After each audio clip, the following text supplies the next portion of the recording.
Hello, hello, hello, hello, hello. My name is Im Kosler, and this is not a Prog Reborn.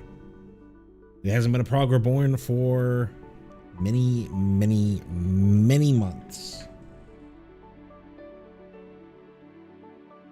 Anyone who had been following the channel since I started doing Prog Reborn stuff knows I've been noticeably absent for quite a bit.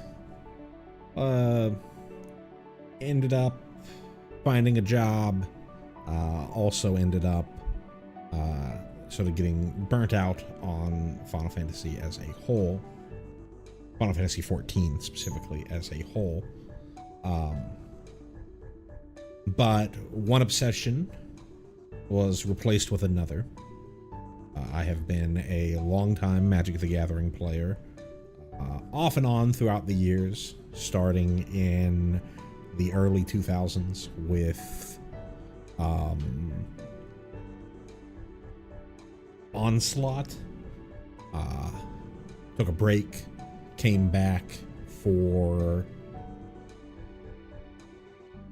Theros block until Magic Origins. Took another break, came back for Guilds of Ravnica, all the way to Crimson Vow. Another break, and have been back into Magic since around end of Bloomburrow, starting with Duskmourn. And coincidentally, Magic is getting ready to release their Universes Beyond collaboration with Final Fantasy. This is not Final Fantasy 14 specific. If you are not aware of this collaboration, it is for the entirety of the Final Fantasy series. But there will be Final Fantasy 14 references in there, in these cards. I know some people have some qualms about the Universes Beyond stuff. I think a lot of it is people have qualms about certain IPs, and other IPs they're totally fine with, which is often hypocritical, but that's a conversation for another day. I am very excited about this Final Fantasy 14 for Final Fantasy / Magic the Gathering collaboration.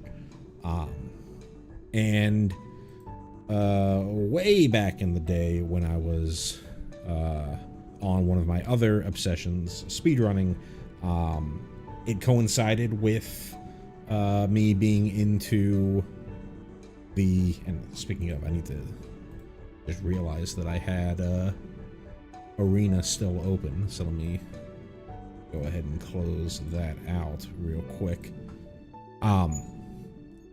When I was doing speedrunning, it coincided with my prior to this re-entry into the game, my last re-entry with the Guilds of Ravnica through Crimson Vow playtime, and I would do set reviews during that time, just on stream, just to whomever would watch. It's mainly just me rambling. I'm not gonna go to the depths of trying to find, particular combos or putting together like some sort of slide deck or something like that. We're really just going to look at the cards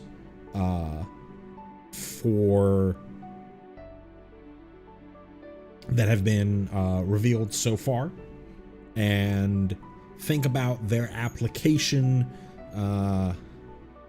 primarily from a standard perspective, but I might throw in some, commander applications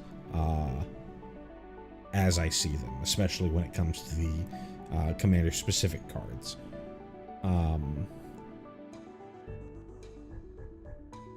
or I'm not really going to have a ton of expertise in, eternal formats, your pioneers, your moderns, your legacies, eternal competitive formats. Obviously, Commander is an eternal format, but I do have a pretty good knowledge of current standard. I'm currently Mythic in this season, hit Mythic last season as well on Magic the Gathering Arena. I primarily play Best of One, which is sort of a bastardized version of Magic, but I find it the right format for me. And so my brain's mostly going to be thinking about it from Best of One, but the formats are not terribly different between Best of One and Best of Three standard on Magic the Gathering Arena.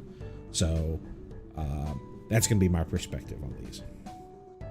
So without further ado, we're going to head to Scryfall and start looking at the cards that have been spoiled today. We're going to go in just WUBRG order, in WUBRG plus alphabetical order, not, and this is also going to include cards that have been spoiled prior to today.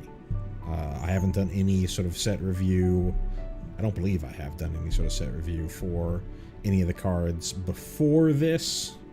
I might have done an unlisted stream. Honestly, I can't remember when they initially did this preview. But here I'm just going to be yapping about these cards, and let's get started. We're going to go through all the cards that are standard legal first, and then depending on whether my voice can continue, we'll go through the commander cards as well.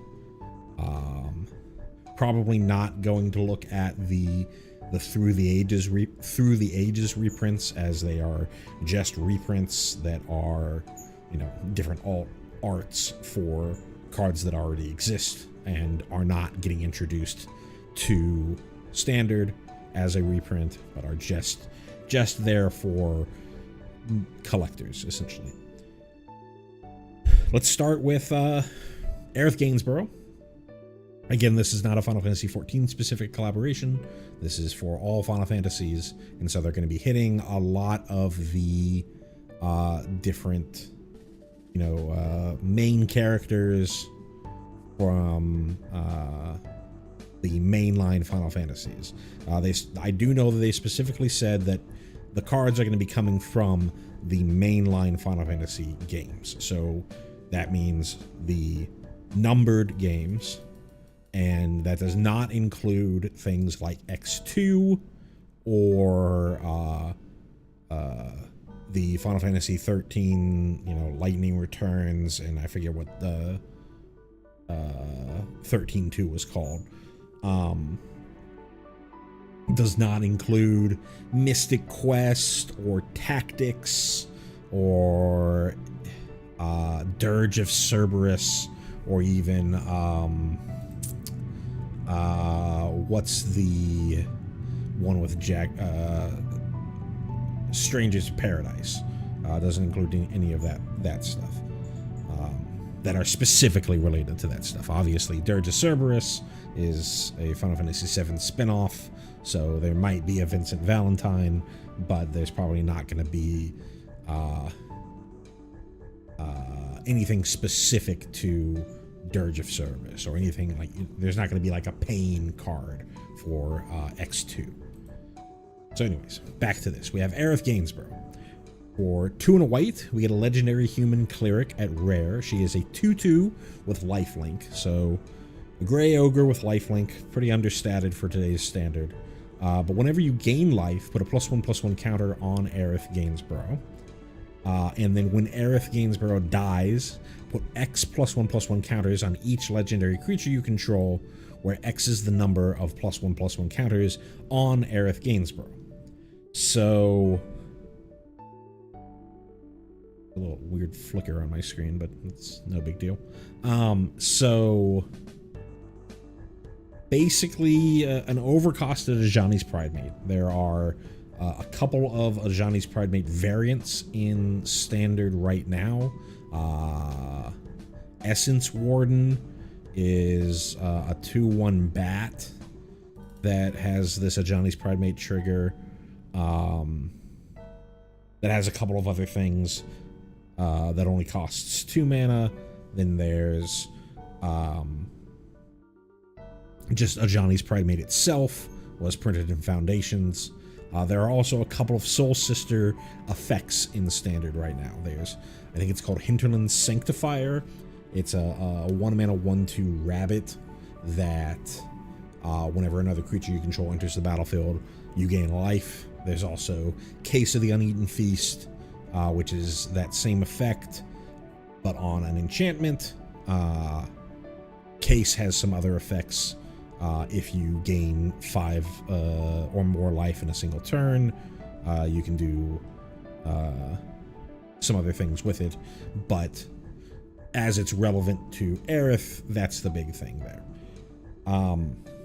Just as an overcosted Ajani's Pridemate, sure, she triggers herself, but starting as a 2/2, pretty hostile environment in Standard right now for creatures with 2 power or less, or creatures with power and toughness, total power and toughness less than 5.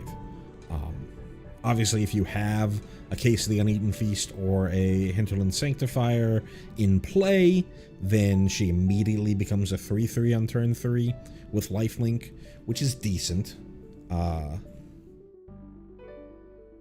But if they are ready for it, if they are holding up mana, then she's just going to die to a cut down or die to a burst lightning, which is all over the place in current Standard. I do still think that she has a chance to see fringe play. There currently is. It did fairly well in the U.S. Regional Championship. There was a Orzhov, I think it was the U.S. Championship. It might have been the Bologna, the European Regional Championship. There was an Orzhov Amalia deck where you're playing these,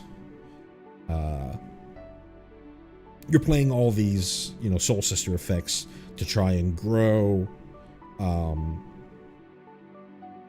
Amalia from the Lost Caverns of Ixalan set to get her so that she blows up the board except for herself.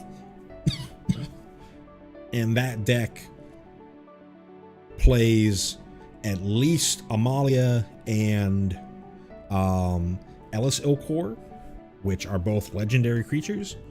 So you already have other legendaries for there. If you want, you could even go for more of an aristocrat style deck by playing Bartolome del Presidio with it. He is also a legendary, and he is a way to sacrifice Aerith to spread her +1/+1 counters to all the legendaries that you have.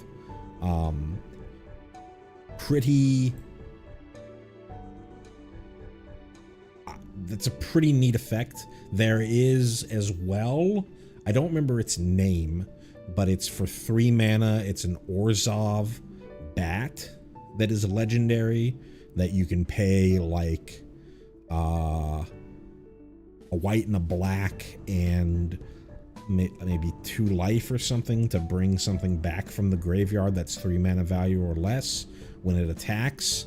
That also triggers a life gain for whenever bats attack, which itself is a bat. So I think there's probably a deck that Aerith can fit in. Is it going to be, immediately tier 1? Highly doubtful. But she's not unplayable. So that's fun. Next, we're going to go down to Cloud, Midgar Mercenary. For double white, we have a legendary creature, Human Soldier Mercenary at Mythic. He is a 2/1 that When Cloud enters, search your library for an equipment card, reveal it, put it into your hand, then shuffle. And then as long as Cloud is equipped, if an ability of Cloud or an equipment attached to it triggers, then that ability triggers an additional time. So the big thing here is the current menace of standard is Corey Steelcutter, which is an equipment. But Cloud is double white and Corey Steelcutter is red. That doesn't mean that that they're not going to work together. You know, for 2 colors, our mana's pretty good. You're going to have to play some pain lands. You might even be to really make sure that you can do either on turn 2. You might even have to play Thran Portal, which is pretty terrible, but it's possible to have Cloud tutor up your Corey Steelcutter and put it into your hand, which immediately turns Cloud into essentially additional copies of Corey Steelcutter. The second part, as long as Cloud is equipped, the ability of Cloud or an equipment attached to it triggers. That ability triggers an additional time. It can be kind of cute with Corey Steelcutter. You can tutor up Corey Steelcutter,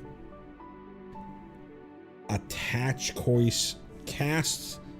Steelcutter, attach Corey Steelcutter to Cloud, and then if Corey Steelcutter's flurry triggers, then you get 2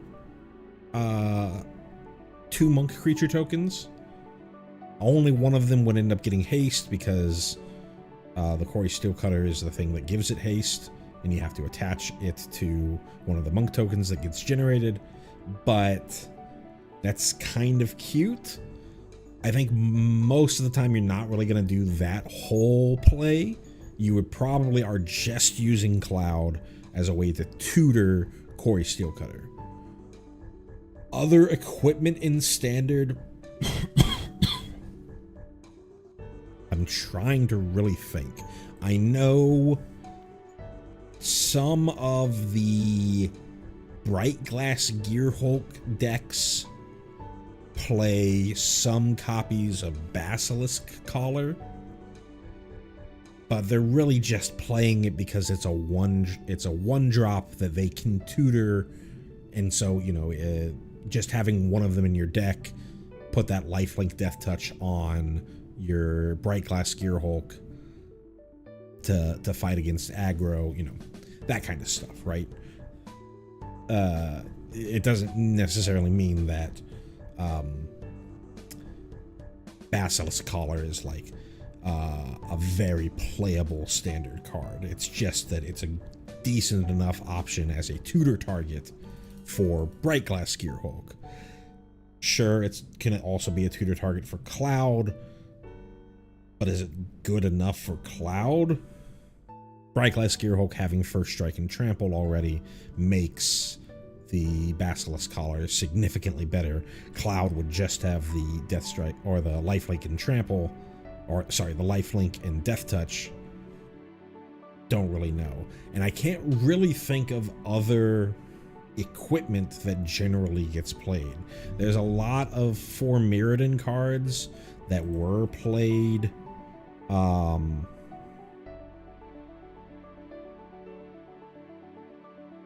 At some point. There's also there's an equipment, I can't remember the name of it, that gets played sometimes in your sort of Rakdos Fling decks that auto attaches. But is it really something that you're going to spend a whole card on to just tutor up? Is it really powerful enough that you're going to put it into your deck so that you can tutor it? Right now, I think Corey Steelcutter is the only thing that fits that bill. And it remains to be seen whether you would want to play Boros just for having essentially copies, you know, 5 through 8 of Corey Steelcutter versus playing Is It and having the additional access to the cantrips that you get in blue, the cantrips and like your Into the Flood Maws or your Unsummons, things like that, your Spell Pierces versus going into Boros. We haven't seen, they teased the Buster Sword as, you know, an equipment that they're going to introduce into this set, but they did not actually spoil it. So just so you don't get your hopes up that we go further and we just see the greatest card to ever tutor up. But just thinking off the dome, I can't really think of a good other equipment in Standard that you would want to tutor up.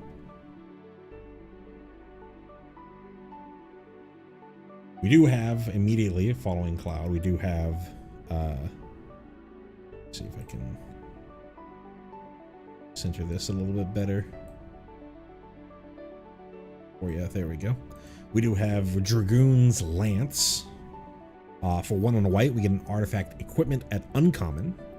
It has Job Select, so when this equipment enters, create a 1/1 colorless hero creature token, then attach this to it. So this is a mechanic coming from the new set. It is essentially Living Weapon, or like I mentioned before, for Mirrodin, but it's 1/1 colorless hero tokens instead of 0/0 germs or 2/2 soldiers. I can't remember. But what the Dragoon Lance does is equipped creature gets +1/+0 and is a knight in addition to its other types, and then during your turn, equipped creature has flying. So it's essentially without any extra help, it's a 2 mana 2/1 flying knight on your turn. I don't think there's any real knight synergies in Standard right now, though I could be wrong. 2 mana 2/1 flying, pretty weak. It does have an equip cost of 4. That's pretty expensive to try and put this on something else just to give it, you know, flying to go over the top.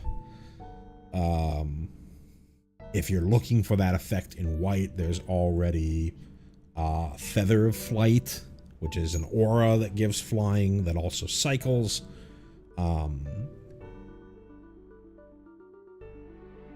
Probably not that playable in Standard.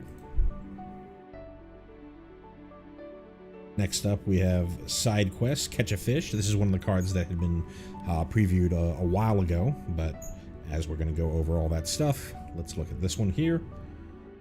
So the front side says, and this is a flip card, so you can tell that by this symbol up here, and there's this little arrow on the bottom right here that sort of hints that this has something on the other side. But Side Quest, Catch a Fish. From what I remember, that there's going to be a couple of side quests cards in this set. I think that this is the only one that we've seen so far. But this is for 2 and a white. It's an enchantment at uncommon. At the beginning of your upkeep, look at the top card of your library. If it's an artifact or creature, you may reveal it and put it into your hand. If you put a card into your hand this way, create a food token and transform this enchantment. So let's just think about, before we even look at the backside, let's just think about, and you're getting spoiled on what the backside does over here, but let's just think about it without thinking about what the backside does. 2 and a white that does nothing the turn that you play it. Then potentially draws you a card. But if it's not an artifact or creature, it's not like you have the option to put that card into the graveyard. You're just looking at the top card of your library, and if it happens to be an artifact or creature, then you essentially draw it. But otherwise it does not. But if it's not an artifact or creature, it does nothing. But if it is, you then create a food and flip it over. I think just as itself, just looking at the front half, this is pretty darn weak, right? It's not really even card draw. It's not guaranteed card draw. You have to build a deck that's going to have primarily artifacts or creatures, which, you know, there are things that you can play in standard that are like that. You can play United Battlefront decks, synthesizer decks, you know, or just some sort of, you know, mono white or white based aggressive creature deck. You probably wouldn't, sorry about that, you probably wouldn't put side quest catch a fish into that deck when we just think about this front half. But if we flip it, it turns into a land, Cooking Campsite, that taps for white and for 3 tap and sacrifice an artifact, but a +1/+1 counter on each creature you control, activate only as a sorcery. That's nice. I think if I could play this land without having to go on the side quest, I would play this. But I think you have to jump through a lot of hoops for a card that doesn't really do a whole lot on the turn that you play it. The story and the flavor here is super cool, right? You've got a, you know, you're trying to fish, you catch a fish, it turns into a food, and then you go to your campsite and you sacrifice the food tokens. If you don't know, they are artifacts themselves.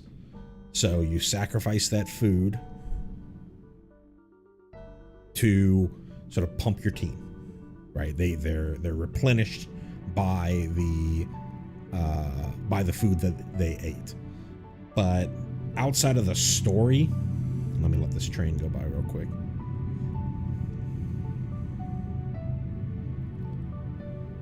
Outside of the story, I don't think it's really that playable. Next up, we got a card that was previewed before, but I haven't talked about it yet. So, Stiltskin Moogle Merchant. For a single white, we have a legendary creature Moogle at rare. It's a 1/2 with lifelink. And it has, for 2 generic, tap, target opponent gains control of another target permanent you control. If they do, you draw a card. So let's think about the donate effect first, right? In current standard, there's a couple of different cards that you would like to donate to your opponent. Something like an Archfiend of the Dross, who only has 1 more oil counter left on it. You donate to your opponent. Their upkeep, they have to remove the oil counter, and they lose the game because there aren't any more oil counters on Archfiend of the Dross. Similarly, you have what's it called? Demonic Pact. You can donate Demonic Pact to your opponent using Stiltskin. So you don't have to play Rakdos for Demonic Pact. You could just play Orzhov for a Demonic Pact combo. You give the Demonic Pact to your opponent when the only option they have left to choose is lose the game, and you win the game that way. For the most part, I think it's mostly cute, rather than playable. I think if you're thinking about this from a standard perspective, you're really thinking about it. Is a 1-mana 1/2 with lifelink. That's a legendary, good enough. And with Aerith, you now have more legendary creatures on curve that have lifelink, so it triggers Aerith, and you know, become a target for if Aerith dies to put you know, those counters from Aerith onto Stiltskin. I think that's really where you're going to see Stillskin get play, if Stillskin sees play at all in Standard. Pretty borderline, in my opinion.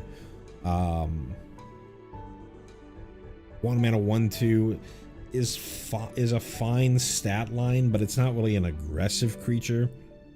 And it has to get into combat for the lifelink, which means it's likely going to die unless you're just, swinging into a control opponent.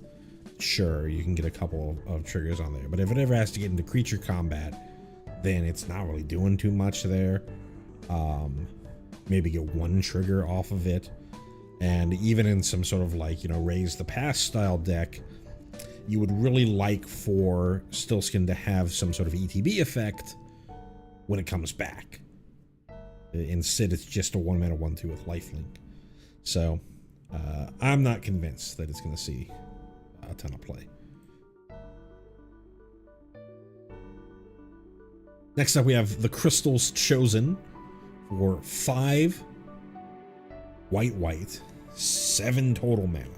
You get a sorcery at uncommon, create 4 1/1 colorless hero creature tokens, then put a +1/+1 counter on each creature you control.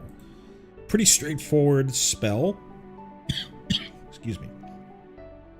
Pretty straightforward spell, but 7 mana for essentially 8/8 in stats across 4 bodies. I think way too expensive to be playable in Standard. This to me seems like a limited control finisher. If the limited decks are slow enough to allow you to cast 7 mana spells, then get 4 more 2/2s and pump your entire team +1/+1 as a counter. That seems pretty good and limited. Standard playability, I don't see it. Next up, White Mage's Staff. For 2 and a white, for 1 and a white, we get an artifact equipment at common. This also has job select, so it's going to ETB with a 1/1 colorless hero and attach to it. But this one becomes a 2/2 because equipped creature gets +1/+1 and has, when this creature attacks, you gain 1 life, and becomes, instead of just a colorless hero, it's a hero cleric. There are some cleric synergies in the Standard right now. Again, I think there was a deck in Bologna that was playing. There's a cleric from one of the Phyrexia sets that you can sacrifice a cleric and pay some mana to go search for a creature from your graveyard and from your library and put it onto the battlefield. So this kind of works in that. This also kind of works in those life gain decks that we talked about, those sort of fringe playable life gain decks that we talked about earlier, as a way to consistently trigger your Ajani Pridemates, your Essence Channelers, your Aerith Gainsboroughs. Outside of those applications, pretty generic card. And even in those applications, 2 mana 2/2 that gains life on attacking, on the weaker end of something that you could play there. So unless something has gotten spoiled since we started, I believe we are done with the white cards that have been spoiled so far. So we're going to move on to blue. And we're going to start out with our first Final Fantasy XI card. I think this is our first one. Dragoon's Wyvern. For 2 and a blue, we get a creature Drake at common. It's a 2/1 flyer. When this enters, create a 1/1 colorless hero creature token. A pretty standard limited card. You've seen this style of effect of a 3-mana, 2-power flyer that generates another body in 1,000 limited formats. No real applications outside of that. So we're going to move on to Ice Magic.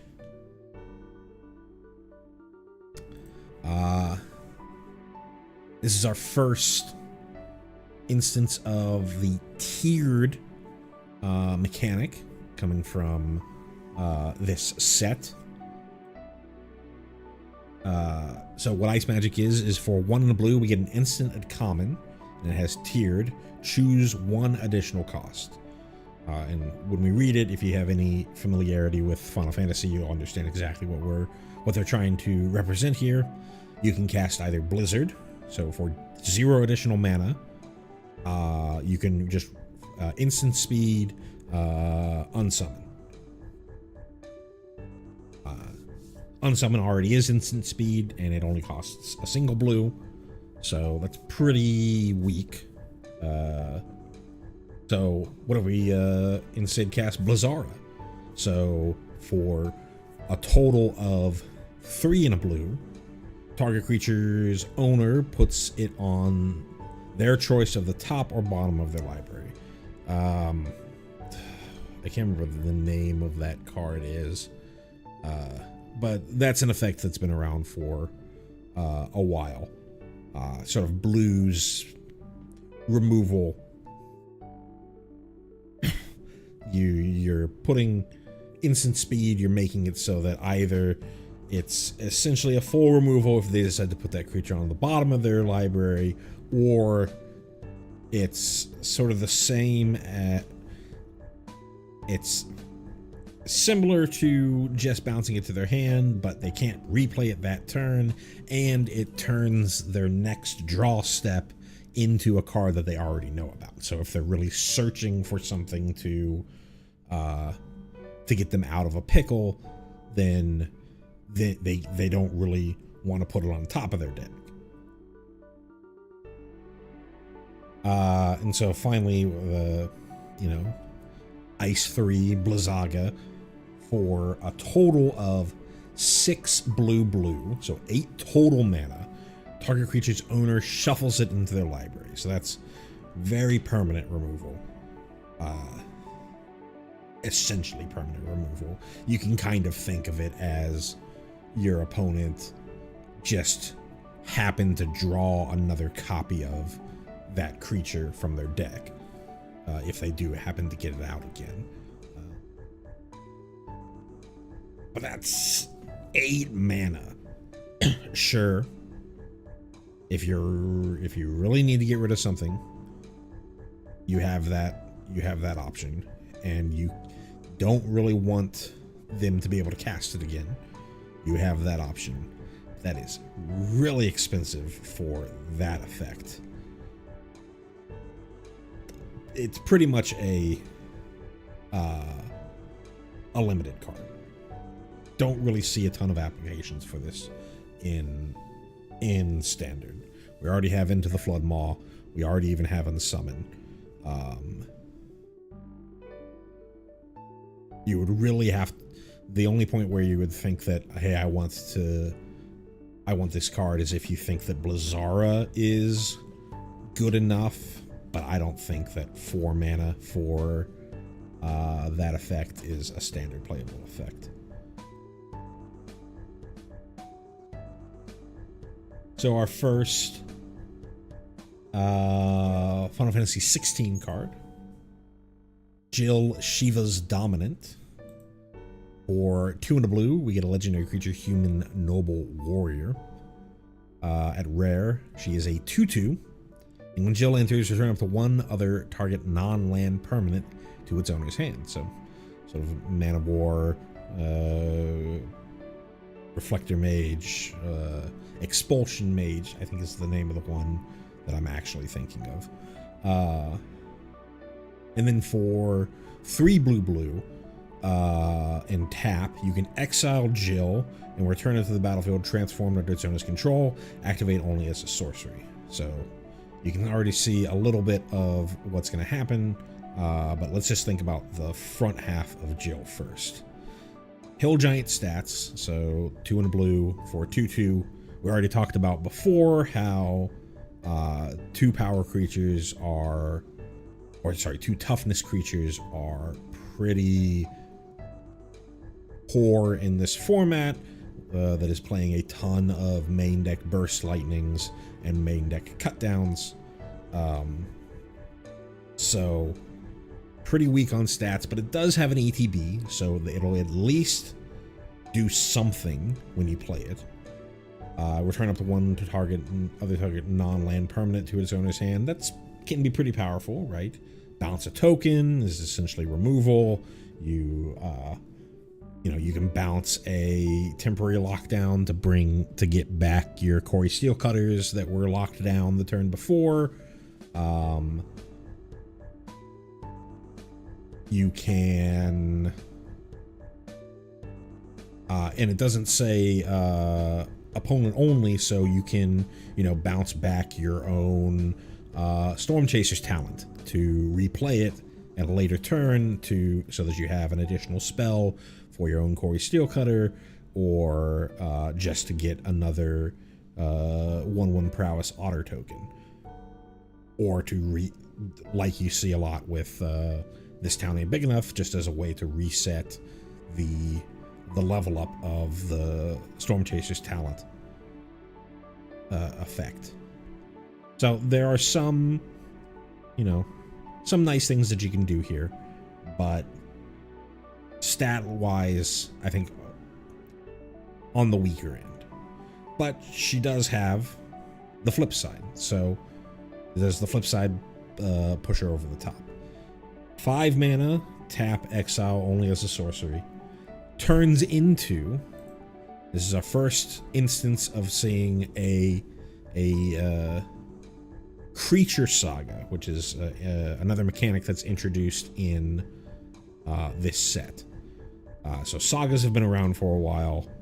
Enchantment creatures have been around since Theros. Combining the two, that's the first time that we've seen this. So when she flips over, she becomes Shiva, Warden of Ice. So spoilers if you haven't played Final Fantasy 16, Jill is Shiva's dominant. And Jill becomes Shiva. So as a saga, she's going to enter and go through the list of chapters that she has. So chapter 1, she has Mesmerize. And one thing to note is you are exiling Jill, then returning into the battlefield transformed. She is not getting transformed on the battlefield immediately. So I believe that means that when you transform her, she will have summoning sickness. She will not be able to attack that turn, which is unfortunate. If she just transformed without being exiled then returned, then she wouldn't have summoning sickness and could attack as a 4/5. But anyways, let's go back to reading down the list. So first bit is target creature can't be blocked this turn. Okay, cool, right? If your opponent has a big board and you're just trying to swing through, you can use this to force its way through. People are playing Enter the Enigma in standard, in some versions of the prowess decks. I think this is pretty weak in comparison because Enter the Enigma triggers prowess, whereas this would not. But no, it does have some applications. She does that for 2 turns. The second turn, the target creature could be herself because she is a 4/5 creature. So you can swing in for 4 there. And then Cold Snap, tap all lands your opponents control, exile Shiva, then return it to the battlefield. Okay, so sure. If she gets to level 3, she returns back as Shiva's dominant, which means, and she is getting exiled and returned, so she will re-trigger her Enter the Battlefield. But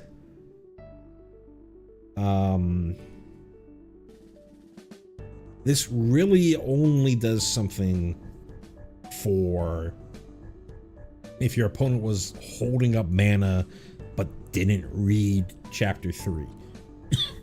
Right?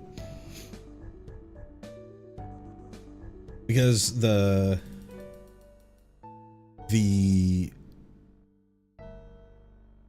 adding lore counters, reading to the next chapter happens after your draw step.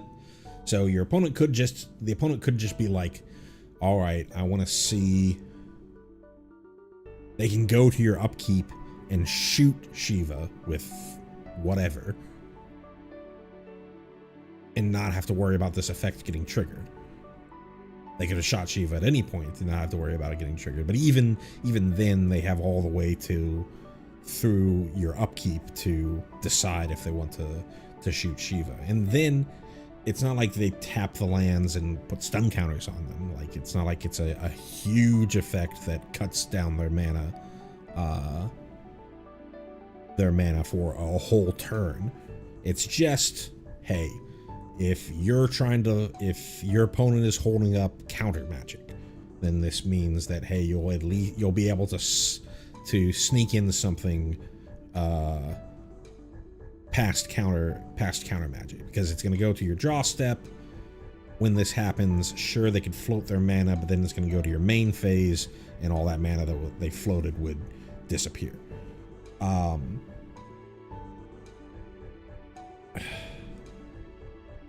I think this is all pretty weak for Shiva. Does the combination of Jill and Shiva put it over the top? I highly doubt it. I don't think that she really fits in prowess, even with, the ability to bounce your opponent's temporary lockdown, like we talked before, or bounce back your own Storm Chaser's talent, stuff like that. Does she fit in Dimir mid-range? The 3 drops that you're playing in Dimir mid-range are like Preacher of the Schism or Karsi Revenant, which I think are just better creatures than Jill. You can argue about Karsi Revenant, since that doesn't really have an ETB, whereas Jill does. What else do you play in for 3 mana in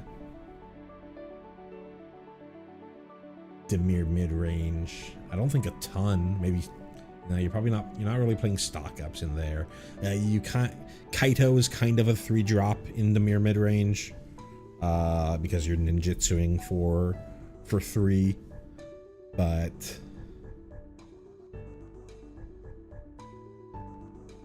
I don't really see it with Jill. Maybe in like the Simic Crab deck that saw a little bit of play when Duskborn just first came out.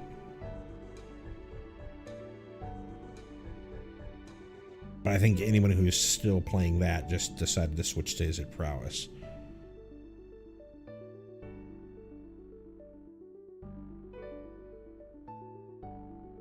Yeah, I don't really see a home for Jill in Standard. Right. On to the next one. Speaking of Shiva, we have the just straight up summon Shiva card. This was previewed a while back, but this is my first time talking about it, so I'm going to talk about it.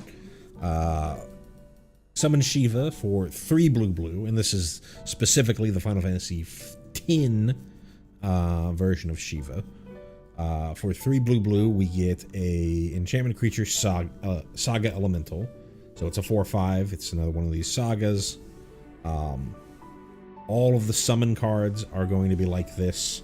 I think the dominants are summons on the backside, but they turn back into their actual human form at the end here. These summons, when you reach the end of the saga, the summons disappear. They get sacrificed, right? So just like in Final Fantasy, cast a summon.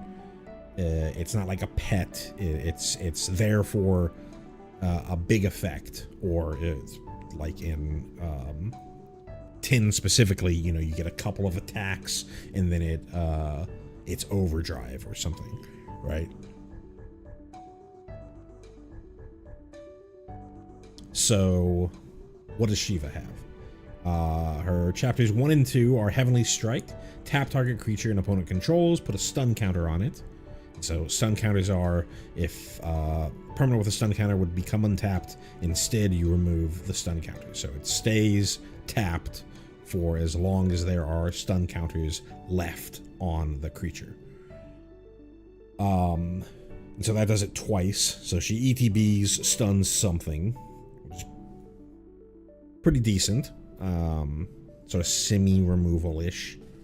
Not permanent removal, but if you are, you know, tempo enough, then it's removal for long enough so that you can get your swings in. Or if you're controlling enough, it's removal long. It sort of incentivizes your opponent to play more to the board so that you can then follow up with a Wrath and get a bunch, you know, an X for 1 with the Wrath. So she does Heavenly Strike twice. On her second, when she gets to her second chapter, that's also when she can attack, and she's a 4/5, just like the other Shiva. And her ult, or overdrive, however you want to call it, Diamond Dust, draw a card for each tapped creature your opponents control. So you're at least getting 1 card from Diamond Dust if it gets to the point where Shiva's still alive, because the first creature that you tap, right, you're tapping it on your turn, it goes to their turn, it has the stun counter, they remove the stun counter and it's still tapped. Then it goes to your second turn, you tap something else or the same thing, that thing gets a stun counter on it, it goes to their turn. If you tapped something else, then the first thing that you tapped is untapped on their turn. That coincides with your second turn of summoning Shiva. But the first thing removed its stun counter and still is tapped. And then, so you will be guaranteed to at least cycle something, cycle a card for Shiva, as long as you get to the point where she reaches level 3. Obviously, if you destroy Shiva, if your opponent destroys Shiva, then you're not going to get there. But you're also incentivizing your opponent to not attack. One, because she herself is a 4/5. If you want to just leave her on defense, they have to get through this 4/5 body. But 2, even if you attacked, if your opponent can't kill you that turn that they attack back, then you're just giving that person more cards to draw into a way to wrath the board or finish the game off, deal with their creatures. So I think Summon Shiva is borderline. It's probably too expensive for standard. If it was 4 mana, I think it would be very good. But it has some interesting potential as sort of a controlling card in blue-based control decks. If you're you know, an insane person and likes to play like mono blue control, then I could see Summon Shiva. If you're playing, you know, Azorius, then Beza is almost certainly just better Summon Shiva. And if you're Jeskai, then Shiko is absolutely better than Summon Shiva. But if you're like mono blue control, I could see Summon Shiva being played.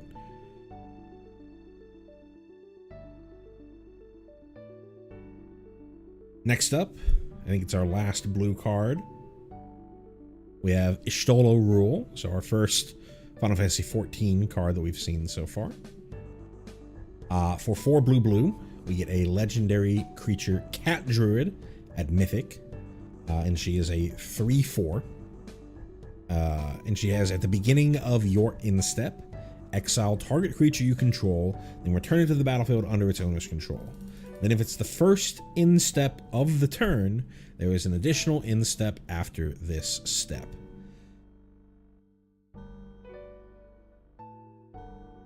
So if we just think about it as just a creature, 6 mana for a 3/5 with no other relevant, flying or lifelink or whatever, right? Pretty weak.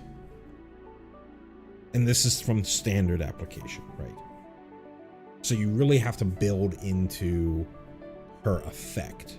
And so there's 2 ways that you can think about building into her effect, right? You can have creatures with ETBs and LTBs, right? Thragtusk is, I don't believe Thragtusk is in the standard. It might be, honestly.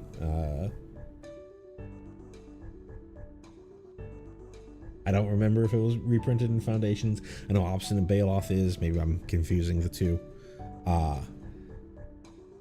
But things with ETB effects, right? She gets to blink every instep, every instep gets to blink something twice or 2 different things.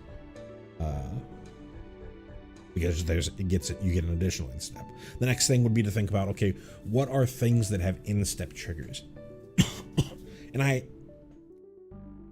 haven't really looked too deeply into the options there. The one that pops to mind most heavily is Unholy Annex. That's a card that sees a lot of play in standard that has an instep trigger. Unholy Annex is 2 and a black for an enchantment room, where on the Unholy Annex side it is at the beginning of your instep, draw a card and lose 2 life.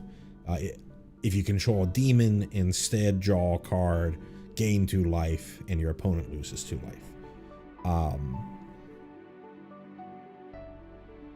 Having, an Unholy Annex on the battlefield plus 2 or plus Ishtola means that you get to draw 2 and lose 4, or if you have Ishtola plus a demon, draw 2, lose, gain 4, they lose 2, right? As far as demons that have ETBs, I can't really think of any off the dome in standard. Generally, the demons that see play in standard are Rotcurse Rixasha, which doesn't have an ETB, Archfiend of the Dross technically has an ETB. You can use Ishtola to reset its oil counters if that's a problem. Generally, the game is over. Either Archfiend is removed or the game is generally over before you have to worry about the oil counter stuff, though it can sometimes happen. You wouldn't want to blink the demon token that gets generated from the other half of Unholy Annex, because then it just goes away. There's Speed Demon, which is another thing that has an instep trigger, but that's a scary instep trigger.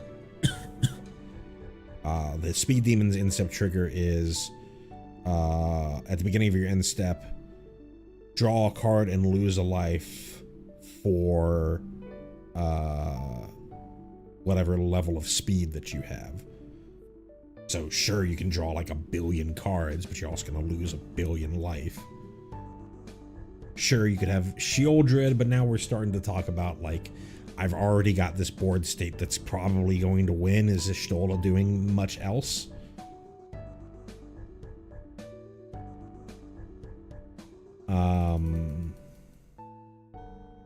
So I would really have to look for really good ETB effects that you can double trigger with Y'shtola, or other really good instep triggers that you can double trigger with Y'shtola before I can really say whether she's playable. My initial, just thinking about it, she is probably not very playable. She's probably just too expensive, and the decks, the initial decks that I'm thinking about that she could go into, don't really need her. So somebody smarter than me, or who spends a little more time thinking about it from a standard perspective, can put it together there. You know, obviously she harkens back to something like Thassa Deep Dwelling, which is a pretty powerful card, but when Thassa Deep Dwelling goes out, so was Yorion. And as well, Thassa Deep Dwelling, I believe, was 4 mana, whereas Y'shtola is 6. I think there's a lot going against Y'shtola in comparison to something like Thassa Deep Dwelling. But I'd love to be proven wrong, because I'm a 14 fan. I love Y'shtola. First black card to look at here is Arden the Usurper for 5 black, 8 total mana. We get a legendary creature, Elder Human Noble, at rare, who's a 4/4. Demons you control have Menace, Lifelink, and Haste, and then has Star Scourge. At the beginning of combat on your turn, exile up to 1 target creature from a graveyard. If you exiled a card this way, create a token that's a copy of that card, except it's a 5/5 black demon. This is obviously, if it's going to see any sort of play, it's going to see play by getting cheated out, probably via reanimation. And there are reanimation strategies in Standard right now. There's a Rakdos Reanimator deck that won the Standard Mox maybe a month ago.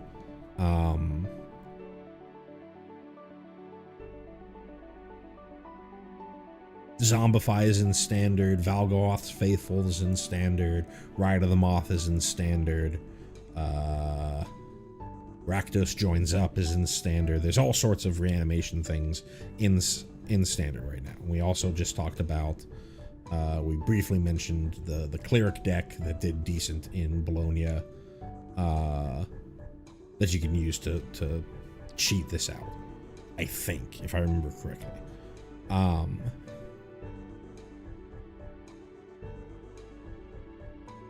The big play here is, okay, I Arden, I'm playing a Reanimator strategy, and I mill over or discard Arden plus some other Reanimator target, a Valgavoth, an Atraxa Grand Unifier, an Atali, Primal Hunger. And so I can reanimate Arden, and then Arden brings the other one. And since it's creating a token copy of that creature that it's reanimating, you get that ETB, any of the ETB effects or the effects of that creature on top of it. It'll be a slightly smaller version, but generally, Atali and Atraxa, their ETB effects are the big reason why you want to play those. So something like a Valgavoth, is just really hard to deal with.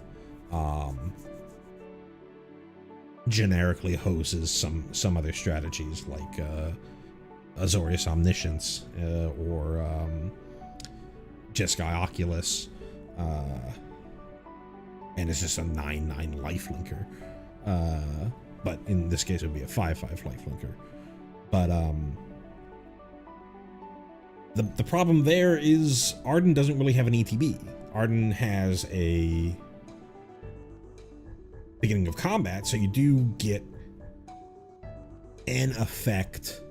You know, if you zombify first main, you can try to move to the beginning of combat and get that other effect, but that is leaving a window open for your opponent to shoot your Arden, which Itali, you already would have gotten the to cast a random spell from the top of your library or the top of your opponent's library, or Atraxa, you would have drawn however many cards that you can get from looking at what is it, 8 cards, 7 cards from the top of your library. I think it's still something to think about for Arden, but you're probably gonna have to wait until rotation, which is this fall. Both Itali and Atraxa rotate this coming fall, and at that point, then sure, you can bring Arden as an option, because you're really just left with Valgavoth. I can't really think of anything else off the dome that you would want to bring back other than Valgavoth. Though I'm sure there are other, you know, weaker reanimation targets. It's just Atraxa is far and away the best target to pick up.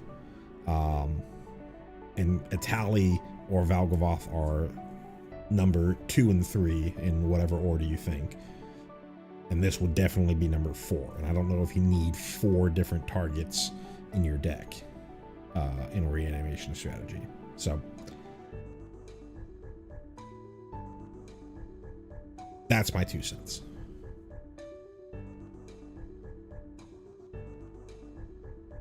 Next up, we have Black Mage's Rod. For 1 and a black, we get an artifact equipment at common. It's got job select, so enters with a 1/1 hero creature token and gets attached to it. And then equipped creature gets +1/+0 and has, whenever you cast a non-creature spell, this creature deals 1 damage to each opponent and is a wizard in addition to its other types, and has an equip cost of 3. Generally, you're never going to use the equip cost. You're trying to just stick around with the essentially 2/1 for 2 here.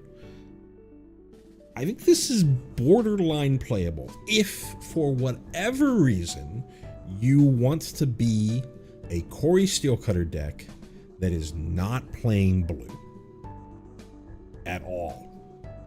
Then this is essentially another excuse me, this is essentially another prowess creature, right?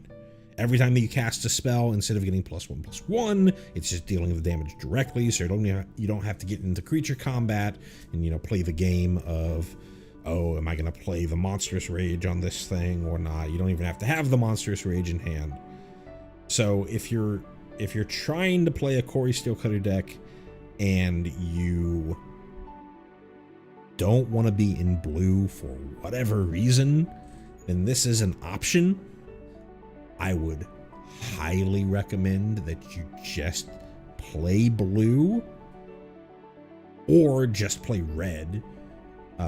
There are plenty of good Corey Steelcutter decks that are playing just mono red and are just being just essentially shoving in the Corey Steelcutter as value into a generic mono red deck. But this isn't the worst card in the world, especially for a common. Not much else to say here.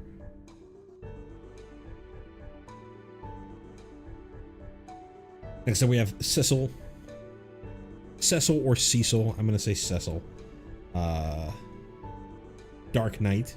This is a card that was previewed a while back, but we're going to talk about it now. Best vision of it for you guys.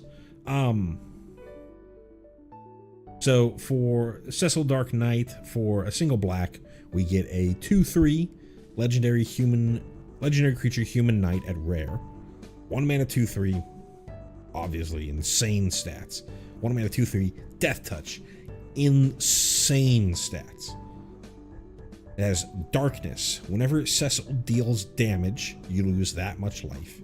Then if your life total is less than or equal to half your starting life total, untap Cecil and transform it. A couple things to note here, right? It's whenever Cecil deals damage. It's not whenever Cecil deals damage to a player. It's just whenever Cecil deals damage. So any sort of combat, creature combat, swinging against your opponent's empty board, Cecil is going to hurt you for at least 2. And that the damages you take scales with its power. So if you Monstrous Rage Cecil, sure, you're hitting your opponent for 5, but you're also taking 5, right? But Suicide Black's been a deck in standard, in standards of old for years and years and years, right? And this is an insane statted creature. The question really comes, is Cecil, is standard hospitable enough for a Suicide Black deck?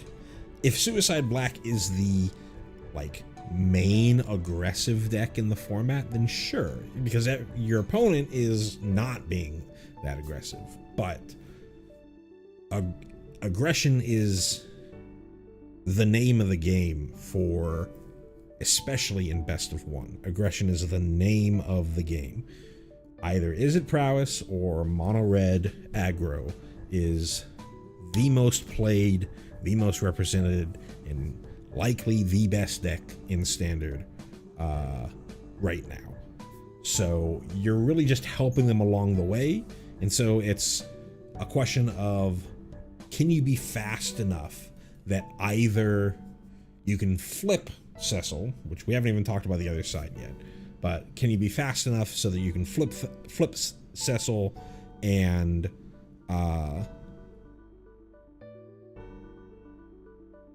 kill your opponent before they kill you, when you're kind of helping your opponent kill you? And I don't know the answer to that. That's something that's going to have to be tested out. Other things to note about Cecil. The transform effect of Cecil happens on when Cecil deals damage. So if your opponent, if you swung with Cecil and it brought you to 12, and then your opponent on your end step lightning strikes you to bring you to 9, Cecil doesn't flip. Cecil has to hit, and then at that point you have to be at half or less life total for it to flip over.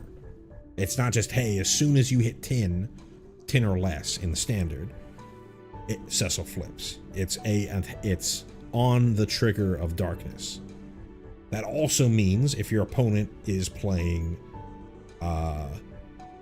Jace, Perfected Mind, and is just sitting there -3ing Cecil over and over and over again, even if for whatever reason you were able to get your life total to 10 against this sort of control deck that'd be playing Jace Perfected Mind, you're still not going to flip Cecil unless Cecil is dealing damage. So you gotta think about those two things. Now let's look at what happens when he flips. Important, very important. Cecil untaps when he flips. So that's pretty darn important. when we look at the other side. So Cecil turns into Cecil Redeemed Paladin, legendary creature, human knight. It's a 4/4 with lifelink, and also has whenever Cecil attacks, other attacking creatures gain indestructible until end of the turn. So the obvious sort of play that you're trying to do here is Cecil is getting in, hurting yourself, but hurting your opponent. Cecil has Death Touch, so your opponent really doesn't want to put things in front of it, even if it's bigger than Cecil, because it's just going to trade with Cecil. And you're getting yourself to a precarious life total, but then you flip over into this 4/4 lifelinker.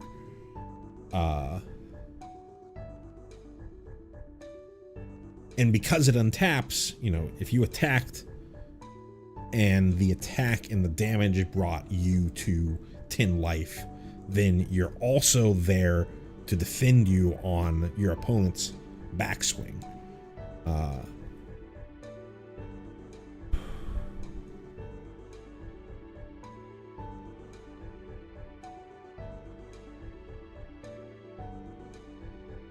It'll be interesting. I think it's obviously a very powerful card, but is the format already so aggressive that you're just going to die before you either kill your opponent or get to the point where you can make Cecil? Yeah, you're just going to die. You're just helping your opponent kill you, and you're not going to get to the point where you can untap and win the game with Cecil Redeemed Paladin. That's probably the biggest question from this set, because this is especially from the early cards that they previewed. This has been spoiled for a while now. Is this card going to be playable, or is this card, you know, overhyped? I'm not ready to make a decision on that. Speaking of cards that might not be playable, Dark Confidant. So I think so far the only boomer reprint into standard that we've seen so far coming from this set. This is obviously a 14 flavor of Dark Confidant, but if you don't know, Dark Confidant, or Bob, is 1 and a black for a creature human wizard, this time at Mythic. It's a 2/1 that says at the beginning of your upkeep, reveal the top card of your library and put that card into your hand. Lose life equal to its mana value. This card was, for a very, very long time, a very, very powerful card in, you know, the standard of its day, which was Ravnica's City of Guilds standard, and especially in modern, mostly seeing play in sort of your Jund decks back then.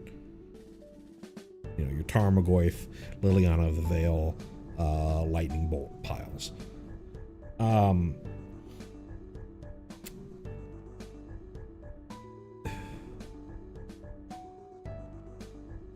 I think initial impression is that this is not playable in standard. Standard has passed it by. Modern has gone so far beyond Dark Confidant, it's hilarious. But I think even in standard,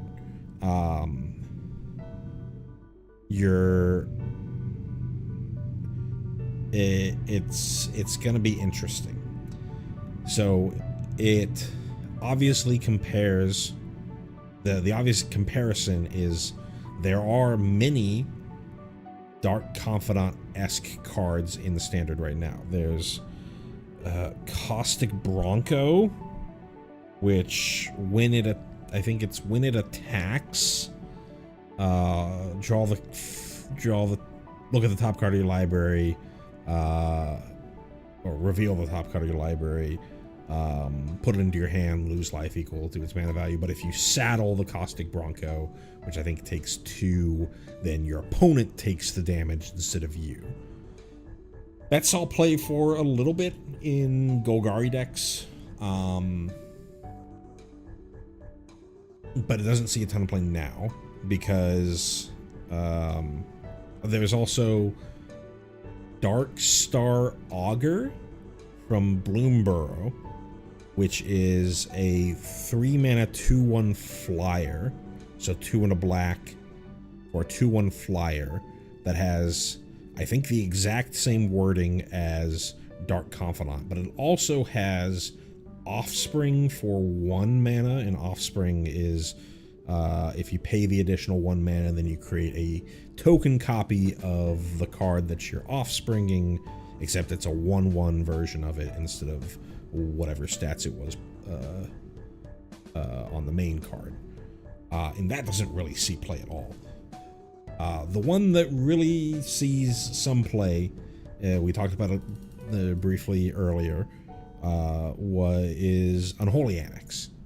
That's, again, 2 and a black for an enchantment room that on your instep, draw a card, lose 2 life. If you control a demon instead, draw a card, gain 2 life, your opponent loses 2 life. So I think the biggest comparison there is, okay, could you play Dark Confidant instead of Unholy Annex?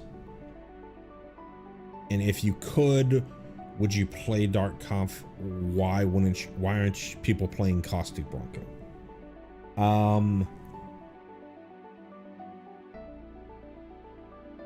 So let's think about the benefits of Dark Confidant over Unholy Annex. Dark Confidant, both Dark Confidant and Unholy Annex get you a card on turn 3, but Dark Confidant gets you that card with your mana open. So if you draw something that you could play that turn at sorcery speed, then sick. On turn 3 with Unholy Annex, you're going to draw a card, but you're also just going to... you're tapped out. So even if it was an instant speed spell, you're tapped out. You couldn't play anything with it. So you don't really get the benefit of the card that you drew until turn 4. Whereas Dark Confidant, you get the benefit of the card that you draw on turn 3. Other benefit is with Dark Confidant, you could take less than 2 damage. If the top card of your library is a land, you take nothing. If the top card of your library is 1 mana value, you only take 1. Whereas it's always a flat 2 damage that you're taking from Unholy Annex. Those are really the only benefits that I would give Dark Confidant compared to Unholy Annex. The biggest thing against Dark Confidant is it's much less likely that you will get any cards from Dark Confidant compared to Unholy Annex. Dark Confidant, we've talked about it many times already in this stream. Creatures with 2 or less toughness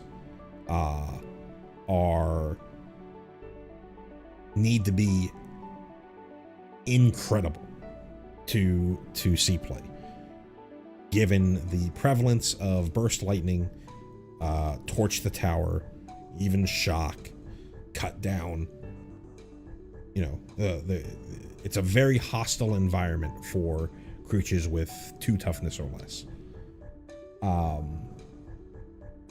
And so, since Dark Confidant's card draw is an upkeep trigger, your opponent has a whole turn of either 3 mana of either 2 or 3 mana to kill your Dark Confidant and blank your turn. Sure, maybe you can be like, okay, I traded my Dark Confidant for their kill spell, and then I could play whatever else, something on turn 3 that I would rather be alive. But unlike Unholy Annex, sure, you're not going to get access to the card on turn 3 like you would with a Dark Confidant. You're almost guaranteed to at least get one card off of Unholy Annex. Enchantments, there is a lot of main deck enchantment removal in Standard right now, mostly in the form of Get Lost. But unless you're playing against a control deck, which I guess would really be the only decks that are playing Get Lost, but my point stands. You're even a control deck, they might go turn 3, I'm going to play stock up rather than hold my mana up for whatever you're playing. So you're probably much more likely to get a card off of Unholy Annex than you are off of Dark Confidant. The other big thing is you can't really just slot Dark Confidant into the decks that are playing Unholy Annex right now, because a lot of those decks are playing 4 mana spells. Sometimes they're even playing 5 mana spells. Imagine trying to play Dark Confidant with Unholy Annex and just take an 8-ball to the face, because in zones other than on the battlefield, the mana value of rooms are equal to both together. So you'd really have to think of a deck that is low enough to the ground with mana value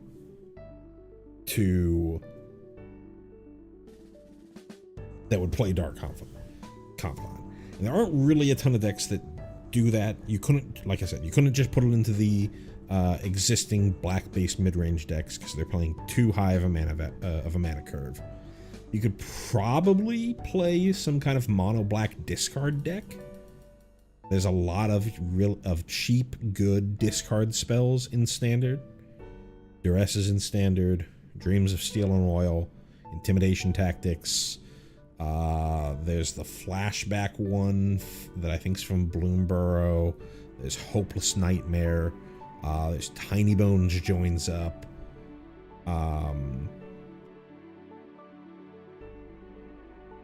So you could do some sort of thing like there, and then you could play either the OTJ Tiny Bones, and then I think the Foundations Tiny Bones sort of gets you card draw based off of discards that you could use in combination with Dark Confidant to sort of, since you're playing these discard spells, which are really a lot of one-for-one trading, you need to be able to rebuild your hand in that way. So there's possibly a deck that could play Dark Confidant, but I think just being like, hey, Dark Confidant used to be a modern staple and they're printing it into Standard, what are they thinking?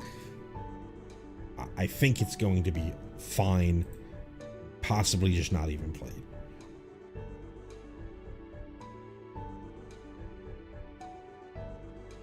Next up, we have Fang, Fearless Lassie. I think that's how you say it, Lassie. I didn't play a ton of 13. For 2 and a black, we get a legendary creature, Human Warrior, at uncommon, who is a 2/3 that whenever one or more cards leave your graveyard, you draw a card and lose a life. This ability triggers only once each turn. And also has melds with Vanille Cheerful Lassie. I don't know how to evaluate this card if we don't have Vanille as well. But let's just think about it as just itself for now. And then when we get to Vanille, who I believe is a green creature, we can talk about the combo. 2 mana, 2/3. Pretty weak stat-wise. At least it's got 3 toughness. 3 toughness. Standard used to be very hostile as well to 3 toughness creatures, but Nowhere to Run doesn't see as much play as it used to, because Esper Pixie has been kind of hated out by Izzet Prowess, as well as the decline of the domain decks with the rise of the aggressive decks. There are, Orzhov Pixie decks out there that still play Nowhere to Run, but that deck really is just designed to beat Izzet Prowess, and whatever else just sort of gets side hate from being too much like Izzet Prowess and kind of just loses to everything else. So there's not a ton of Nowhere to Run in Standard right now. So 3 toughness is better than it used to be. Now the effect, whenever one or more cards leave your graveyard, draw a card and lose a life, this ability triggers only once each turn. That's fine. There are, Insidious Roots decks that could play something like this as a sort of additional card draw. Roots decks kind of get a lot of their card draw just by recurring stuff from their graveyard, but I've played Roots decks before, sort of mid-rangey Roots decks as opposed to sort of the combo-y Roots decks, and you can still feel like you're running out of things to do at some point, especially if you haven't gotten Roots online and you're trying to find Roots. You might have some ways to trigger Fang, but you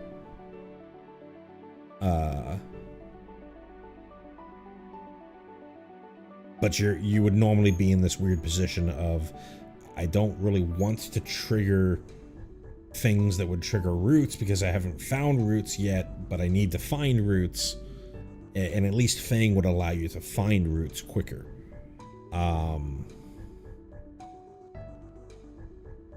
Borderline for that sort of Roots deck, and I think that's really the only deck that it would see play in. Triggers only once each turn, so you could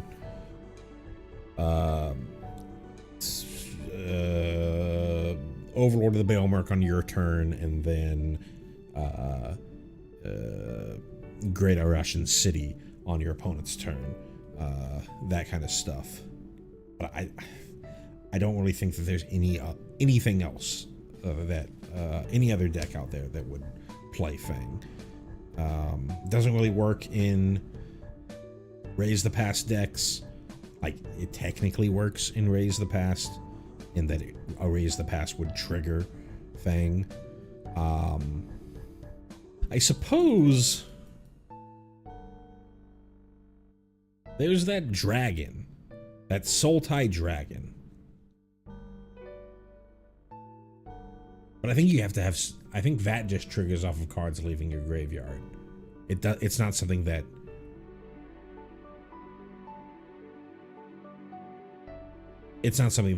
eats cards from your graveyard for free. I'm getting mixed up. That's something that triggers off of cards leaving your graveyard. So you'd still have to have some way to eat cards in your graveyard. Anyways, borderline playable in a Roots deck. Anything else, I would shy away from. Next up, we have Kane, Traitorous Dragoon for 2 and a black. So another 3-drop. We have a legendary creature, Human Knight, at rare. It's a 2/4 that has jump. During your turn, Kane is flying, so just like the Dragoon weapon that we saw earlier. Kane, being a Dragoon, has jump, has flying during your turn. And then whenever Kane deals combat damage to a player, that player gains control of Kane. If they do, you draw that many cards and create that many tapped treasure tokens, then lose that much life. This is such a weird card. So 3 mana 2/4. Preacher of the Schism. That's the Preacher of the Schism stat line. Preacher of the Schism has Death Touch. This has flying on your turn, right?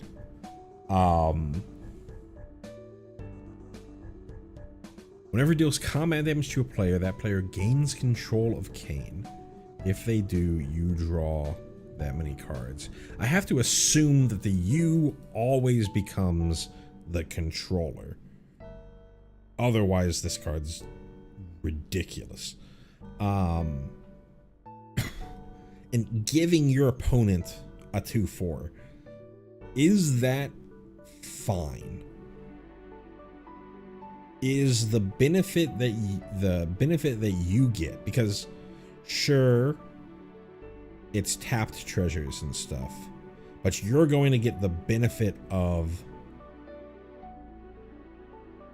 Kain hitting your opponent, ramping you, drawing you cards before your opponent does, which means if your opponent swings back, sure, they ramp, draw cards as well, but then you got Kain again, and you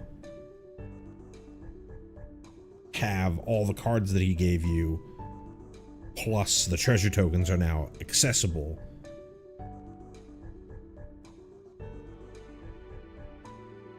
This is such a weird card. It's supposed to be, it flavor wise, right? You know, it works as how Kain's flavor from Final Fantasy IV, right? He's a traitor. And in a multiplayer game like Commander, it's a fun little sub game, right? Do I attack you, or do I attack you? Who do I give Kain to? That kind of stuff. In 1v1 though, you're always giving it to your opponent.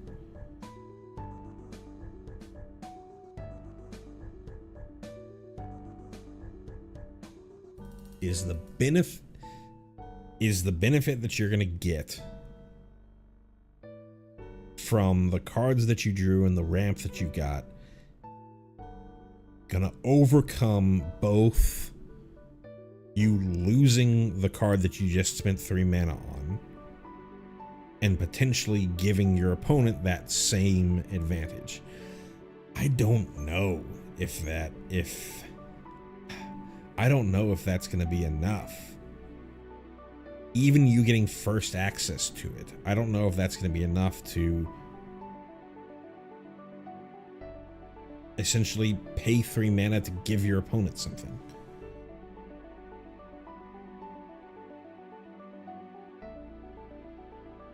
Me having a free Kain is better than me paying 3 mana for Kain.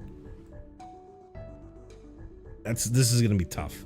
This would be something that somebody smarter than me would have to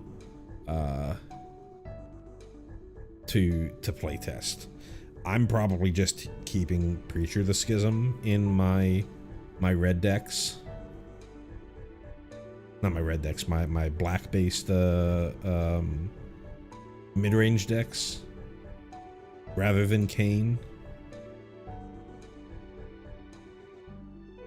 I know there are some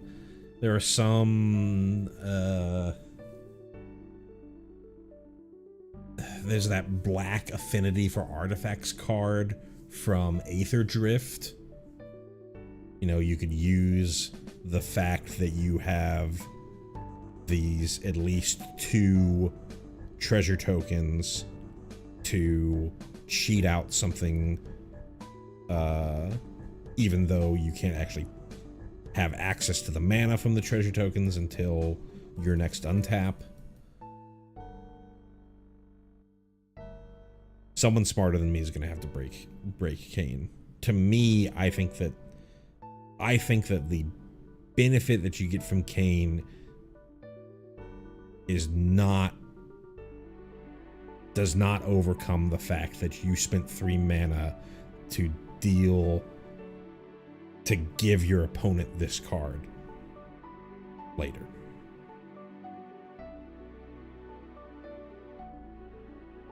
Next up, Marlboro, or Marlboro for the boomers, the audience. For 4 black, we get a creature plant horror at common. It's a 4/4 with bad breath. When this creature enters, each opponent discards a card, loses 2 life, and exiles the top 3 cards of their library, and it has swamp cycling for 2. This obviously, what I think when I see this card is I think Troll of Khazad-dûm from the Lord of the Rings set. I think it's generally worse than Troll of Khazad-dûm because you're swamp cycling for 2 instead of 1. But that ETB is pretty darn good. I can see this being played in Pauper. I don't know a ton about Pauper, so don't quote me on something like that. I don't know how good Reanimator is in Pauper, but that's a pretty good reanimation target, especially for just common. It's a weaker version, a significantly weaker version than an Archon of Cruelty, but still, I mean, discards a card, loses 2 life, exiles the top 3 cards of their library, and you get this 4/4. It's not terrible. Because of the fact that you can put this into your graveyard for essentially free. Troll of Khazad-dûm didn't even have an ETB. It just had like Super Menace. And that got banned in Legacy.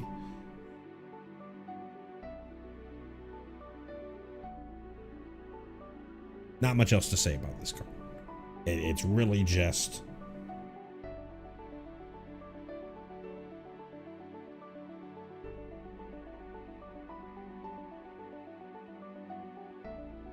however good the reanimation in your format is, tells you how good Marlboro is going to be. Next up, we have Sephiroth, Fabled Soldier. For 2 and a black, we have a legendary creature, Human Avatar Soldier, at Mythic. It's a 3/3 that when it ETBs or attacks, you may sacrifice another creature. If you do, draw a card. Okay. And then whenever another creature dies, not just you control, whenever another creature dies, target opponent loses 1 life and you gain 1 life. If this is the 4th time this ability has resolved this turn, transform Sephiroth. And so this is just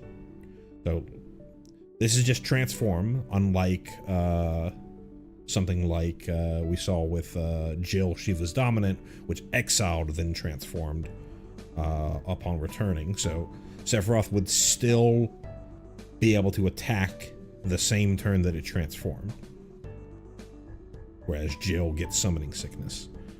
And so just continuing to evaluate just on the front side. ETB, sacrifice something. Hey, maybe you sacrifice Aerith Gainsborough. And an attack sacrifice.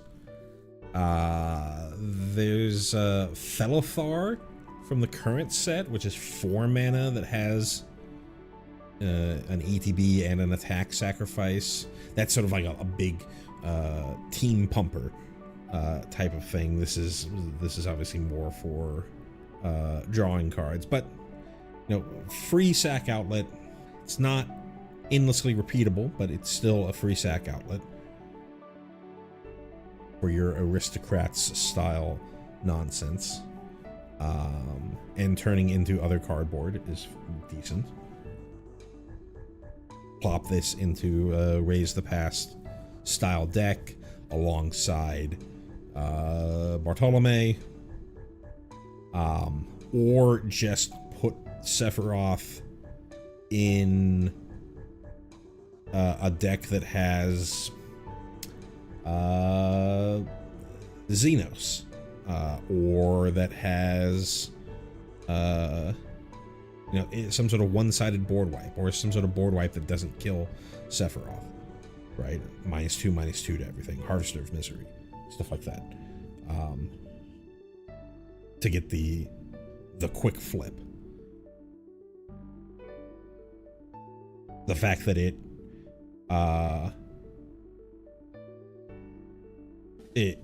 is both a sack outlet and a an aristocrat style effect on itself, pretty darn good, right? Then you flip it. So I think from all that, just thinking about the front half of Sephiroth, pretty darn good. If you get to flip it, turns into Sephiroth One-Winged Angel. Legendary creature, Angel Nightmare Avatar. It's a 5/5 flyer that has Supernova. As this creature transforms into Sephiroth One-Winged Angel, you get an emblem that says whenever a creature dies, target opponent loses 1 life and you gain 1 life. So you keep the aristocrat's effect when you flip Sephiroth forever. So even if they, eventually draw a Doomblade for, excuse me, for Sephiroth, you'll still have that aristocrat's effect until the game ends. That's pretty cool. Whenever Sephiroth attacks, you may sacrifice any number of other creatures. If you do, draw that many cards.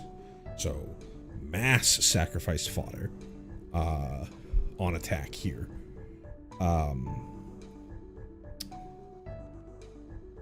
Pretty darn good. Pretty darn good. I'm kind of a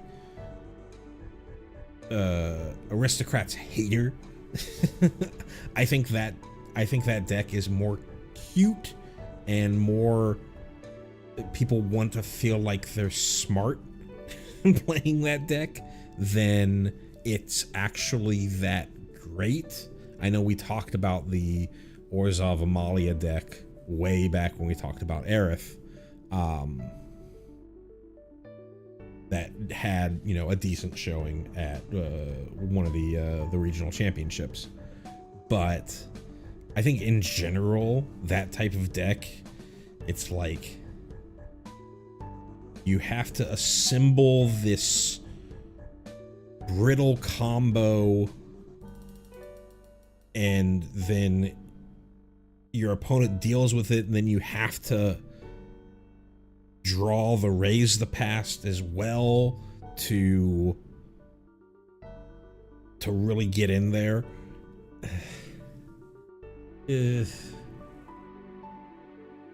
Or to really recover. I feel like you're better off just playing something a little more straightforward than tinkering around there. And you're the combo player at heart. Would obviously disagree with me, but I would just rather play a mid-range deck or an aggressive deck or a control deck than tinker around with this kind of stuff. But for that deck, I think Sephiroth is pretty darn good. Both sides. And the fact that the front half is probably good enough means that Sephiroth should see play in Standard.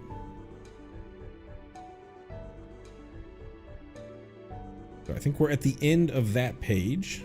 We still have more to go through. We still have green and red and green. So let's continue on. Looks like we have another 20 to go through here. So our next summon here, this is the Final Fantasy XIV version of Odin. So summon Primal Odin for 4 black. We get an enchantment creature, Saga Knight. I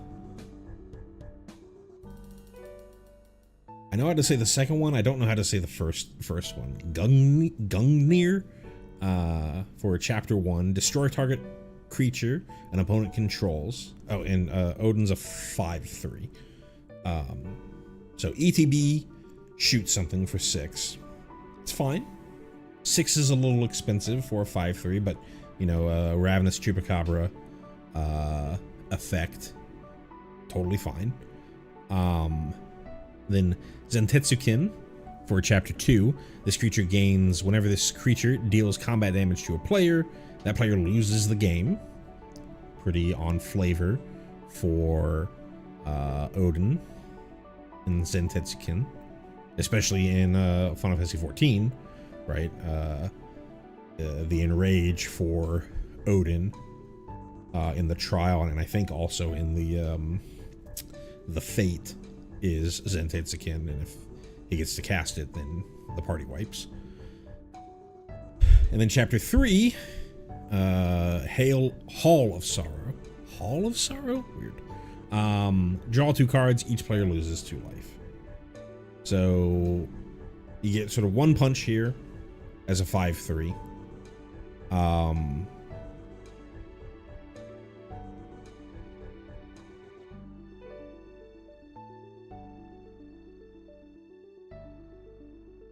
Probably not the hardest thing to do to kill your opponent with a Zentetsukin, because you're playing black, right? So you're playing Go for the Throats, you're playing other removal. And you've already killed something with the ETB, the chapter 1.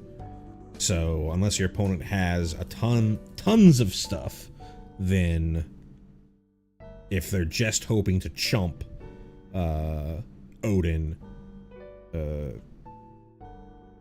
probably going to be difficult. And then if you didn't kill your opponent at the end of all this, you get that draw 2, hit your opponent for 2. 6 mana is pretty expensive.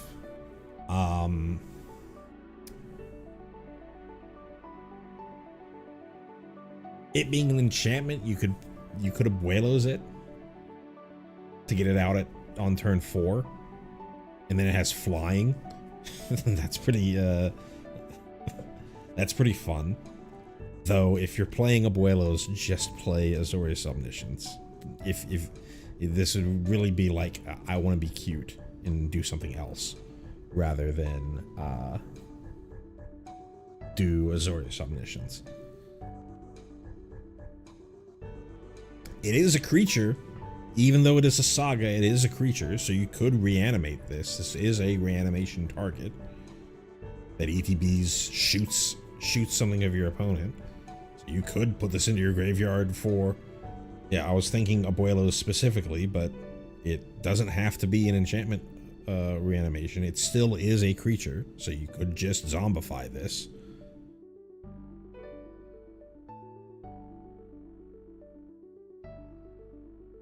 I don't know. Seems borderline. 6 mana is not out of this world to just play by itself.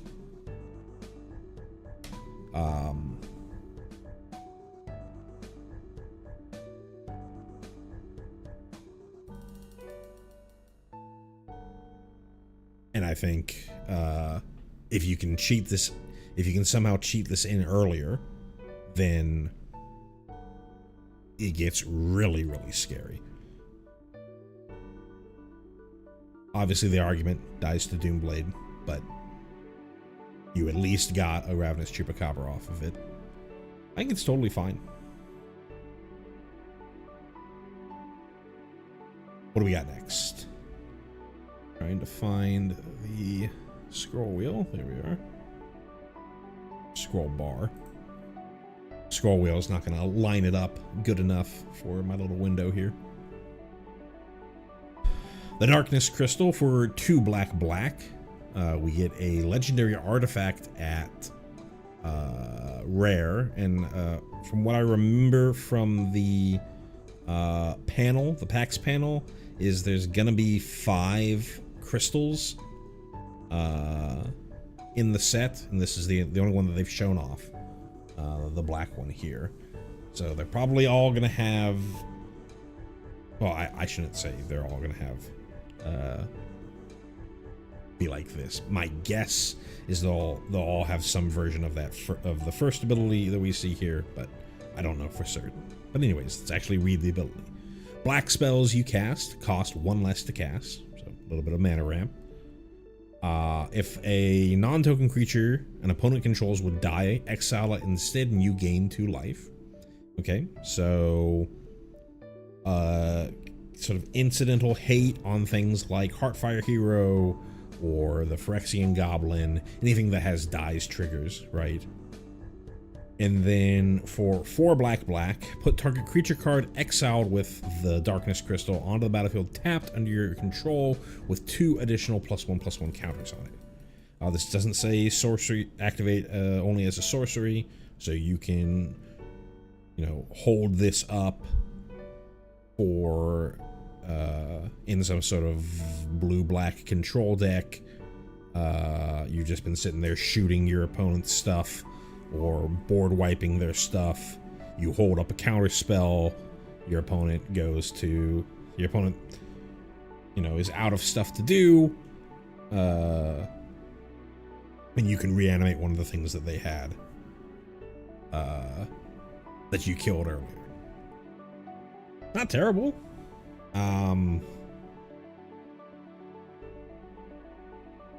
Right now, like a black-based mid-range deck, I don't think that this really fits in. Black-based control decks, possibly. But I think the typical black-based control deck right now is doing the Doomsday Excruciator combo as its win condition, and this doesn't, you know, reduce the cost of Doomsday Excruciator, since Doomsday Excruciator costs 6 black mana, 6 individual black pips, and this only reduces generic costs. But this does mean that all of your go for the throats, anoint afflictions, stuff like that only cost 1.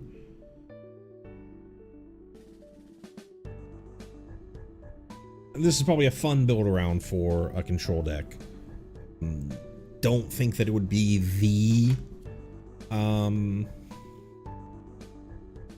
control deck finisher, essentially, because you obviously have to be playing against an opponent who only is, or who has creatures.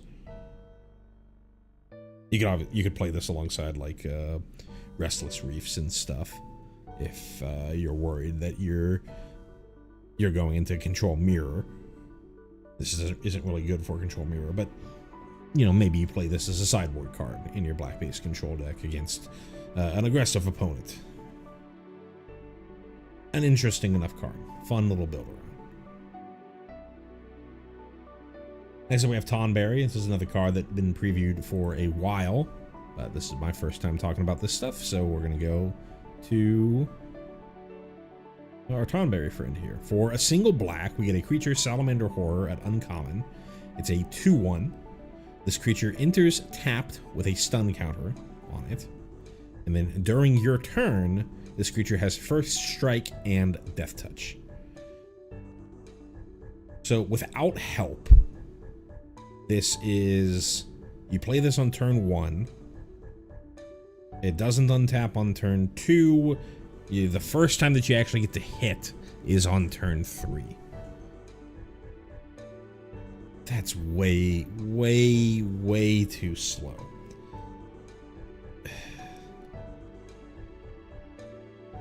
If there's, you know, if there was like a cheap solemnity effect that you could play. Maybe. So that you don't have the stun counter and you just, you know, it's just this creature enters the battlefield tapped. Then it'd be pretty good. First strike death touch is insane. But having to wait till turn 3 to get this in, it becomes an unbeatable blocker. But then you also have to think about, you know, talked about a million times already in this this session here. 2 or less toughness is rough. So you play your Tonberry. Oh baby. 2 turns later, this is gonna get the job done, and they just wait 2 turns, or on their turn 3, say you're on the draw, on their turn 3 they go Corey Steelcutter, torch the tower. You're like, I'm just gonna put all these cards in the garbage.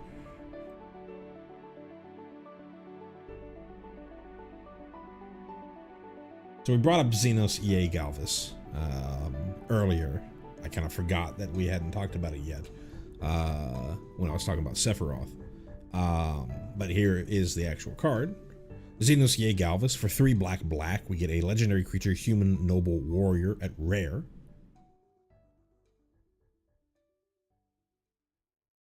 Hour 2? I think we're on hour 2.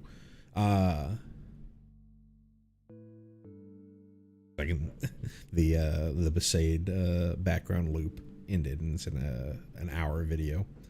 Anyways, 3 black for a legendary creature, human noble warrior at rare. It's a 4/4 that has My First Friend. When Xenos EA Galvis enters, choose a creature an opponent controls. Until end of turn, creatures other than Xenos EA Galvis and the chosen creature get -2/-2. And then when the chosen creature leaves the battlefield, transform Xenos EA Galvis. So again, let's just evaluate as if you only get the front side. This is essentially Harvester of Misery, which Harvester of Misery is 3 black for a 5/4 ETBs. Other creatures get -2/-2, but Harvester of Misery has essentially a channel ability of 1 black, discard Harvester of Misery to give a single creature -2/-2. So if you draw it early and you really need a kill spell, sort of a conditional kill spell early, then you have that option. Whereas Xenos is really only going to be a board wipe for small creatures.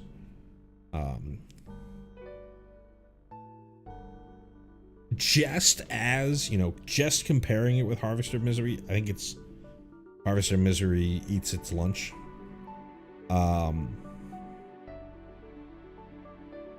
When I was thinking about this card earlier, I was thinking that there was a lot to worry about with you letting your opponent still have a creature, but in general, it's the same thing as Harvester of Misery. The only time that it is not the same thing as Harvester of Misery is if your opponent only controls small creatures, which, you know, happens a decent amount of time in current standard, given the prevalence of Corey Steelcutter. But at that point, you would have Xenos to block their 1/1 Prowess Monk token, right? Because you'd be choosing, you're trying to choose either you were choosing the thing that isn't going to die to the -2/-2, or if everything is going to die, you're going to choose the weakest thing on the battlefield, a 1/1 token, as opposed to the slick shot show off, right?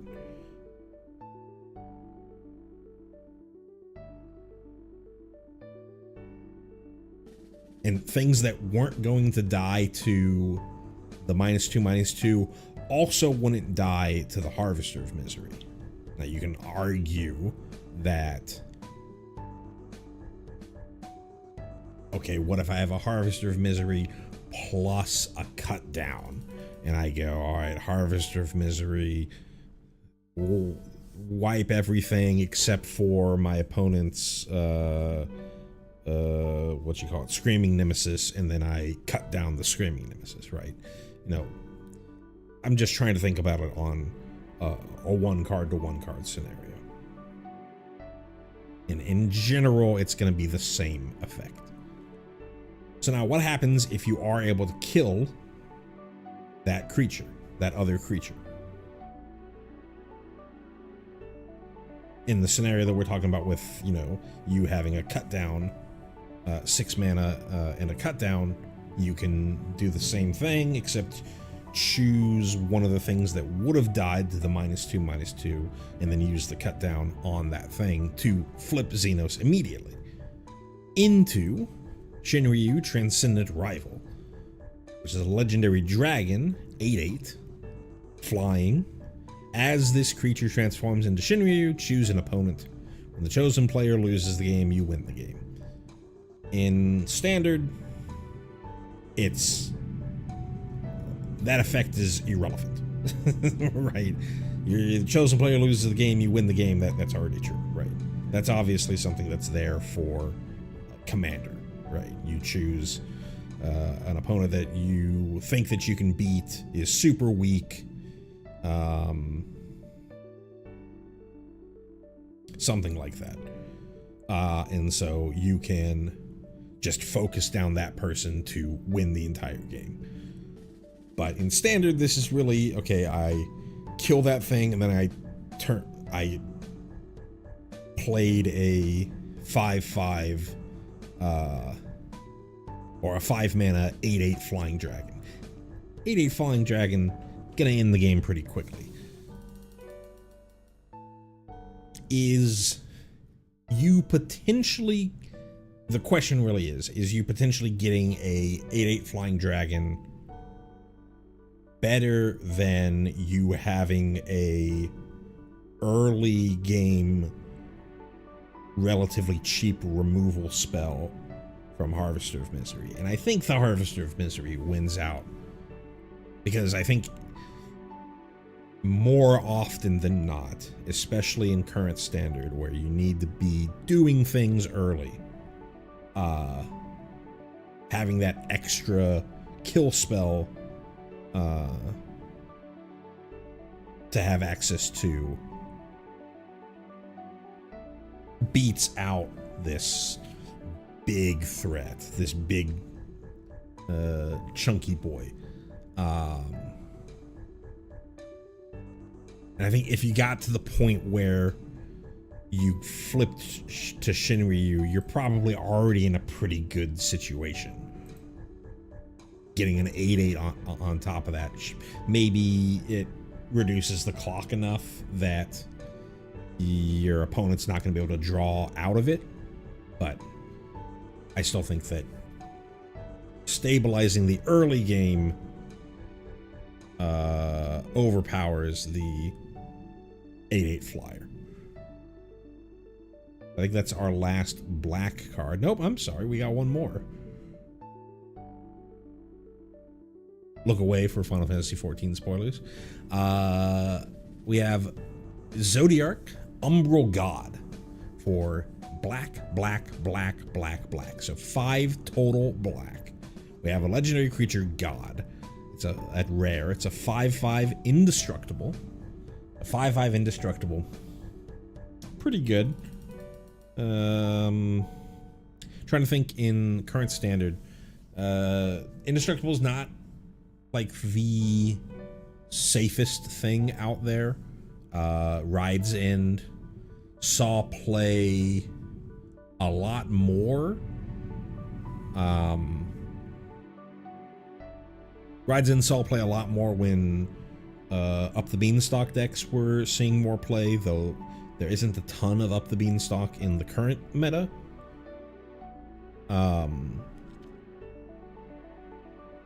You still see some copies of Rides in like Azorius Control, but Azorius Control is probably just worse Jeskai Control, and Jeskai would not be playing Rides in. They'd be playing Lightning Helixes and Get Losts. Maybe one copy of Rides in, but they wouldn't be playing a ton of them. Sunfall as well is a way to get around indestructibility, though Sunfall has lost a lot of favor as things have become more aggressive and faster. You would the exile is nice, and getting that, you know, egg token, whatever it's called, that Phyrexian creature token that you can crack and turn into an actual creature, is nice, but most control decks are just playing Day of Judgment, or even just playing Split Up, because they need to wipe the board earlier rather than waiting all the way to turn 5.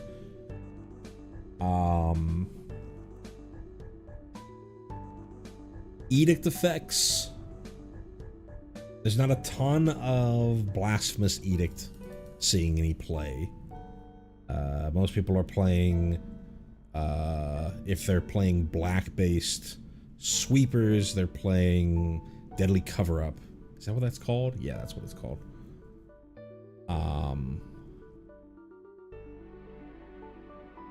that's just to destroy. But there are edict effects, Shieldred's Edict being one of them. But you would have to get to a point where this is your only creature on the board. So, talked a lot about just being a 5/5 indestructible. What else happens? Each player sacrifices half the non-god creatures they control of their choice, rounded down. Flavor-wise, that's incredible, right? If you know Final Fantasy XIV, the story.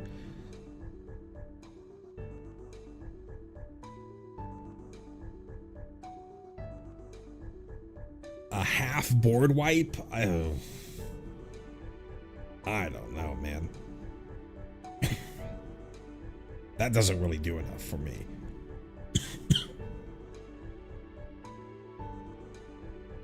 And then whenever a player sacrifices another creature, that's a player, so both your opponent and you, sacrifices a creature, +1/+1 counter on the Zodiarch. I think this is just... it's a huge flavor win. But I don't think that this is playable. Interesting. I didn't see... Okay. Yeah. That's what we're seeing here. So we have... I forget what this attack is called. From the trial. We have this attack here. And then we have... oh, you can't really see it. Is there a good way for me to show you? You can kind of see it right here. This is sort of the meteor pattern effect. Interesting flavor-wise. Don't think that it's really that playable. So now we are done with black. Moving on to red. And we have the other dominant that we've seen so far. There's a lot of variants on here, though really there's only 3. Oh, these are just extended border. Anyways, Clive Ifrit's dominant. For 4 red, we get a 5/5 legendary creature, human noble warrior at Mythic. When Clive enters, you may discard your hand, then draw cards equal to your devotion to red. And if you don't know devotion, each red in the mana costs of permanents you control count towards your devotion to red. So if it's just Clive, you could discard your hand and draw 2. If you have anything else onto it, it increases the amount of cards that you would draw. And then for interesting, they didn't copy this correctly because there's no taps symbol right there. But for red, so the same cost as Clive, but tap, you can exile Clive and return it to the battlefield transformed under its owner's control. Activate only as a sorcery. Again, just like with Jill, because you're exiling it and returning it, it's going to, even though the backside, which I assume is a summon, a saga creature, you won't be able to attack the turn that you flip it, because it gets summoning sickness again. So what does it flip into? Well, again, let's think about the front half. 6 mana 5/5. Sure, you get to sort of refill your hand. I think that's pretty weak. You need a lot of red pips to push this over the edge, I think. If it just, let me think about this again. If it just said 6 mana 5/5, discard your hand, draw 2, rather than thinking about devotion. Yeah, I still would think.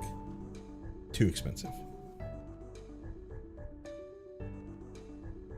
I'm trying to think. There's like Ox of Agonis from Theros Beyond Death, which I think was discard your hand, draw 3 for 5.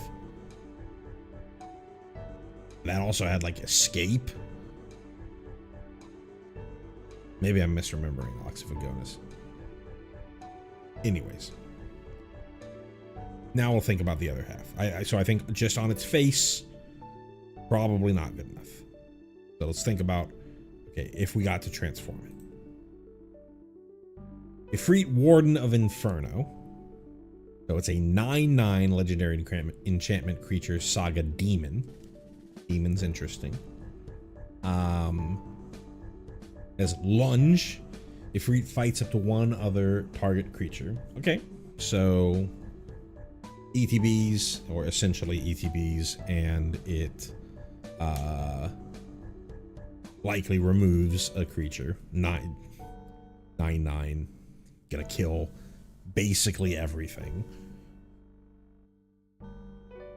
And then Brimstone, add red, so 4 total red mana. If Ifrit has 3 or more lore counters on it, exile it and then return it to the battlefield, front face up. Right. So it's sort of semi-ritual effect for the 2 turns. Well, for Saga 2 and 3, for chapters 2 and 3. Which is fine, which is nice, but like, you're thinking about, okay, I'm at a position where I already have 6 untapped mana on when I get to chapter 2. Do I really need to get up to 10 untapped mana? What's 10 untapped mana gonna do for me? A lot, sure. But I'm already so far ahead. If I got to the point where I played Clive, next turn I was able to flip Clive, and Clive survived from being Doombladed or Go for the Throated to get to Brimstone. The neat thing about Brimstone is on chapter 3, you essentially have tap, exile. Well, that's not even true because you're exiling Clive again, so you can't tap Clive. I was thinking you could like keep chaining going into Ifrit using the Brimstone, but no, it's another exile and then return. So it has summoning sickness again. I think this is absolutely unplayable. It's a commander card derogatory.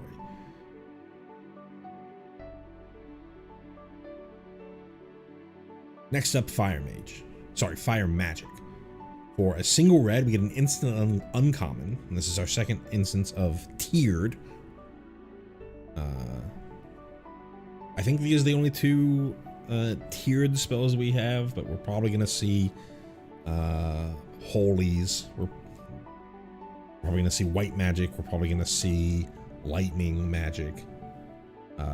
Though lightning magic, that would just be red again. In Magic, that would be in Magic the Gathering. That would be red again. So maybe we see something else. Maybe bio. But anyways, what does this do? So for a single red, if you just cast fire, so for just a single red and nothing extra, Fire Magic deals 1 damage to each creature. So that's in the Festivities, which was already a borderline playable card when that was in Standard. But that was sorcery speed. In the Festivities, I think also did damage to Planeswalkers and maybe even hit face. No, I don't think it hit face. I think it just did. I think it was just a 1 mana deal 1 to everything sweeper, but it was sorcery speed. Being instant speed, I think, is a lot better. I think it's decent in this meta, but there's a lot of 1/2s in the current meta that this doesn't really do the job against. But it's also, if fire doesn't do it for you, you could go to Fira for a total of 2 generic and a red. Fire Magic deals 2 damage to each creature. So instant speed Pyroclasm.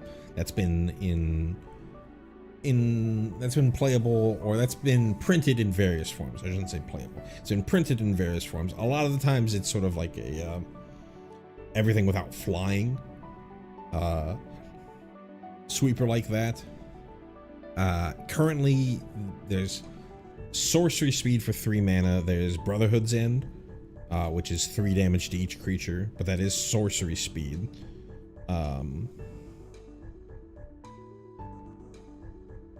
Being instant is significant, and being flexible is significant.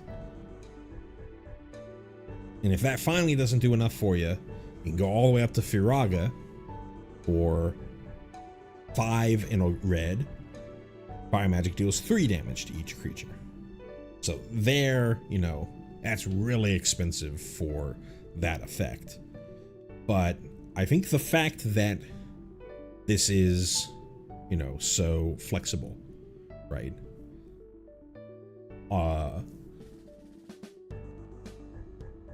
Your opponent goes, you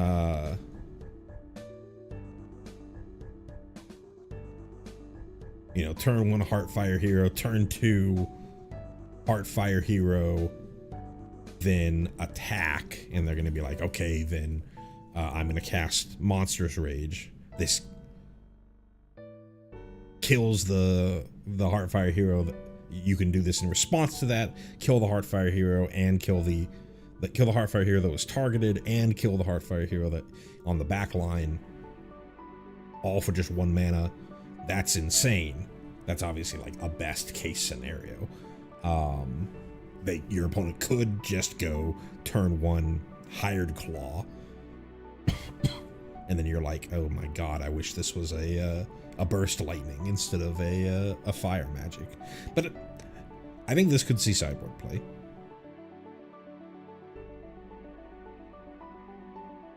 In any deck that likes to play at instant speed, any sort of control deck that likes to play at instant speed, that was considering playing Brotherhood's End, not because Brotherhood's End could destroy artifacts, but because they wanted another cheap sweeper. Fire Magic slots in, and in a bunch of decks that have red, that are just playing like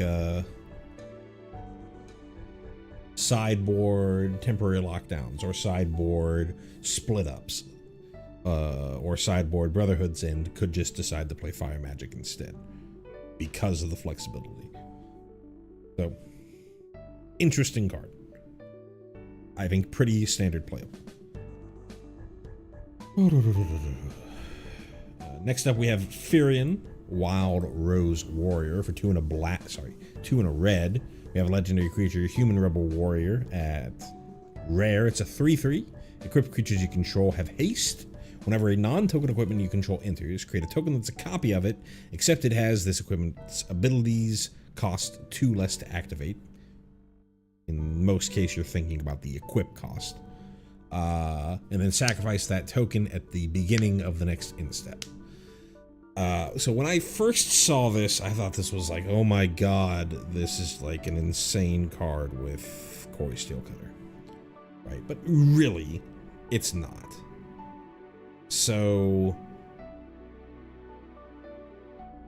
think about the gameplay loop of this plus Kori Steelcutter, right?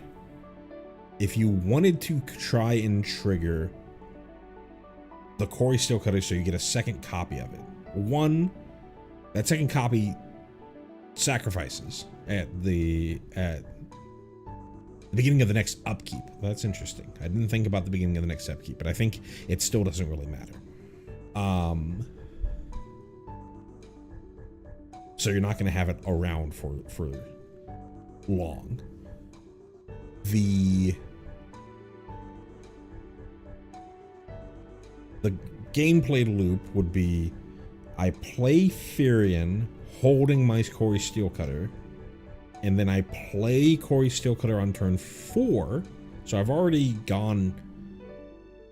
pushed playing the Kori Steelcutter back 1 turn to try to be a little bit more explosive. But what happens is I would play Kori Steelcutter plus another spell. You wouldn't really want to play Kori Steelcutter, because the second Kori Steelcutter that you play, both that and the copy that gets generated don't trigger, because they're on the stack when you've cast your second spell. So you'd play Kori Steelcutter plus something else. You went through all that extra hoop to get 1 extra Prowess Monk token, when you could have just played Kori Steelcutter on turn 3, swung in with a 2/2 Prowess, and then played two other spells on turn 4, and had as well ended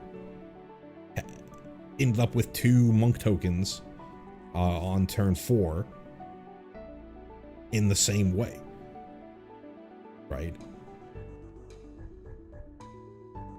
So I think this, trying to do that fanciness with Kori Steelcutter and Firion just makes your deck slower for not enough value. And so then I tried to think about, in the same way that I thought with Cloud, right? Okay, what other equipment do we have? And there's not really a ton of other playable equipment right now. Talked about how there's in the Fling decks, there's a 1 mana red equipment that ETB attaches and gives like +2/+0. With Firion, I think that's okay, but are you really playing a 3-drop in your Rakdos Fling deck? Probably not. And then I couldn't really think of, I didn't do a lot of searching, but I couldn't really think of other equipments that you would really want to be working with to get this double trigger or this extra token copy. Maybe, you know, the living weapon stuff, the job select stuff, the 4 Mirrodin stuff, because you'll be getting even if the token dies, or even if the token equipment dies, you would still get the token creature. But I haven't seen those equipments be played for so long that I don't know if that's good enough. Would love for somebody to prove me wrong.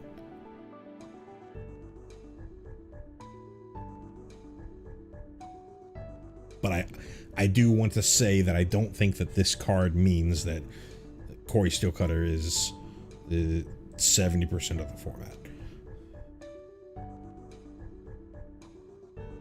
Next up, we have Gilgamesh, Master at Arms. For 4 red. We get a legendary creature, Human Samurai, at rare. It's a 6/6. Whenever Gilgamesh enters or attacks, look at the top 6 cards of your library. You may put any number of equipment cards from among them onto the battlefield.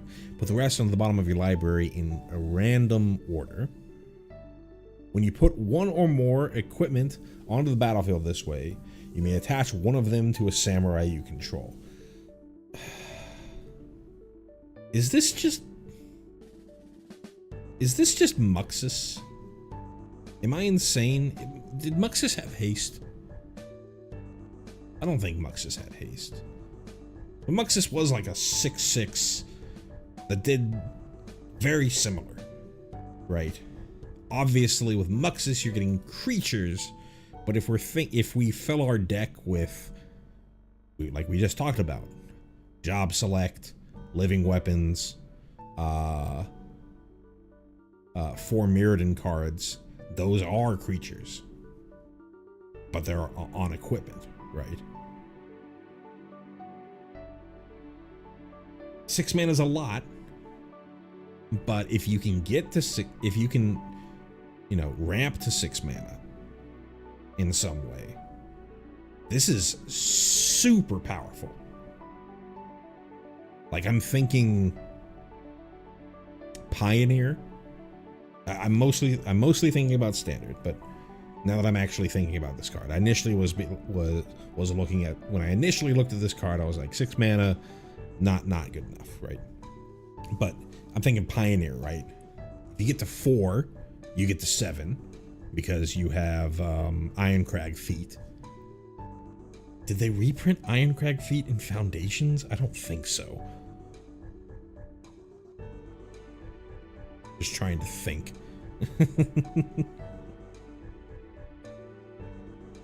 But if you can get this out ahead of schedule, this is a huge effect.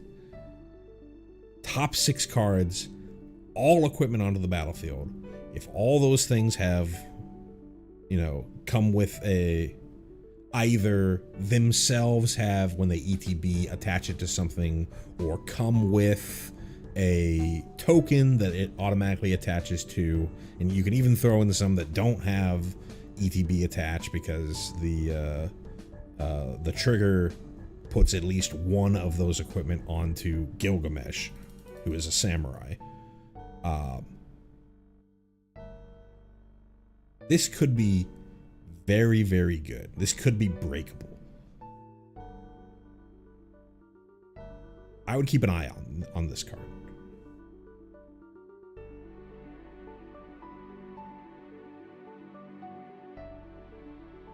Zell Dinkt?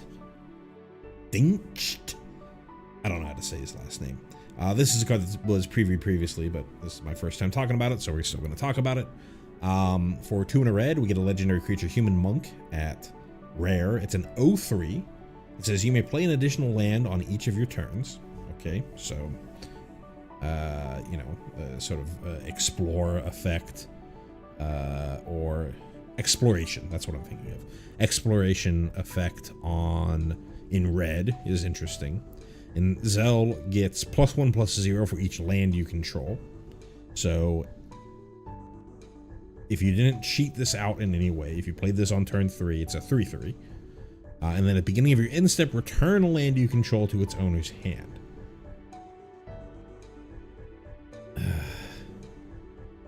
So you're still always going to be up a land, right? Well, I shouldn't say always. You'll eventually run out of lands in your hand. Because the only way that you stay up lands is if you play 2 lands a turn. So you can certainly, for a time, play multiple lands a turn. But unless you're, playing Tatiova Benthic Druid, or have some other way to that landfall draws cards, right? Does the Aftermath Nissa draw cards? I don't remember. I think the Aftermath Nissa does Lotus Cobra on land entering the battlefield.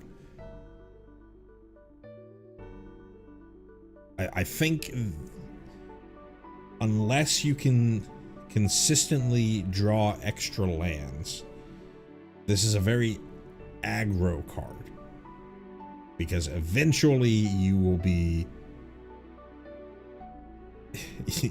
you'll basically be land destructing yourself.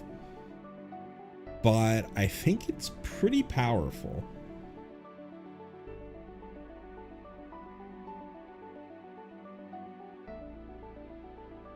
It's a really hard card to evaluate. If you're able to consistently hit 2 lands a turn, then it's mana ramp in mono red. But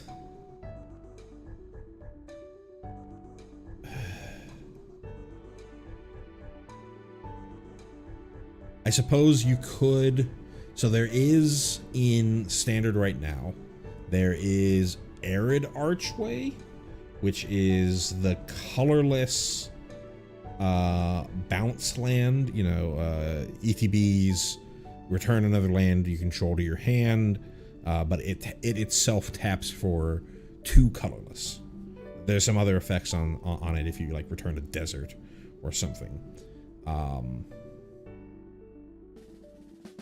And so that would sort of help you make sure that you're still being able to play 2 lands a turn and still get a lot of ramp.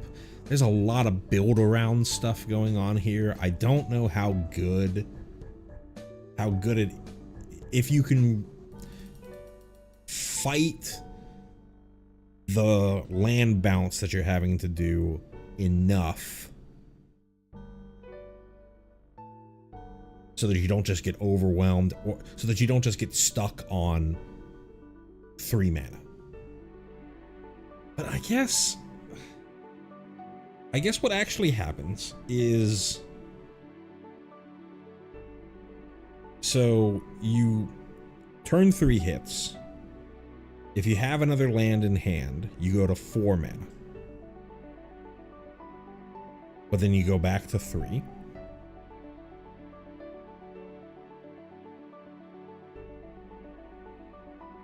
Turn 4,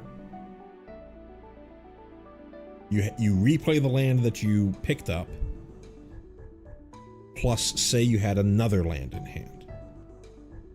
You go to 5 mana and then go back to 4. You briefly go to 5 mana and then go back to 4. So I think you're constantly always briefly ramping to you're constantly always briefly ramping to 1 mana over what you normally would be. But if you run out of extra lands, then it's the same as if you didn't draw is if you didn't have, yeah, it's the same as if you didn't have lands in hand. Maybe it's a little worse because if I didn't have any lands in hand, but you will never not have lands in hand because of Zell. So you play Zell, will always have at least one land in hand, so you would return back to... So let's think about the scenario where you play Zell and you don't have another land in hand on the turn that you play Zell. You're still essentially at 3 mana on turn... you're still essentially at 3 mana on turn 4 with a land drop to play, because you have 2 lands that you can play. I guess that scenario, if they kill Zell, then you deramped yourself, and that's really bad. And that might be enough to say you can't do it. If Zell had 4 toughness, it'd be a lot better. We already talked about earlier how Nowhere to Run is not seeing a ton of play currently because Esper Pixie is so hated out of the format right now. But it's seeing enough play that 3 mana does...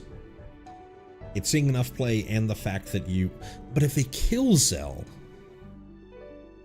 They kill Zell... Yeah, okay, yeah. They kill Zell the turn or after the trigger resolved. The end-step trigger resolved. Right? If they kill Zell before the end-step trigger resolved, then all you got was the benefit of being able to play an extra land on each of your turns. I'm obviously not even thinking about, you know, the benefits that you get from other cards that have landfall, which we know that they're, well, one, I guess we don't know if we, you know, are in the world of, I have never seen any of these cards unless I've watched this video. But if you've been following any of this stuff, you know that there's landfall in this set in particular. As well, there is already landfall all throughout Standard. Doesn't see a ton of play, but they exist. Bristly Bills in play. We talked about the Nissa there. Tatiova is in Standard right now. Doesn't see a ton of play, but it's there. There's the Lizard with Offspring that whenever you play a land that has a landfall, deal 1 damage to each opponent. Getting all those extra landfall triggers is super cool with Zell. Very, very, very, very cool card. I'm just really, really worried about is the scenario where you only have 3 mana, or you only have, yeah, on turn 3 you only have 1 land in hand. You play Zell. You return that land to your hand, and then they instant speed kill Zell or sorcery speed kill Zell, and you deramped yourself. That is horrible. But if you can avoid that, then Zell is super cool.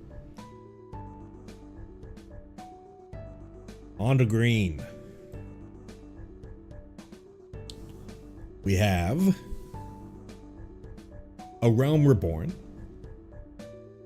So for 4 green, excuse me, for 4 green, we have a enchantment at rare. Weird that this isn't legendary, but besides the point. An enchantment at rare that says other permanents you control have add 1 mana of any color. I guess if you have 2, then the 2 Realm Reborns allow you to tap each other for mana.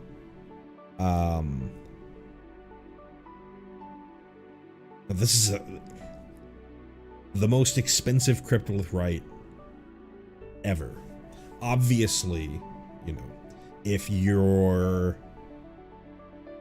this is all other permanents, so all your lands become, you know, prismatic. They can tap for anything. Your treasure tokens that you made, you don't have to sacrifice them to add mana. You know, all the clue tokens you made from investigating turn into mana rocks. Food tokens that you made turn into mana rocks. This to me screams Commander. I don't really see a huge reason to play this in standard. You're ramping to 6 to ramp some more. At 6 mana, you're looking for a payoff, not more ramp.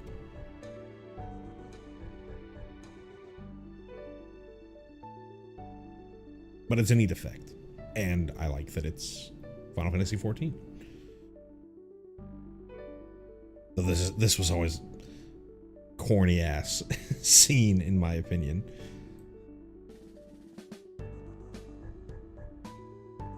Next up, Bartz and Boko. Real ones know them as Butts.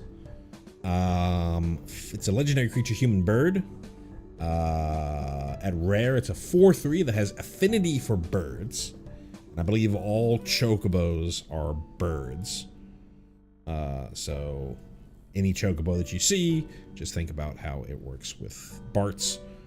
And then when Bartz and Boko enters, each other bird you control deals damage equal to its power to target creature an opponent controls. I would have liked for this to be each other bird.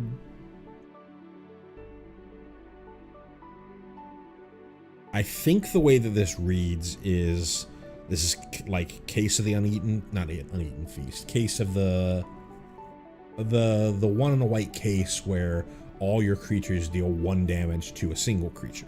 I think this is all your birds deal 1 damage to a single creature your opponent controls.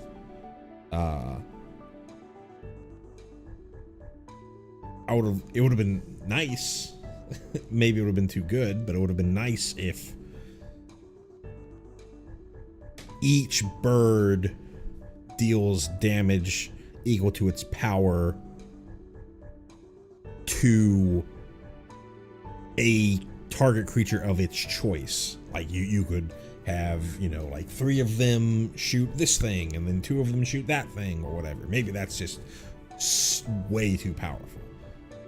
But I think this to me reads you're biting or punching, depending on which version of the card that you associate that effect with, a single creature with all of your birds.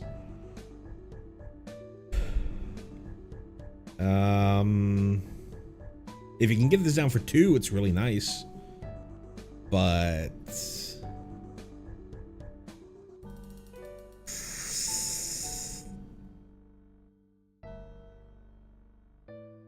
I'd have to really look at the other birds there are. Maybe even if this is 5 mana and this is the only bird that you have. Let me think about it this way. If it's 5 mana and if it was just a 5 mana 4/3 ETB bites something, that kills a lot in standard already. 5 mana is pretty slow.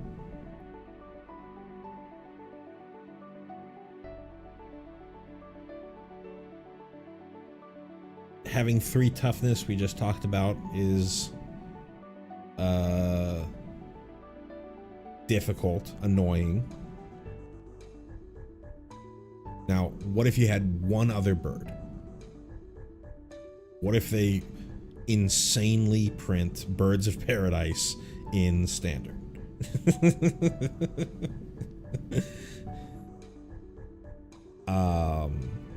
God, if they printed Birds of Paradise in standard, that would be insane.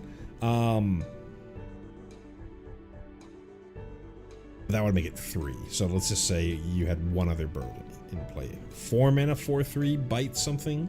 That's pretty good. 3 mana, 4/3, kill a creature of your opponent's.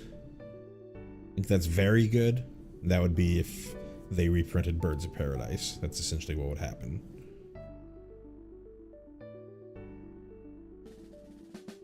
Yeah, because 4 mana ETB kill something is essentially Ravenous Chupacabra, which was a menace in its standard of the day. Is it still a menace? Maybe.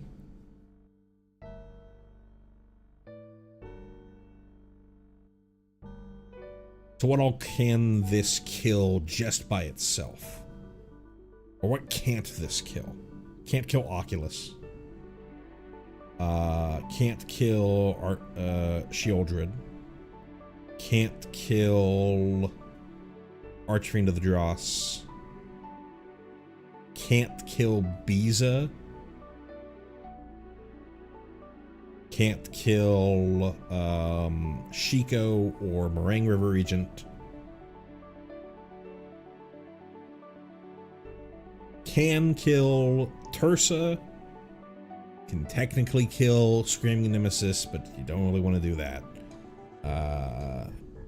Kills basically everything that your opponent plays in Is It Prowess, unless they're playing like the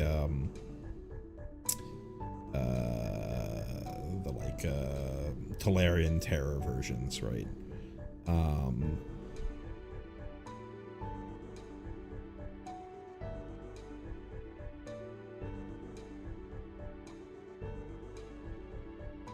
don't know, maybe I'm coming around to it. If you can play this early, if you can play this on turn 4, then I think it's probably fine. You'll kill enough things that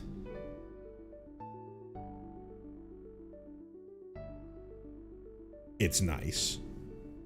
If you can play this on turn 3, I think it becomes insane. But maybe I'm overlooking an already existing 3 mana 4/3 that ETBs and kills something in green that is just unplayable. So I don't know. Anyways, Commune with Beavers. So for a single green, we get a sorcery at common. Look at the top 3 cards of your library. You may reveal an artifact, creature, or land card from among them and put it into your hand. Put the rest on the bottom of your library in any order. Is this just the best commune? It's been a while since I've thought about the other communes that they've had. Generally, it's like creature or land, or maybe just land.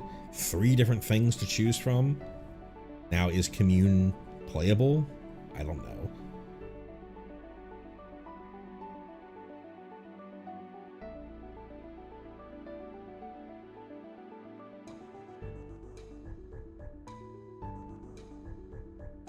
In green,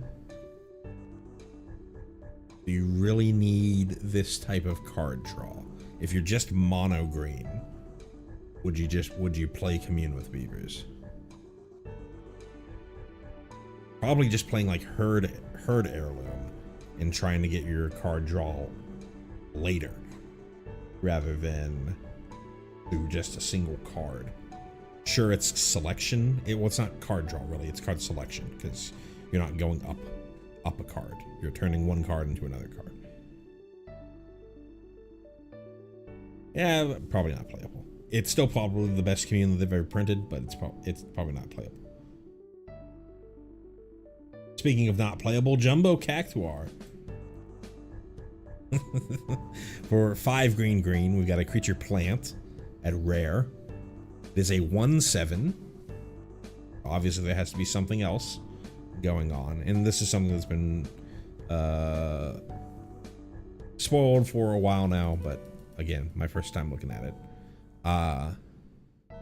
Whenever this creature attacks, it gets plus 9,999 plus 0 until end of turn. So it becomes a 10,007. It's got to attack.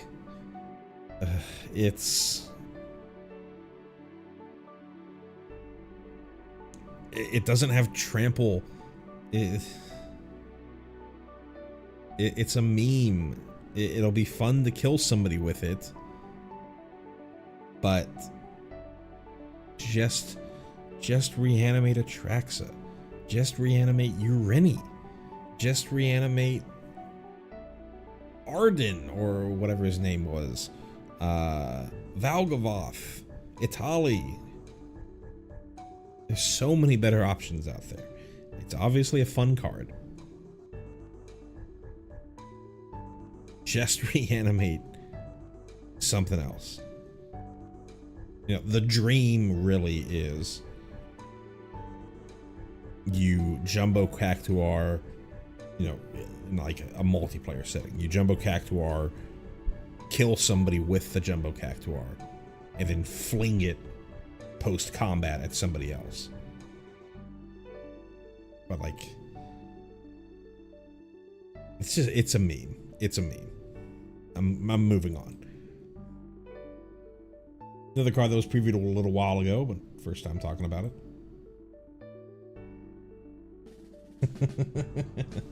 What's up, Dow? It's been a while. Yeah, exactly. Play Ugin, which you know, on cast kill something of theirs, or play a card that dies to go for the throne. I don't know.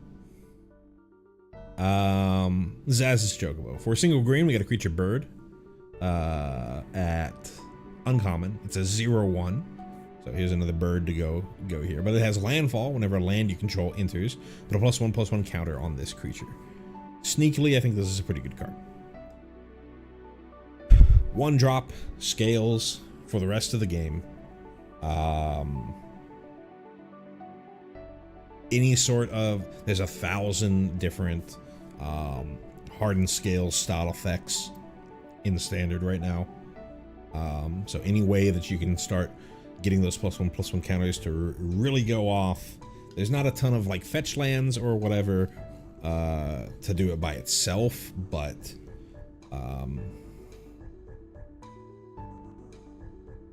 I think that it's, you know, if you're trying to be aggressive and you don't want to play Llanowar Elves, right? You're playing a Bristly build deck, something like that. Then here you go. Here's a card. And I think in older formats, it gets significantly better, where you actually have fetch lands to play with.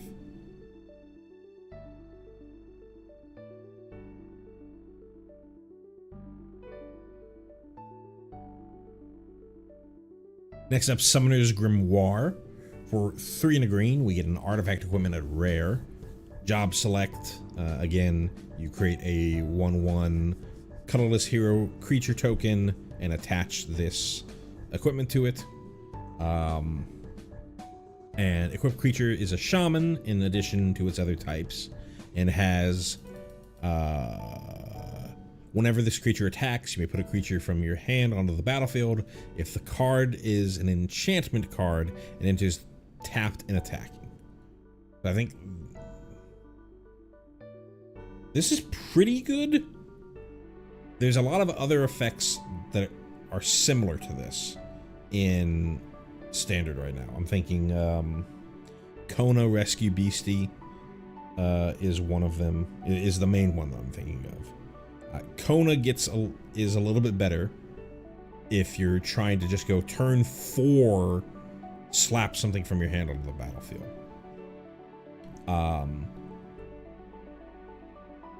The play that they're really trying to get you to do here is you Summoner's Grimoire and put in one of the summons, the saga, the enchantment sagas into play. You could put one of the overlords into play. Problem here is the overlords have ETB and attack triggers, and this is tapped and attacking. So you're skipping the whole attack trigger because it is already attacking. It's a really weird quirk. Well, it's not really weird. It's the way the rules work, but if you don't really think about it, then you don't realize that you don't get the attack trigger when it is already attacking.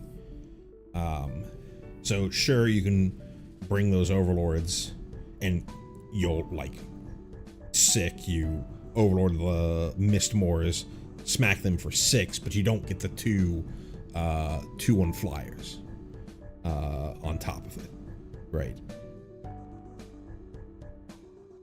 So the better play here is definitely putting one of the summons in play, because the summons, yeah, I guess that's true. You do get the ETB trigger. You don't get the attacking. You don't get double the trigger. Yeah, you're right. You're right. For some reason, I completely forgot that it's also an ETB trigger.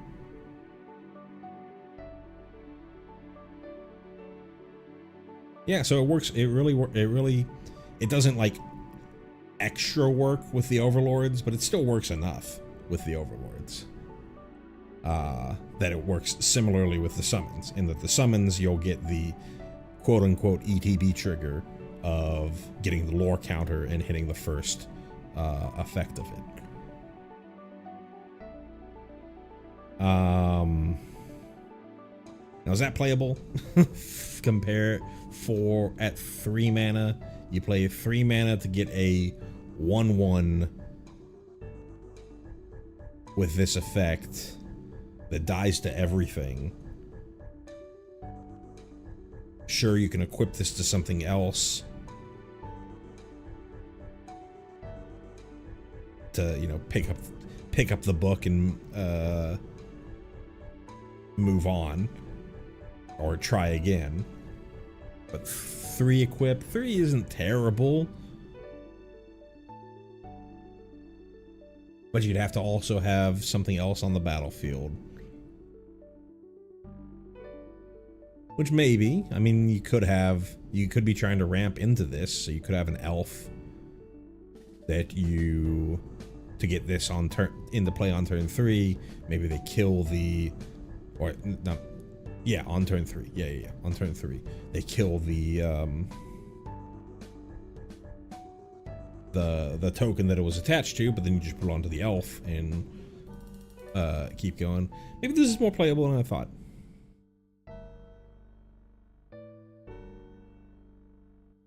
It'll be interesting.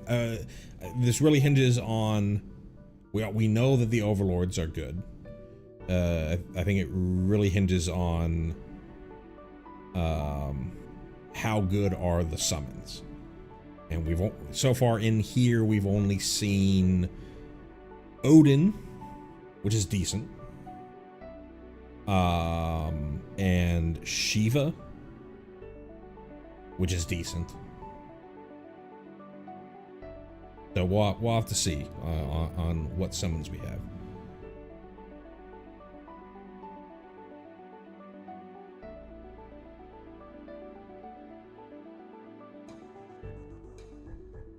Next up, we have Fenrir.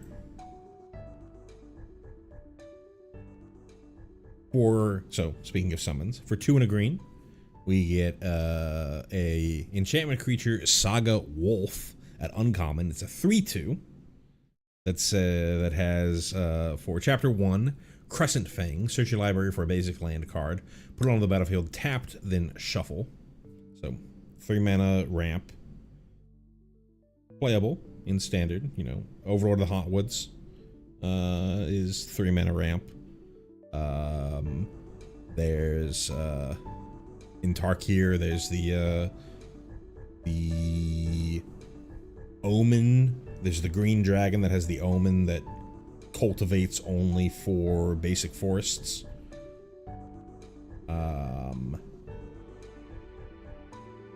Yeah, it's 3 mana ramp is kind of what you get in standard, though there's Glimpse the Core for 2 mana ramp in standard right now. If you really want to be a stickler, but 3 mana ramp is totally fine in standard. Next up, Heavenward Howl. So chapter 2, when you next cast a creature spell this turn, that creature enters with additional +1/+1 counter on it. Okay. And then finally, Ecliptic Growl. Draw a card if you control the creature with the greatest power or tied for the greatest power. I think this card's great. Dream Curve is turn 1 Elf, turn 2 Fenrir, turn 3 Balustrade Worm, which is a card from Duskmourn. That's 3 green. 3 green has trample and haste, and it's a 5/5, and that's really, it has some other stuff if it has delirium that allows you to replay it from your graveyard, stuff like that. But for this thought, this is one of the only cards that I really like thought about and looked up some stuff prior to coming online here.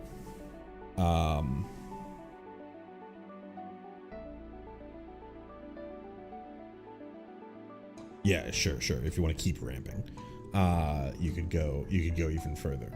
But to me, this screams more like an aggressive thing, because you want to be. I'd want to be hitting with the creature that gets the chapter 2, if at all possible. So I looked for hasty 5-drops that have green in their casting cost in this standard, and Balustrade Worm I think was the most playable one, because that means that you're swinging for 10 on turn 3, because the Balustrade Worm would become 6/6 because it gets the +1/+1 counter on it. Fenrir itself is a 3/2, and then you have your, well, I guess it's only 9 because you'd have to use your elf to cast the Balustrade Worm. But yeah, you'd swing for 9 on turn 3, and then almost certainly draw a card on the turn that Fenrir disappears. I think this is pretty playable. Green's been pretty bad in standard for a while, so it might just be green is too bad to that even, that's kind of like God curve there isn't good enough. But it's at least, I think this is something that you could play around with.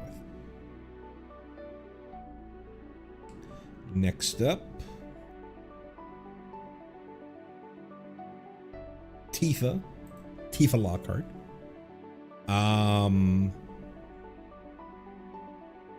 So we've seen I shouldn't say we've seen, because if we're acting like this is the first time anyone's ever seen any of this stuff, we haven't seen the other Tifa, but this is the standard Tifa. For 1 and a green, we get a legendary creature, Human Monk, at rare. It's a 1/2 with trample that has landfall. Whenever a land you control enters, double Tifa Lockhart's power until end of turn. Your brain is like, oh my god, right? If I can get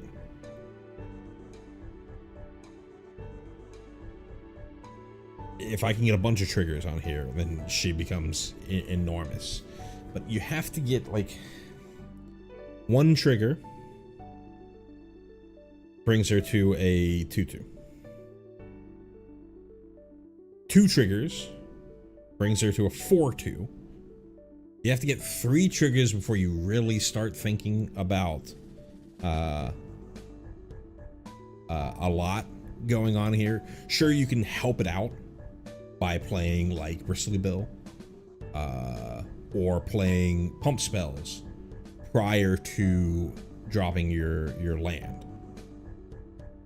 But it's also 2 toughness. And 2 toughness is, I've mentioned a million times before, is just so hostile in this environment. If you can't bring its toughness to more than 2, you're putting in all this effort for something that's gonna get Torch the Towered or Burst Lightning, which are all over the place. You can argue that this is the Dies to Doomblade argument. This isn't Doomblade. This is a 1 mana burn spell that sees play all over the place. So I think she's unplayable.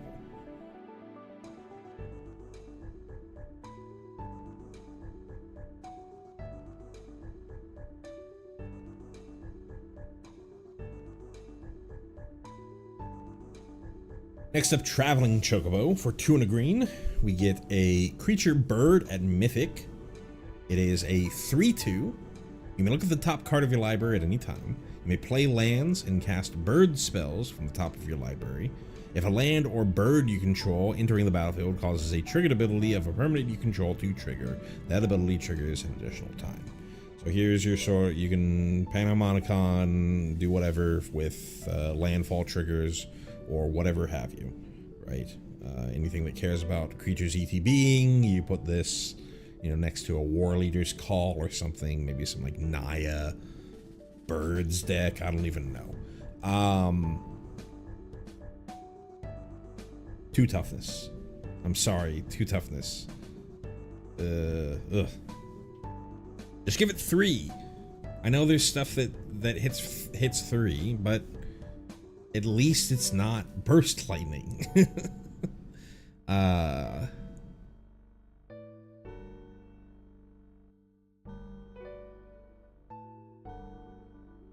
Yeah, I don't know. I'd really have to look at all the other birds. We just saw Bart's and Boko, which is, I think, borderline playable. But this one, I don't see it.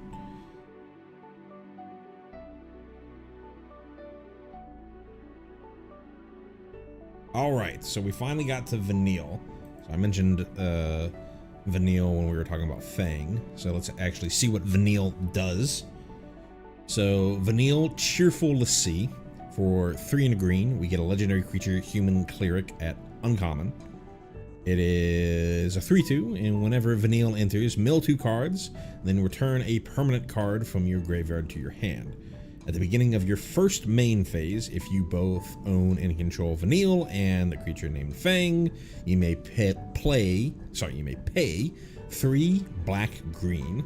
If you do, exile them, then meld them into Ragnarok, Divine Deliverance.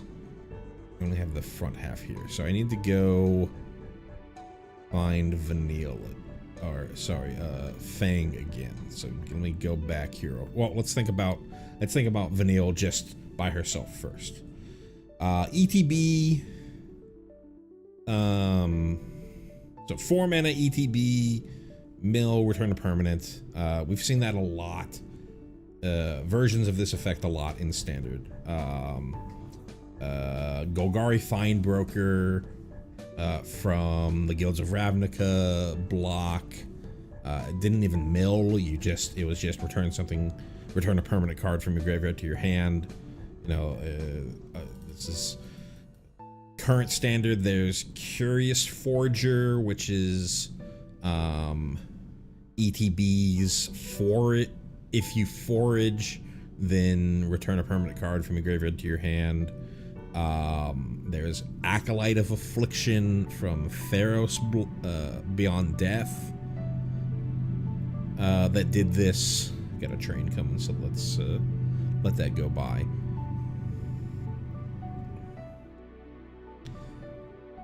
It's playable, it's fine.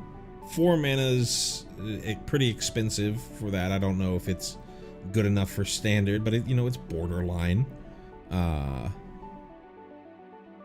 Unlike a lot of the other cards that we talked about that had, worried about their 2 toughness, at least this has an ETB, so even if they immediately shoot it, you got something out of it.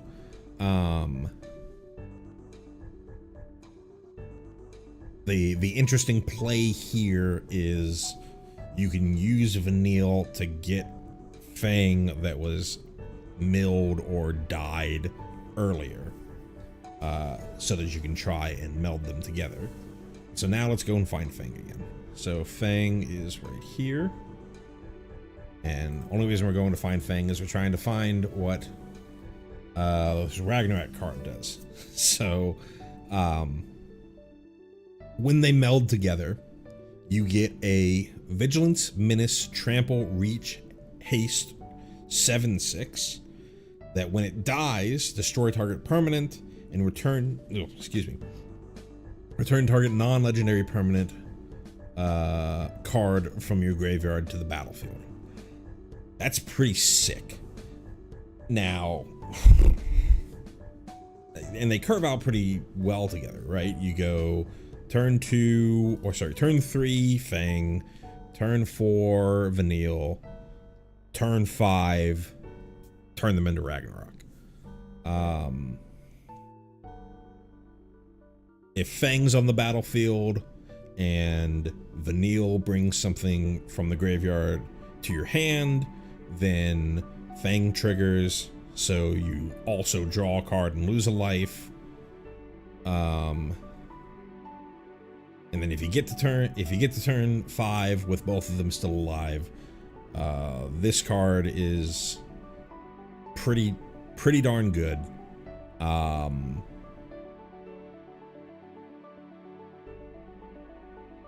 I don't know enough about meld. Let me look at, sorry, go this way. Okay, so this meld is a trigger on your first main phase. Ooh, so it's not turn 5. Because you wouldn't have time to play your land. Oh, that makes it a lot worse.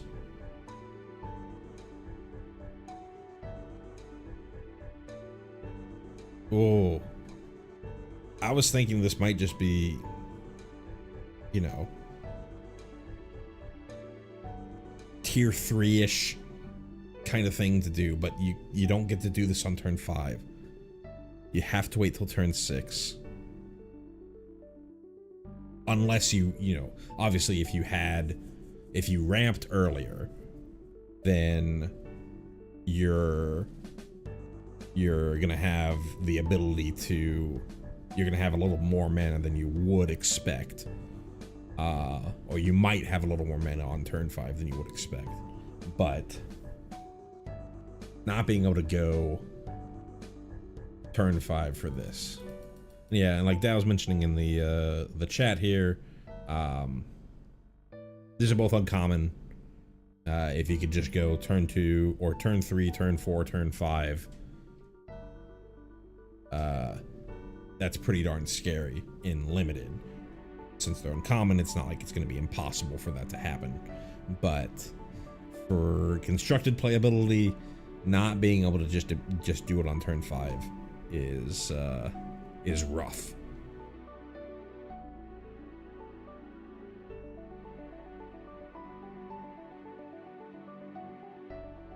The thing that I was thinking when I came back to this card was like, okay, well, could they kill one of them in response to this? And yeah, they could do that as well, because this is a trigger.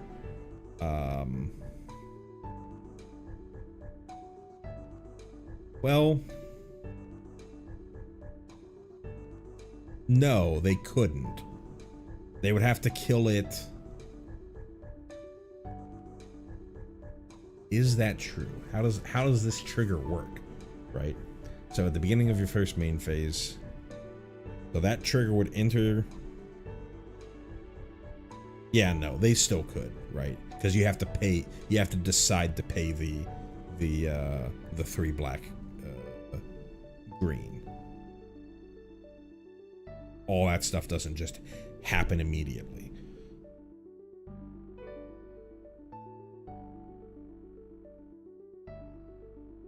Anyways,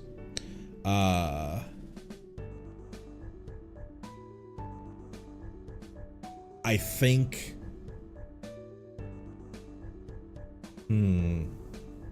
maybe. Honestly, I don't know. I'd have to actually really think about this. I'd have to really look into the rules. Because it's an intervening if, you have to have owned Vanille and Vanille and Fang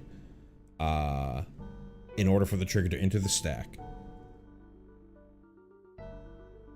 So if you got to the point, the thing that I'm wondering about is if you can get to the point where you have paid the mana, does your opponent have the opportunity to shoot one of them after you've paid the mana? And I don't know about that.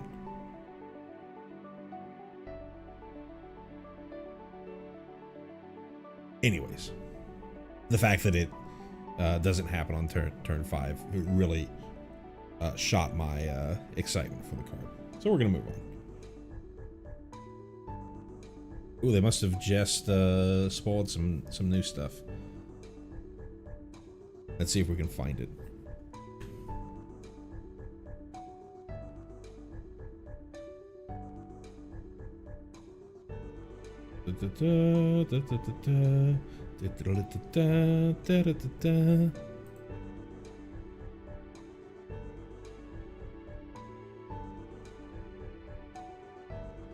Earth Cloud, Dragoon, Side Quest, Crystal's Chosen, White Mage Staff, Ice Magic, Jill. Oh, the Leviathan. This was spoiled earlier, but I guess it just wasn't on Scryfall. So we can talk about this.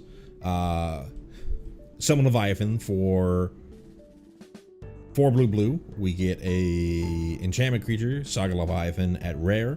It's a 6/6 with Ward 2. Its first chapter is return each creature that isn't a Kraken, Leviathan, Merfolk, Octopus, or Serpent to its owner's hand. Then chapters 2 and 3 are until end of turn, whenever a Kraken, Leviathan, Merfolk, Octopus, or Serpent attacks, draw a card. Pretty powerful effect. You get your 6 mana, River's Rebuke style effect that obviously doesn't hit Leviathan itself.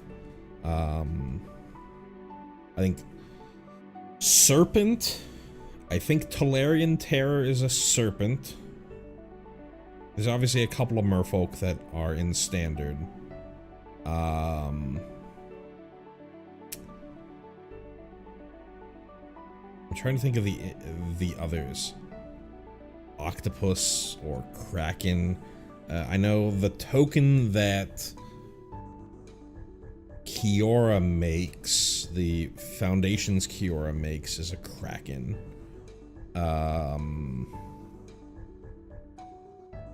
I can't think of any Octopus or other Leviathans that are in Standard, though I'm sure there are. But regardless, right, if you just play this as a... is the Hornlocked Whale or whatever it is, the thing that had the 6 mana flash thing, does that count as any one of these? 6 mana flash ETBs, tapped if it's not your turn. Ward 2 that has the adventure that puts target attacking creature on the top or bottom of your opponent's library, their choice. It's probably just a whale. I think it's called like Hornlocked Whale. So I don't know if that counts for Summon Leviathan, but regardless, 6 mana, 6/6. Ward 2 that bounces the entire enemy board. Probably playable. It's really competing against Meringue River Regent, which flying 6/7 for the same cost that ETB bounces 2 non-land permanents. Meringue River Regent's a pretty good card in current standard.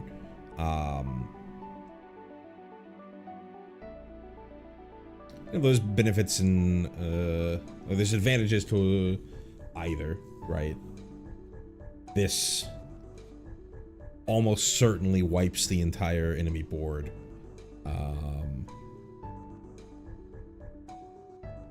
Whereas River Regent only hits 2 things, but River Regent can hit non-land permanents.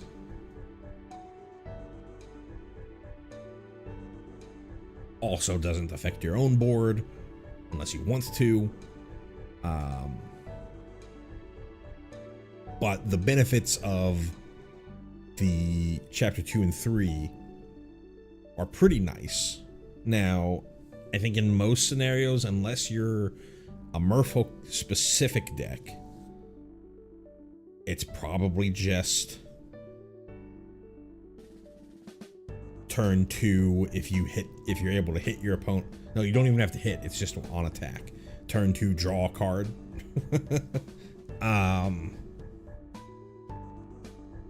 So maybe I'm overvaluing that. You'd really have to like play into the whole Kraken Leviathan Merfolk Octopus Serpent thing for this to jump above Meringue River Regent in playability. But it's borderline. I could see some people making that decision to play some Leviathan over Meringue River Regent. All right, let's head back to where we were. Cool. So we are done with our greens, and we are on to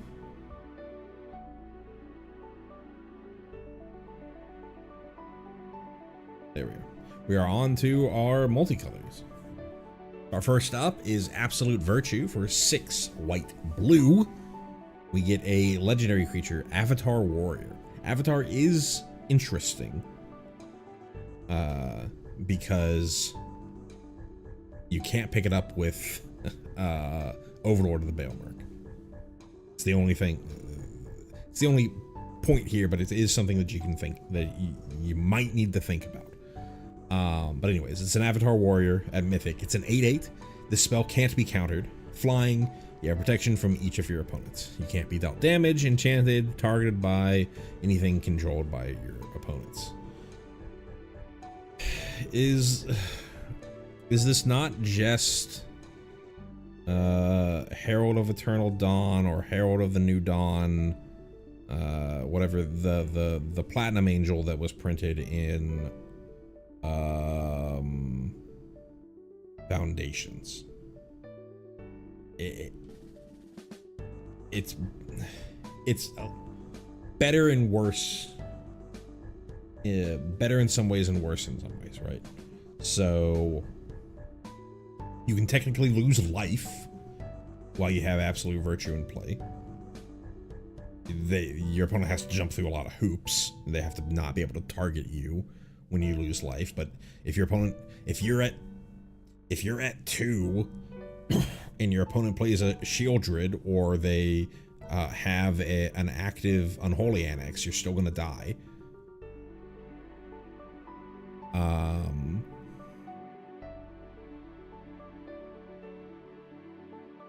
Whereas the angel would keep you alive. Yeah, exactly. If you have some way that causes you to lose the game that doesn't require that thing dealing damage to you and doesn't target, it's pretty difficult to do. But technically that does happen. I think the Unholy Annex or the Shieldred examples are probably more likely to happen compared to like Herald of Eternal Dawn. But this does, if your opponent's playing targeted discard or has things that they're wanting to try and do to you, this is better than Herald of the New Dawn.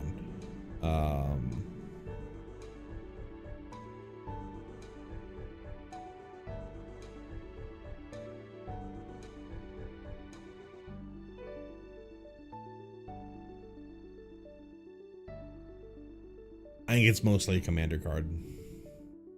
Outside of that, I can't really think of anything. Like, possibly you reanimate this, right? But there's much better reanimation targets, in my opinion. Because this thing itself does not have protection from each of your opponents. So they just have to find a way to kill this.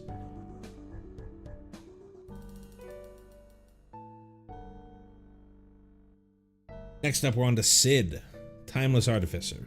So we're only going to be looking at this art for Sid, but there are 16 different arts for Sid, portraying each of the Sids in the mainline Final Fantasy games. The one they chose here is the Final Fantasy XIV Sid. So Sid, Timeless Artificer, for 2 white-blue. We get a 4/4 legendary creature, Human Artificer, at uncommon. Artifact creatures and heroes you control get +1/+1 for each artificer you control and each artificer card in your graveyard. The deck can have any number of cards named Sid, Timeless Artificer, and it cycles for a white and a blue. And this is I think for the most part, this is just part of a long line of mostly meme. You can play any number of these cards.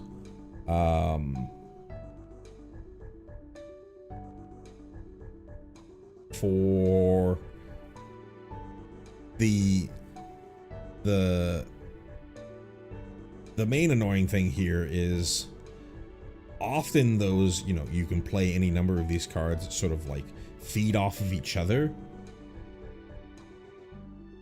These feed off of each other, but they only support things.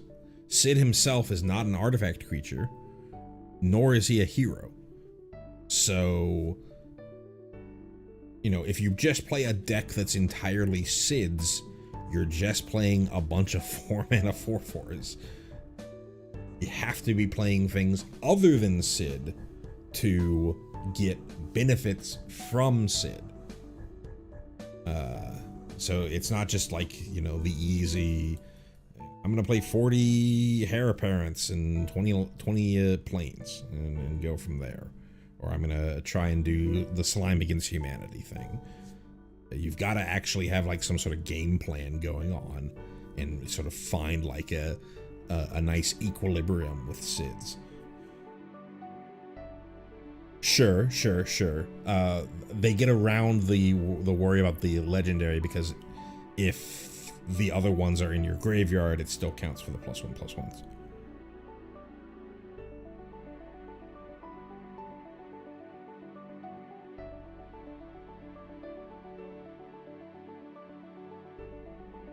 Happened. There we are. Emmett Selk. Unsundered. This is a card that was previewed a while ago, but this is the first time that I'm talking about it, so we're going to talk about it. Emmett Selk Unsundered for 1 blue and a black. We get a legendary creature, Elder Wizard, at Mythic. He is a 2/4 with Vigilance. When he enters or attacks, you loot, so draw a card and discard a card. And at the beginning of your upkeep, if there are 14 or more cards in your graveyard, transform Emmett Selk. So let's just evaluate Emmett as the front half first. 3 mana 2/4. That's a playable stat line in Standard. Preacher of the Schism sees play. Being 2/4 is good because it allows you to avoid cut down and keeps you out of range of nowhere to run. 2/4 Vigilance attacks and defends pretty well, right? Has an ETB effect, so even if it gets Doombladed or Go for the Throated, then you still at least get to loot, and every time that you attack, you're going to get that draw and discard. So I think there's arguments for playing Emmett Selk over Preacher. I think the biggest argument against playing Emmett Selk is over Preacher is the fact that Imit Selk is legendary, so you can't have multiple Imits on the battlefield as opposed to having multiple creatures.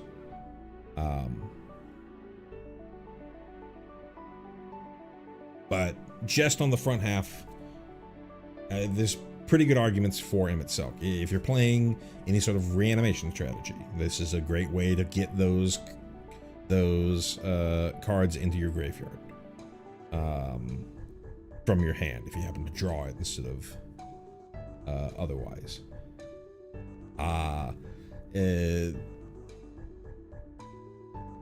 Yeah, just good stat line, good effect, has an ETB.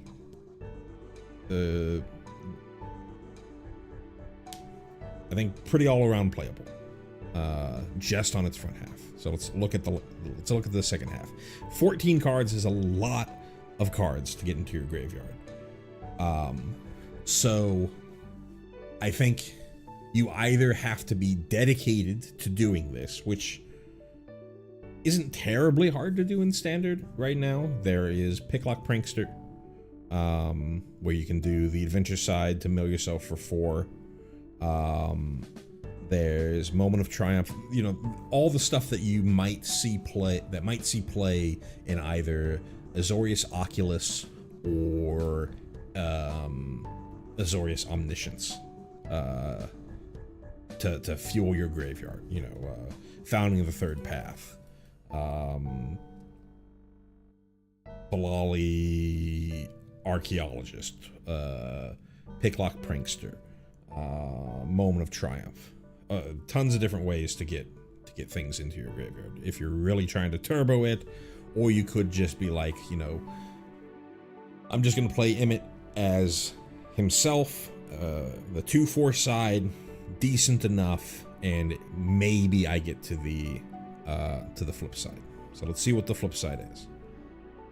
Turns into Hades, Sorcerer of Eld, legendary creature avatar, Vigilance, 6/6. Nice stat line, blocks and defense, or attacks and blocks well. Vigilance is a great ability. And then Echo of the Lost. During your turn, you may play cards from your graveyard. And then if a card or token will be put into your graveyard from anywhere, exile it instead. So if you flip it, you kind of get an every turn Yogg-Will, which is obviously insane. Now, Yogg-Will is Yogg-Will because in those formats where Yogg-Will gets played, you're also playing Dark Ritual,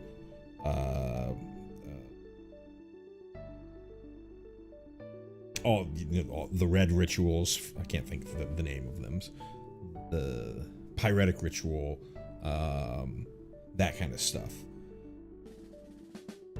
Like, that's where, when somebody thinks, oh, you play Yogg-Will and you win the game, right? It's because you have all this, you know, bursts of mana that you get to replay.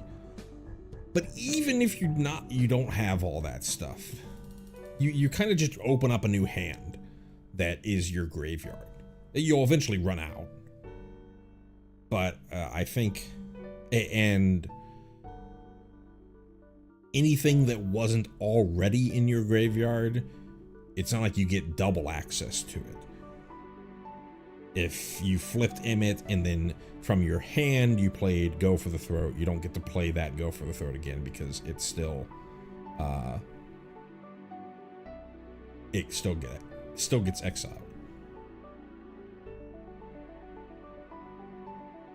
But even with all those caveats, just to be like, okay, it's not like in standard you flip this and the game is over.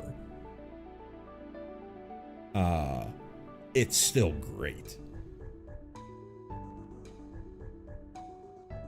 Of the cards that we've seen so far, I think probably this or maybe Zaz's Chocobo. Trying to think of the other things that we've seen. Maybe Sephiroth. Maybe Cloud.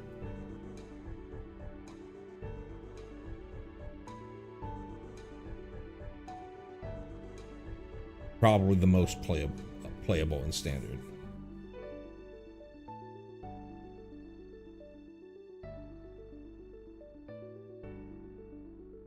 Next up,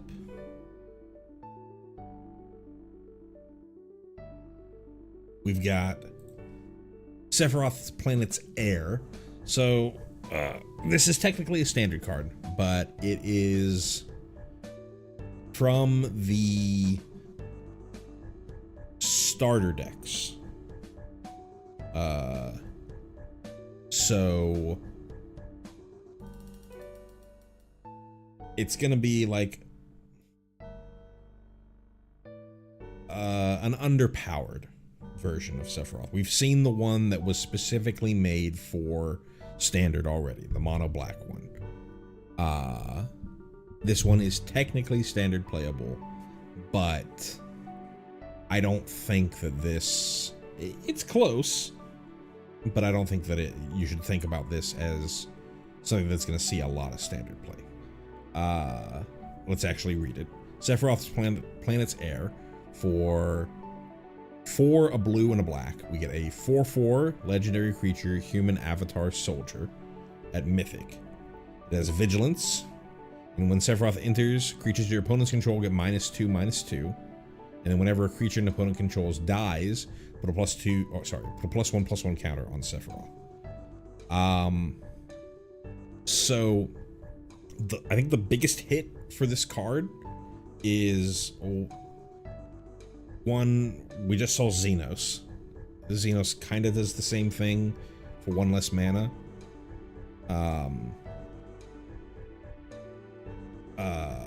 There's Harvester of Misery, which does the same thing for 1 less mana, and for the exact same mana cost. And I shouldn't say the exact same thing, because this is only creatures your opponents control, whereas both the Xenos and Harvester of Misery is all creatures get -2/-2. So you're also potentially blowing up creatures on your own board. Whereas this is creatures your opponents control. But right now in standard, Massacre Worm is playable. It was reprinted in Foundations. It wasn't part of the main like booster set, but it was in the I think they called it the beginner box, which is all playable standard cards, but they aren't things that you can open up from the Foundations pack, but they still are legal. And Massacre Worm is in standard, and Massacre Worm I think is just this effect, but better, because whenever creatures your opponents control die, they take 2, as opposed to just making Sephiroth super big, right? Sure, I make a big Sephiroth, they kill Sephiroth, well, shit, right? Massacre Worm, it came in, it swept the board, it potentially swept the board, or it killed some number of creatures on your opponent's side, and they also took a bunch of damage immediately. And then if Massacre Worm dies, then Massacre Worm dies, whatever. Right. So to me, I think you just play Massacre Worm if you're looking for this effect, this specific effect of only doing -2/-2 to your opponent's stuff. If you're really you should play Harvester of Misery and just not care that your own creatures might die. Anyways, on to the next one.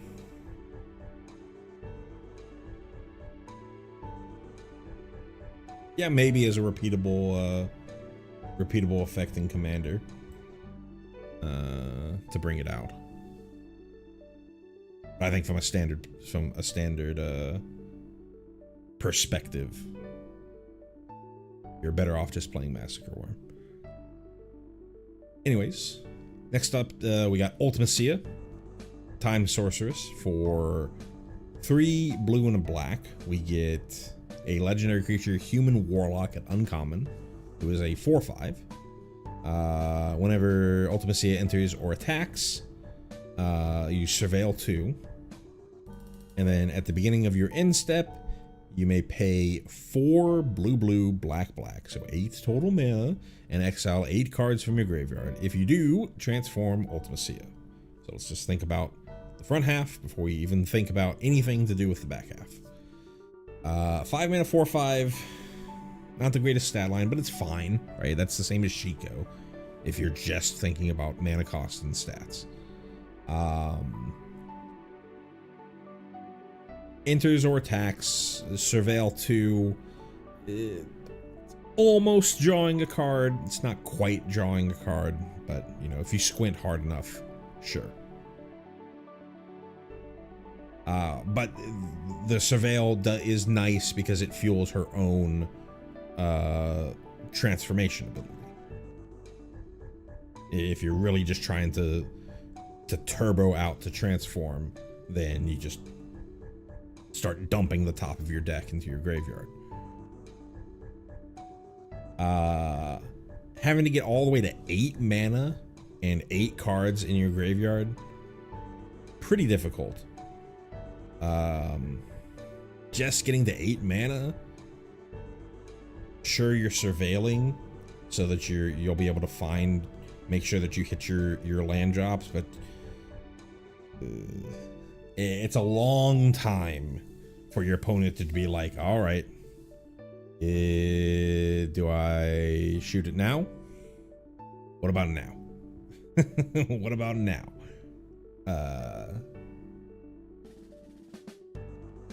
But anyways, so I think on the face of it, probably not. But let's see what it transforms into and what it does. Ultimacia Omnipotent, legendary creature, Nightmare Warlock. So it's a 7/7 with Menace and Time Compression. When this creature transforms into Ultimacia Omnipotent, take an extra turn after this one. Obviously, extra turn effects are scary.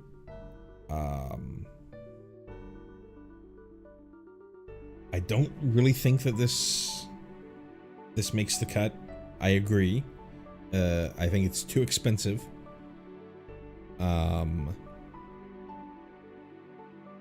8 mana to get there, and it's telegraphed. Your opponent knows Ultimacia is just sitting there on the battlefield, and they can try and sit there and wait for the right time to decide to shoot the Ultimacia. Maybe for some reason you don't have 8 cards in your graveyard, so they can just keep on waiting. They can see it coming from a mile away. We already kind of have you gotta squint hard, but we already kind of have an extra turn spell in the standard right now. What's it called? It's the 6 mana card that was originally printed in Kamigawa. It's a 6 mana instant that says end of the turn, exile this card. Which, you know, if you go to your opponent's upkeep and cast it during their upkeep, that essentially is it just called Time Stop? I don't remember.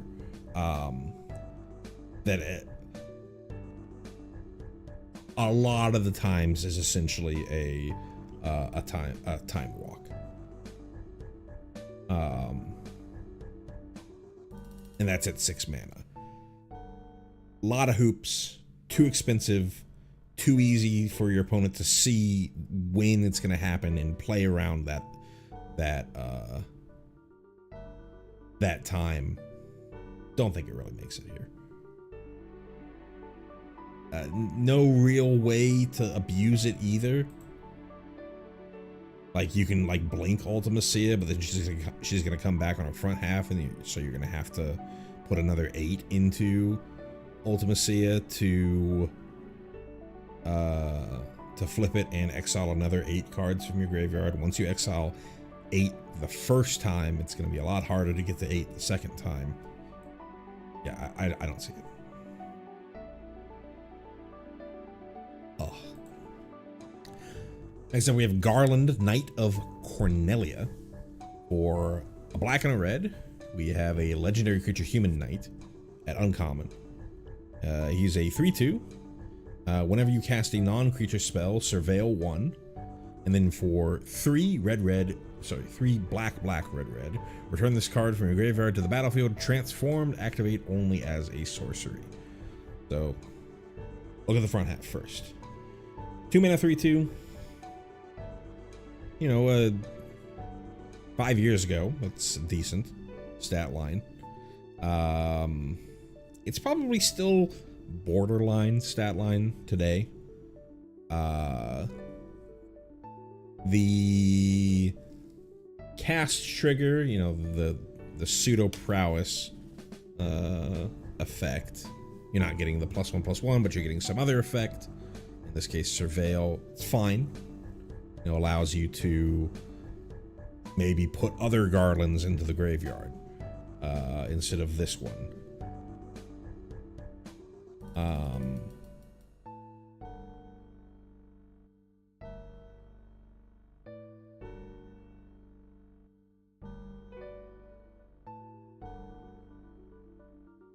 Just in on itself, probably outside of standard playability. But let's look at the other half, because this is something that you could just put into your graveyard, and you have this 7 mana thing that you can bring back and do something. So what does it do? Chaos the Endless. So legendary creature demon. It's a 5/5 flyer. When chaos dies, put it on the bottom of its owner's library. So you have a 7 mana 5/5 flyer that's essentially sitting in your hand, but in your graveyard. It is instant. No, sorry, it isn't instant speed. Activate only as a sorcery.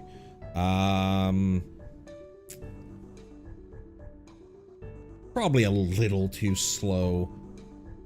The fact that you can just put this into your graveyard and just have it sitting there as something to do if you run out of other things to do is nice, but just a 5/5 flyer for 7, a little too expensive.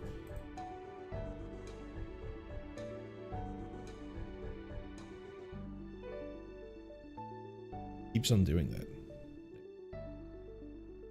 Kuja, Genome Sorcerer. For 2 black and a red, we get a legendary creature, Human Mutant Wizard. At rare, Kuja is a 3/4, and at the beginning of your end step, create a tapped 0/1 black wizard creature token with whenever you cast a non-creature spell, this token deals 1 damage to each opponent. Then if you control 4 or more wizards, transform Kuja. So that black wizard creature token is the same effect that you get by playing Black Mage's Staff. I forget what it was called. But just any wizard that Kuja creates has that effect. That can get scary quickly, but it is... Kuja is a 4-drop for 3/4. Note, Kuja himself is a wizard, so you really only need 3 other wizards, either generated from Kuja or other wizards that you just play. So if you go like Black Mage's Staff or whatever it's called on turn 2, some other wizard on turn 3, then Kuja, on end step you would get a 4th wizard from the token that Kuja creates and immediately transform. So that's interesting.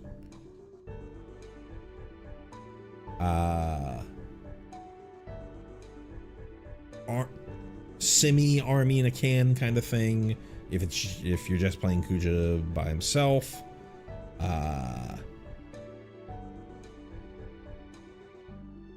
I'd say borderline if we're just looking at the front. So what happens on the back? Trance Kuja, Fate Defied, legendary creature, Avatar Wizard. 4/6 Flames, or a 4/6 with no other relevant keywords.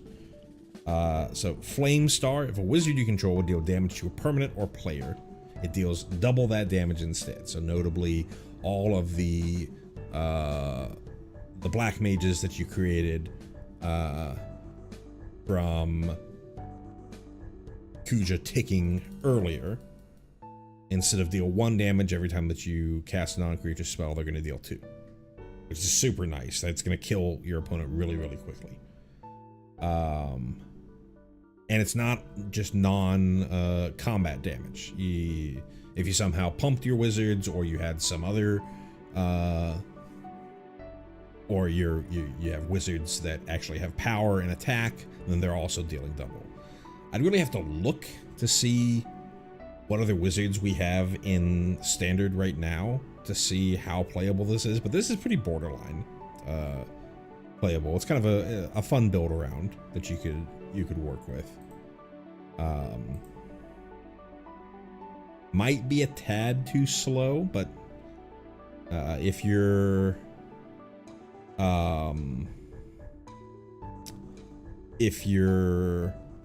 in some sort of Rakdos mid-range deck, then I could see playing this.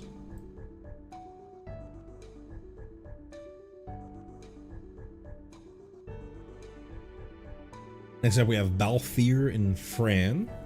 For 1, a red and a green, we get a legendary creature human rabbit. It's really a legendary creature human, legendary creature rabbit, but whatever. At rare, it's 4/3 with reach. Vehicles you control get +1/+1 and have vigilance and reach. Whenever a vehicle crewed by Balthier and Fran this turn attacks, if this is the first combat phase of the turn, you may pay 1 red and a green. If you do, after this phase, there's an additional combat phase. God, I really have to look at the 2-drop vehicles. Those are the ones that matter. The 2-drop vehicles. I know there's like that blue schooner, but then you're in 3-color. You're really looking for 2-drop vehicles in Gruul. For Balthier and Fran.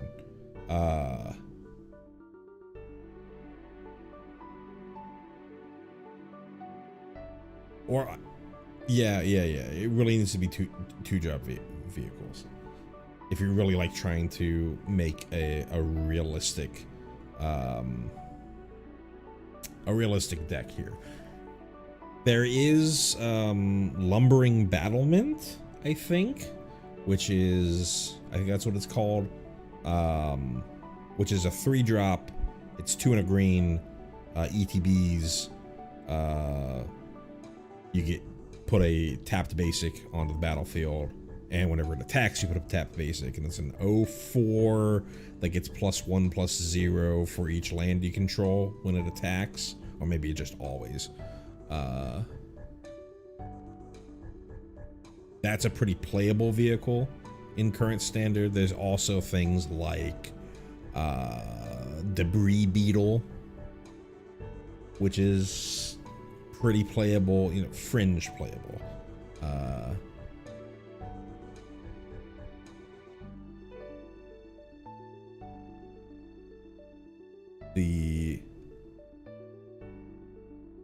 But I would really be thinking about 2-drop vehicles for Balthier and Fran.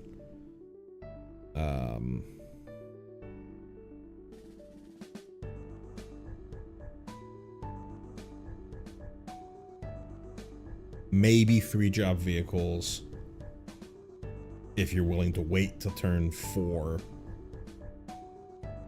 If you ramp into Balthier and Fran, then play either or. Ramp into Balthier and Fran, then play the 3-drop green vehicle I'm thinking of, or play ramp into the 3-drop green vehicle, then play Balthier and Fran.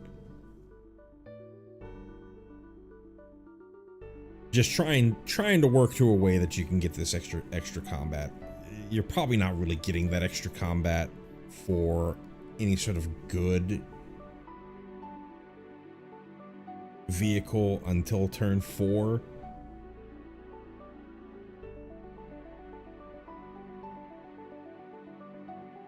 It does have vigilance and reach, which is nice. I really have to see more vehicles in the standard to know how playable this is. I think it's probably the mana cost for getting the extra combat is probably a little too much. Gladiolus Emicitia?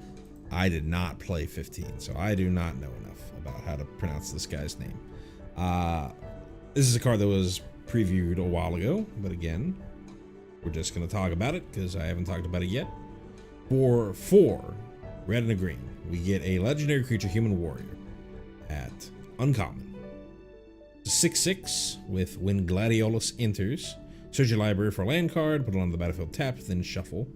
It's the most expensive rampant growth I've ever seen. And then landfall, whenever a land you control enters, another target creature you control gets +2/+2 and gains trample until end of turn. Okay, so idea is you're playing this, you get a guarantee, you play your land on turn 6, you play this, you get a guaranteed landfall trigger so that something else of yours gets to swing in. With +2/+2 and trample. 6 is a lot of freaking mana. Maybe if you can cheat him out earlier, but even then, like, the fastest you can get him out is probably turn 4 if you go elf into Haunt Woods. Right? Is that true? Let's see. Elf, 2 mana, Haunt Woods to 4. Yeah. It would have to be turn. It'd still have to be turn 4 because on turn 3 you're only at 5 mana.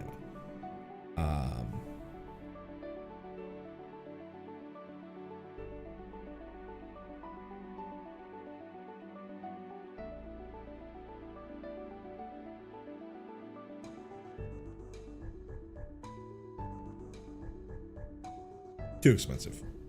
Don't really see it. Next up, Terra, Magical Adept. For 1, a green and a red, we get a legendary creature, human, wizard, warrior. Here's another wizard, though not in any colors that Kuja is in. She's at Mythic. She is a 4/2. When Terra enters, mill 5 cards, put up to 1 enchantment card milled this way into your hand. And then Trance for 4 red, green, and tap. Exile Terra, then return to the battlefield transformed under its owner's control. Activate only as a sorcery. So, very similarly to the dominance, Clive and Jill, which we've seen so far. Because she is getting exiled and returned to the battlefield transformed, she's going to have summoning sickness on the other side that we for Terra here. 3 mana 4/2, aggressively statted, but 2 toughness is rough for all the reasons we've talked about multiple times. She does dodge cut down, which is nice, but will get killed by Torch the Tower or Burst of Lightning. But she also does have an ETB, so she hopefully will cycle for an enchantment, though unfortunately this one is worded where the enchantment has to be within the 5 cards milled, rather than you mill 5 and then return an enchantment from your graveyard to your hand. Has to be from the milled. There are minor benefits from this wording if your opponent happens to have a rest in peace on the battlefield. You technically still get a card from Terra's ability, because even if those milled cards are in exile, it doesn't care whether they were in your graveyard or not when you put it back into your hand. It's just, were these cards part of the mill effect? So you get to grab something there, but almost always, I would say, limiting your options to only the cards that were milled is worse than the other versions of this effect. Um,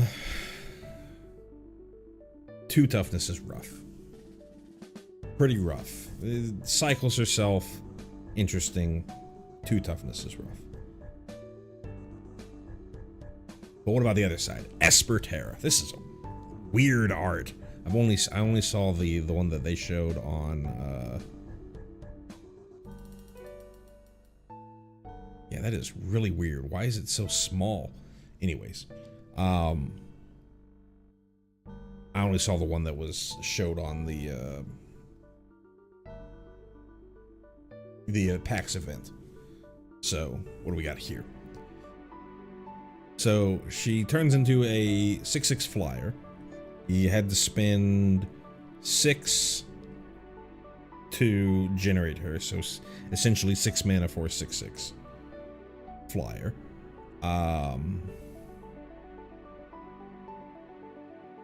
So chapter 1, she lasts for 4 turns, which is interesting. A lot of the times for these, from the summons we've seen, from the enchantment creature sagas that we've seen, they've only lasted for 3 turns, so she gets an extra turn where she can actually attack. But now let's actually read. So chapters 1 through 3, create a token that's a copy of target non-legendary enchantment you control. It gains haste. If it's a saga, put up to 3 lore counters on it. Sacrifice it at the beginning of your next end step. So the way that works is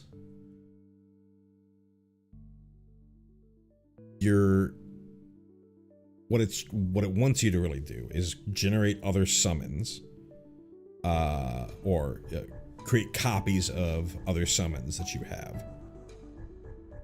But instead of like getting a full copy of it, you get an immediate effect of your choice. It's kind of like read ahead, but whereas read ahead, you know, all you're doing is putting a certain number of lore counters on it, and it'll eventually, you know, sacrifice itself when it reaches its maximum number of lore counters.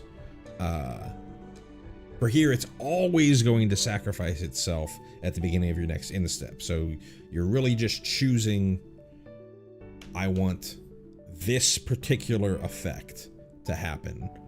And as long as the choice that you make is not the last option, because I think the summons that, so say you wanted to summon Shiva, the card summon Shiva, who only has 3 chapters on her. If you go immediately to chapter 3 to do Diamond Dust, it would still just immediately sacrifice right then and there, because it's on this top part for those summons, they always say sacrifice after you put the 3rd lore counter on it. And so if you say, I want to go immediately to Diamond Dust, well, you put the 3rd lore counter on it. It'll sacrifice immediately rather than at the beginning of the next end step. So if you want to get the attack in, you have to go any chapter before chapter 3. A lot to think about with this card, but a powerful effect that happens a ton. If you're playing some sort of summon deck. You can also, if you don't care about the saga stuff, this can target your things like your overlords, right? Get just a free copy of an overlord of the Mistmoors that you have impending, and it'll come in as a non-impended version, I imagine, because it's not going to have the impending counters on it, and then you just get a hasty swing in. It doesn't even specifically say enchantment creatures, so you know, you have this copy a Caretaker's Talent, that's essentially just drawing 2 cards in that case, but you know, you've got something on there. Or you have this copy a Storm Chaser talent to generate a bunch of 1/1 prowess otters, or what have you. I'm sure you can think of other things to do with this. We're there. So pretty powerful effect. Spent a lot of mana to get there, and a fairly fragile front half, but pretty powerful effect. And finally, when she reaches her ultimate, or her last chapter, you add double Wooburg, so double white, double blue, double black, double red, double green, and then flip her back over. And again, she exiles and then returns, so you can't just immediately transfer again, because she's going to have summoning sickness. But you get 10 mana, you get to use this, I don't know, cast Progenitus. I don't know.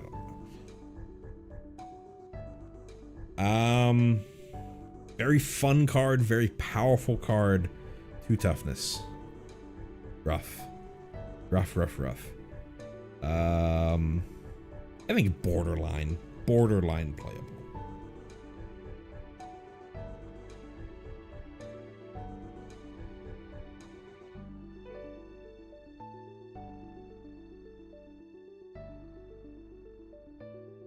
Rinoa heartily Rinoa. For 3 green and a white, we get a legendary creature, human rebel warlock at uncommon. She is a 4/4, and when she enters, create Angelo, a legendary 1/1 green white dog creature token. And she has Angelo Cannon. Whenever Rinoa attacks, another target creature you control gets +1/+1 until end of turn for each creature you control.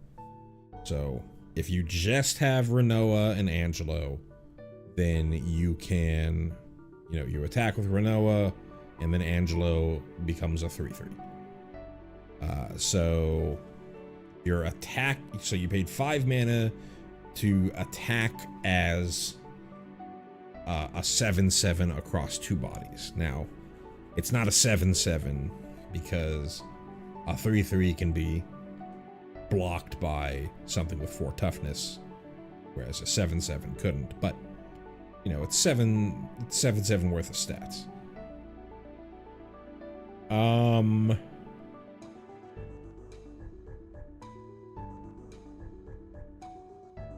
If you have any sort of board, this can get very nice. Like if you're playing like the Selesnya Rabbits deck, right?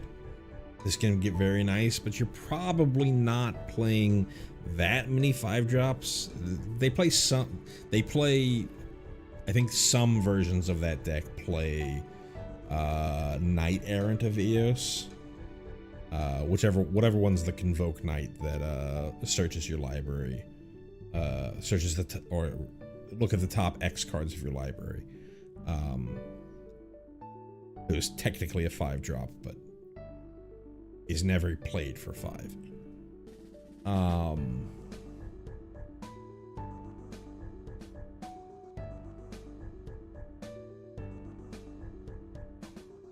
Probably too expensive. If you can, if you cut 1 mana off of this, might be good enough, but I think at 5, you're competing with a lot. Like a Selesnya deck, your 5-drop is, are you playing if you're getting all the way up to 5 and you're in Selesnya, are you playing Rinoa or are you playing Elspeth? Probably playing Elspeth.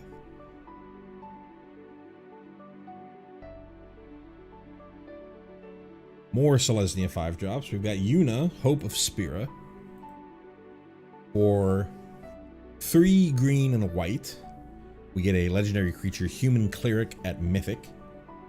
She is a 3/5 that has, during your turn, Yuna and enchantment creatures you control have trample, lifelink, and ward 2. And at the beginning of your end step, return up to 1 target enchantment card from your graveyard to the battlefield with a finality counter on it. So obviously the play that you're trying to do here is you're re-summoning your summons, right?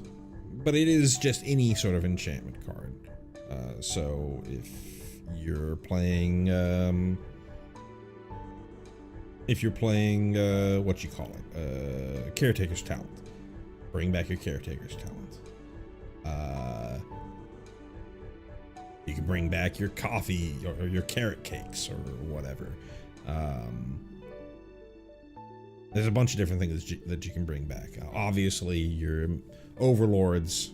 So giving your overlords, trample, lifelink, and ward 2, super nice. Right now, in current standard,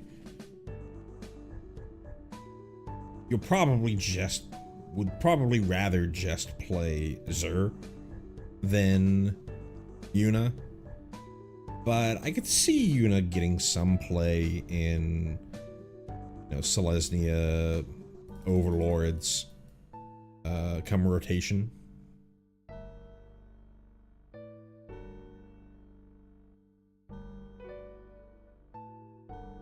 She herself, the big thing here is if she herself has ward on your turn. So unless your opponent is just sitting there waiting for, unless you're playing against a control player and they were just sitting there waiting for something to do, at which point they probably could have just countered Yuna.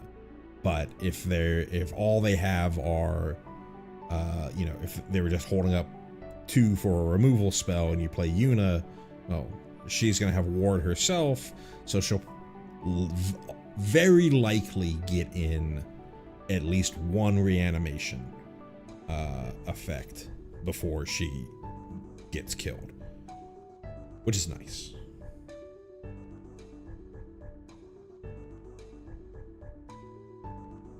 Next up, we've got Squall Seed Mercenary. For 2 white and a black, we get a legendary creature, Human Knight Mercenary at rare. He is a 3/5 who has Rough Divide. Whenever a creature you control attacks alone, it gains double strike until end of turn. And whenever Squall deals combat damage to a player, return target permanent card with mana value 3 or less from your graveyard to the battlefield. This is a pretty sick card. 4 mana is pretty expensive, but there's a lot going on with this card.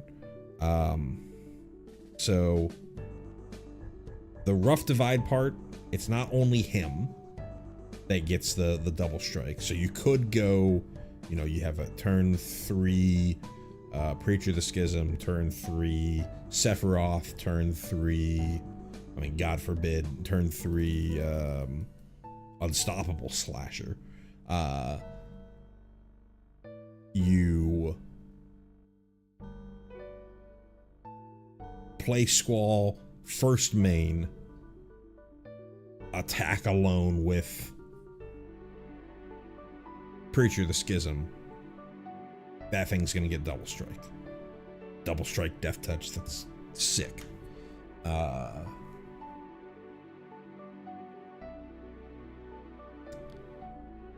And then when Squall finally gets the chance to attack himself,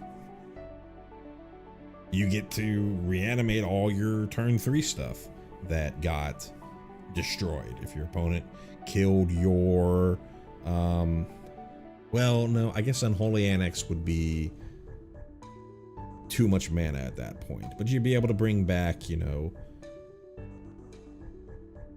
Preacher of the Schism that got shot last turn, or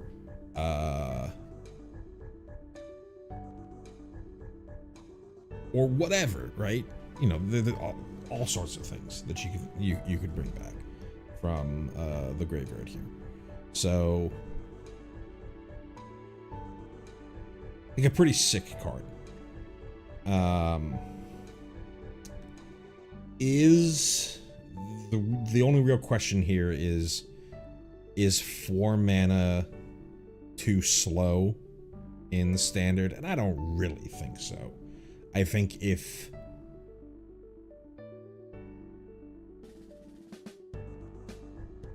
people's brains think that everyone's dead on turn 3 already, but most of the time that's not actually true. You'll have enough games where the game will go to turn 5. Now, if you play Squall in a game that's going to turn 5, is that just taking turn 4 off? That's an argument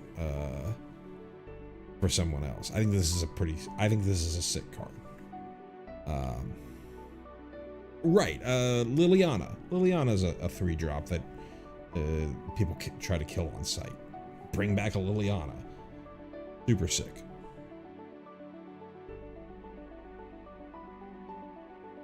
Hell, bring back an Aerith. You have to go to Final Fantasy VIII to revive Aerith. Next up, we have Shantoto, Tactician Magician. Say that 5 times fast. For 1, a blue and a red, we get a legendary creature, Dwarf Wizard, at uncommon. She is an 0/4, and whenever you cast a non-creature spell, Shantoto gets +X+0 until end of turn, where X is the amount of mana spent to cast that spell, and if X is 4 or more, draw a card.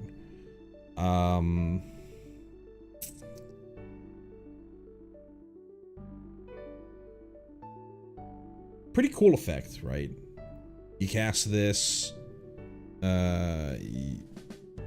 the mana value that you're putting into those spells buff up Shantoto. So even if you're casting a bunch of small stuff, those all eventually pump up. But if you do happen to be casting big things, then that turns into card draw as well.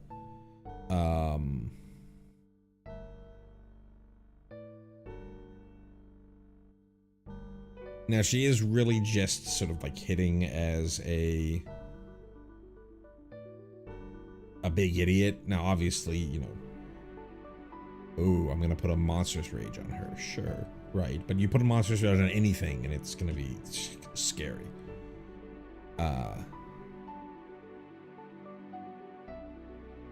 You know, I'm sure there'll be some decks that will find a way to play her, but it's gonna be fringe playable. I did want to see, so when this got spoiled earlier, it was in Japanese, and I was reading that some people were annoyed because the Japanese did not rhyme, or at least the translation that was given did not rhyme. But this one looks like it does. Oh ho ho ho! I might be the harshest mistress in all of Vanadil, but I may yet forgive you if at my feet you kneel. Yep, there we go. It rhymes. It's saved. Right. There. How are you doing this? Right, there we go. Next up, we have the Emperor of Palmacia. Palmacia? I think that's how you say it. For a blue and a red, we get a legendary creature, Human Noble Wizard. At uncommon, it is a 2/2. Tap, add a blue or a red, spend this mana only to cast non-creature spells, and whenever you cast a non-creature spell, if at least 4 mana was spent to cast it, put a +1/+1 counter on Emperor Palmacia. Then if it has 3 or more +1/+1 counters on it, transform it.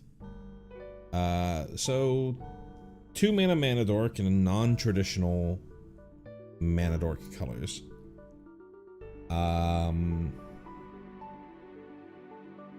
You know, fine. 2 toughness, we've talked about for a million years, but you're very unlikely going to see 2 toughness be, or something with more than 2 toughness on a mana torque. So it's kind of built into the experience. When I was reading this earlier, I thought it was a lot easier to flip it, but I think it's a lot harder to flip it. So turn 1 land, turn 2 Emperor, turn 3 land, play a 4 mana spell.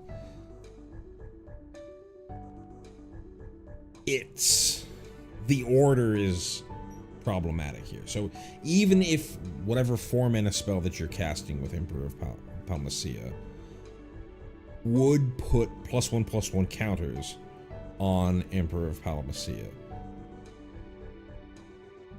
because Emperor's trigger is a cast trigger, that spell's effect wouldn't resolve or happen until after this trigger happens, which means even if that spell would have put +1/+1 counters on it, you're already too late to flip it. Does that make sense?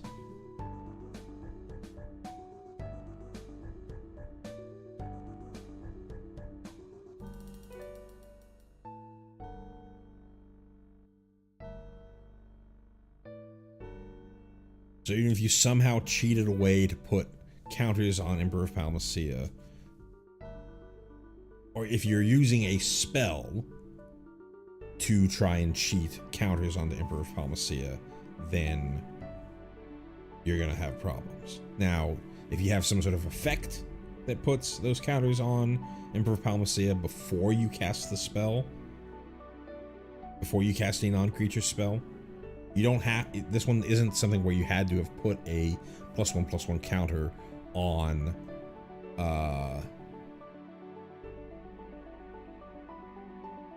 Emperor of Palmacia in order to make the flip.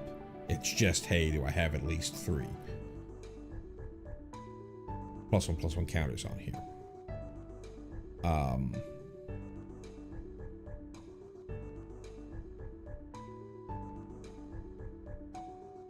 But anyways, I think just as sort of a mana dork, you could argue this is playable if you're trying to go a little bit bigger in your Izzet deck. And it's just non-creature spells. It doesn't have to be instant sorceries, so you could be playing your summons, stuff like that. So what do they flip into? The Lord Master of Hell. That's a certain name. Legendary creature, Demon Noble Wizard. 3/3 that has Starfall. Whenever the Lord Master of Hell attacks, it deals X damage to each opponent, where X is the number of non-creature, non-land cards in your graveyard. Cool. That's gonna hurt if you're really filling up your graveyard. Fun little build around. Maybe even not having to be a ton of build around, because it's just, worst case scenario, it's just a mana dork. You can sit there and, just, I'm going to be playing counter spells and burn spells, and eventually turns into Lord Master of Hell, and I've got a bunch of little cantrips and whatever in my graveyard, and smack you for 3+ however many spells in the graveyard. You know what? I'm coming around on this card. Even with the me misreading this flip thing from earlier, I'm coming around on this. I think this is pretty playable. Again, worst case scenario, it's a mana dork. That's totally fine for Izzet.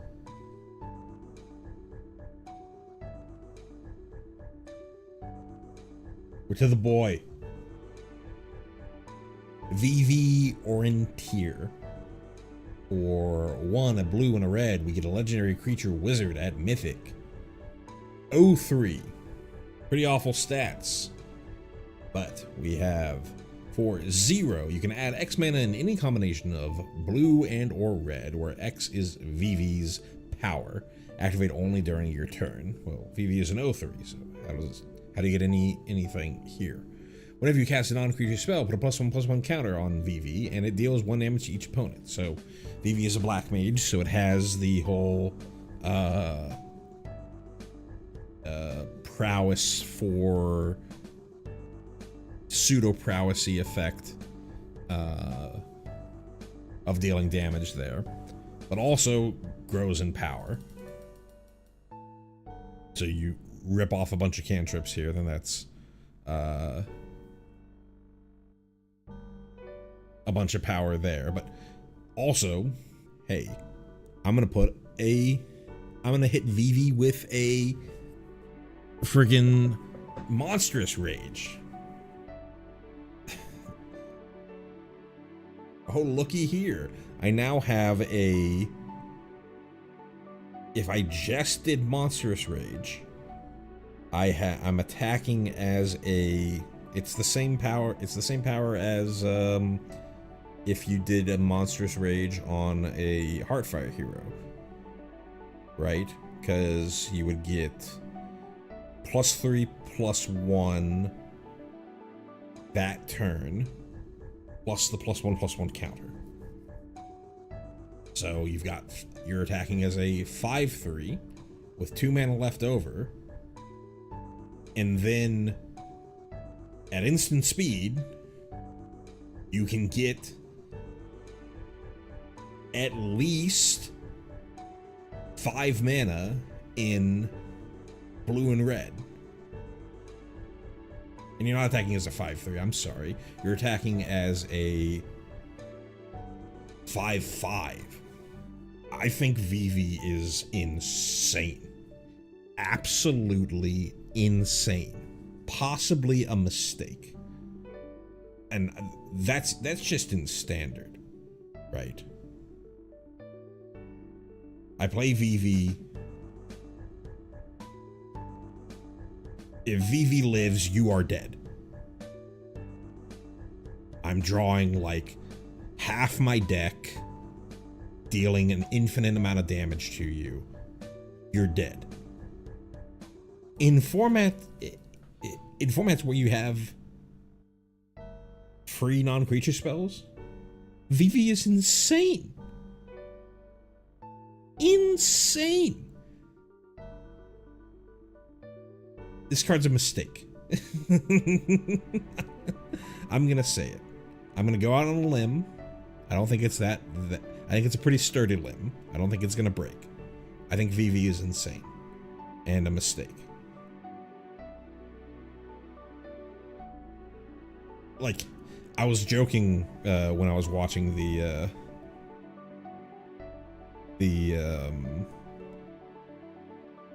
event, the PAX panel. It's like, oh, Mox Jasper is finally playable. Just think about this in Modern with Mishra's Bauble. Think about this in Vintage with your, they're already playing, sometimes in Vintage, you're already playing like Mana Gorge or Hydra, which is just like an idiot that grows based off of whenever you cast non-creature spells. You get like a +1/+1 counter on it, right? This is, I'm getting +1/+, and that was 3 mana, right? This is, I'm getting +1/+1 counters on this, plus dealing damage each time that I do it, plus I get this one-time burst of a huge amount of blue and red mana. Am I insane here? Sure, you can't hold it up for your opponent's stuff. Your opponent's dead. They're already dead.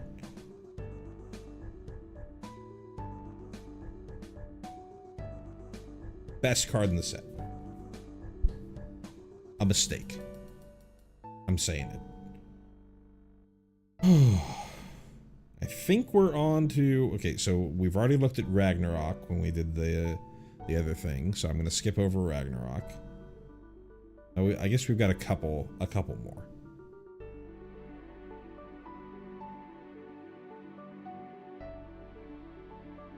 So Cloud, Planet's Champion. So this is the other half of the dual starter decks. So we've already seen the standard, the made for competitive standard version of Cloud in the mono white version of Cloud. This is lower powered Cloud, Planet's Champion. For 3, a red and a white, we get a legendary creature, Human Soldier Mercenary. At Mythic, he is a 4/4.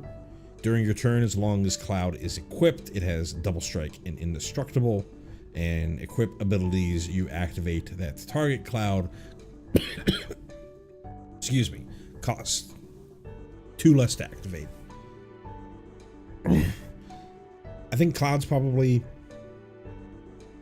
closer to playable compared to Sephiroth, but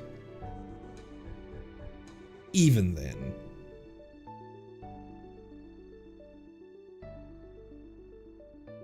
kind of just a big idiot.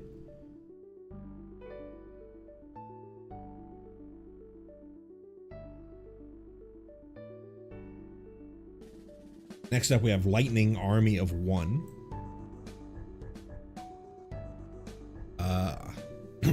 Other than Vivi, I think this is the card that I'm most excited about. So Lightning Army of 1 for 1, a red and a white. We get a legendary creature, Human Soldier, at Mythic. She is a 3/2, first strike, trample, lifelink. That's a stat line. 2 toughness, we talked about a million times. Really sucks, but this is, just thinking about that is pretty nice. Now, she also has Stagger. Whenever lightning deals combat damage to a player until your next turn, if a source would deal damage to that player or permanent that player controls, it deals double that damage instead. So the important thing to note here is lightning has first strike and trample. So if lightning is able, if whatever is blocking lightning does not have three or more toughness, then she's going to be able to trample over some damage to your opponent, and first strike happens before regular damage. So her trigger that deals damage to a player will happen before the rest of your team deals their damage. So just swinging in with a bunch of with other things with lightning, as long as the other things also don't have first strike, they will be dealing double damage.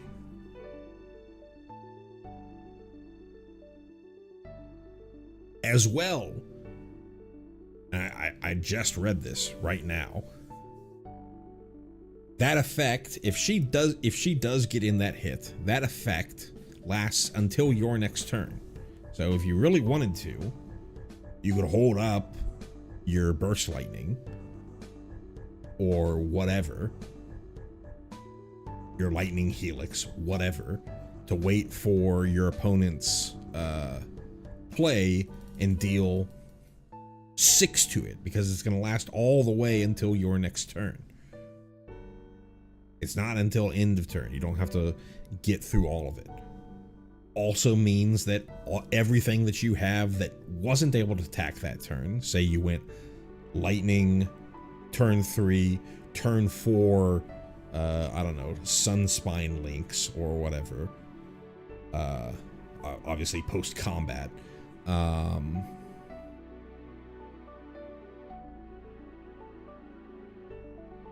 the Sunspine links is blocking with 10 power, since it's a 5/4.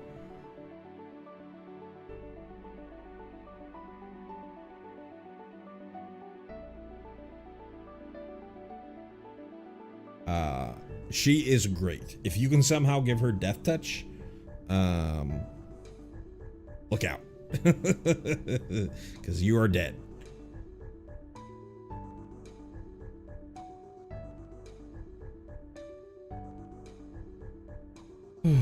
Ooh, seems like there's another new card.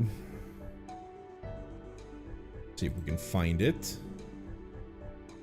It's before Traveling Chocobo.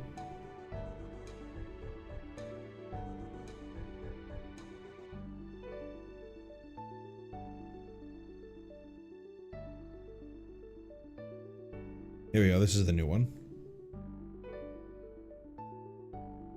Town Greeter. This is my first time seeing this card. It's common, so probably not going to be insane. Town Greeter. For 1 and a green, we get a creature human citizen at common. It's a 1/1. When this creature enters, mill 4 cards. You may put a land card from among them into your hand. If you put a town card into your hand this way, you gain 2 life. So we haven't got to the lands yet, so we haven't really talked about towns. But this is basically, maybe I'm mistaken. This is basically Seder Wayfinder, which was a playable standard card when it was printed. Potentially playable modern card, potentially playable pioneer card. This is Seder Wayfinder with upside. It's not exactly worded like Seder Wayfinder. Seder Wayfinder, I believe the wording for Seder Wayfinder was reveal the top 4 cards of your library. You may put a land card from among them into your hand, put the rest into your graveyard. Ultimately, that's that you end up with the same thing of 4 cards in your graveyard, or at least 3 cards in your graveyard, and at most 1 land in your hand. But yeah, pretty sick. This one would also trigger something like unlike Seder Wayfinder, this would trigger something like an Insidious Roots, because those cards technically are hitting your graveyard. So, sick card. Very playable. Alrighty, back to where we were. Noctis, Prince of Lucis. Lucis. For 1 white, blue, black, we get a legendary creature, human, noble. At rare, he is a 4/3 with lifelink. You may cast artifact spells from your graveyard by paying 3 life in addition to paying their costs. If you cast a spell this way, that artifact enters with a finality counter. Note, there's no limit. There's no limiter on this. It's not like do this only once a turn. Doesn't even say do this only during your turn, though you'd have to have an artifact that has flash for you to be able to do it on opponent's turn. 4 mana is a lot.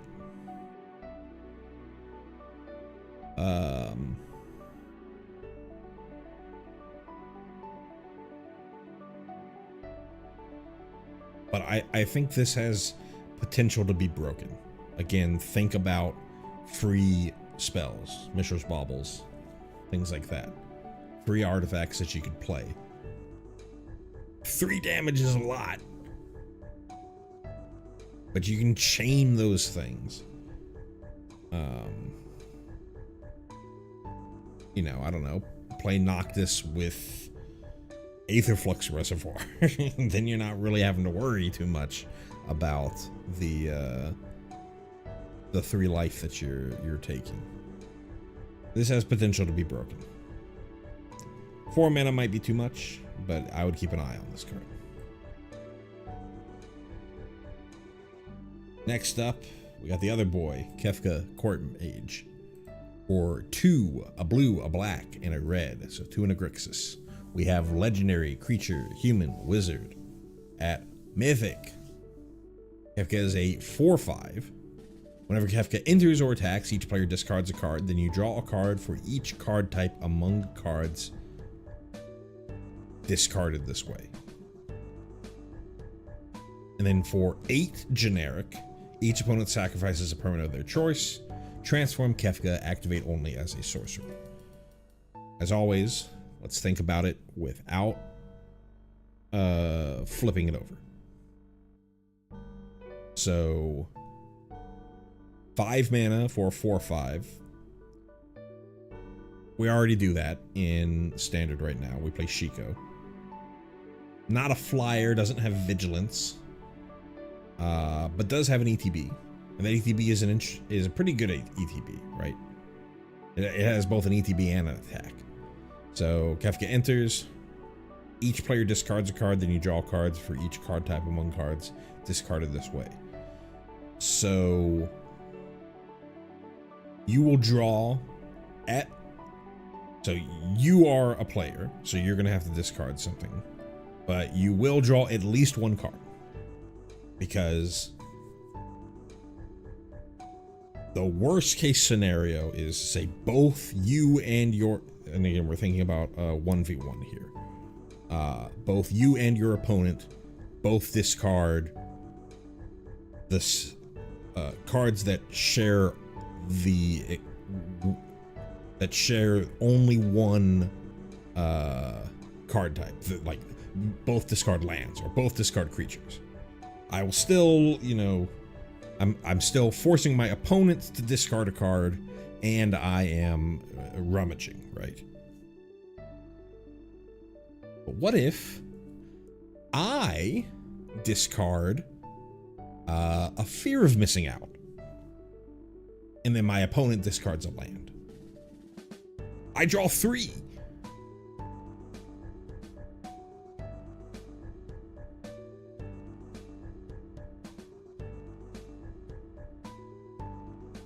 I discard an artifact creature, and my opponent discards a land. I draw 3. You know, you build your deck in a way that you have a bunch of things that have multiple card types. You can get a lot of extra benefit from this. Even if you don't, if your opponent happens to discard something that is not the same card type as you can, even if you aren't building around this, you can sometimes get 2 cards.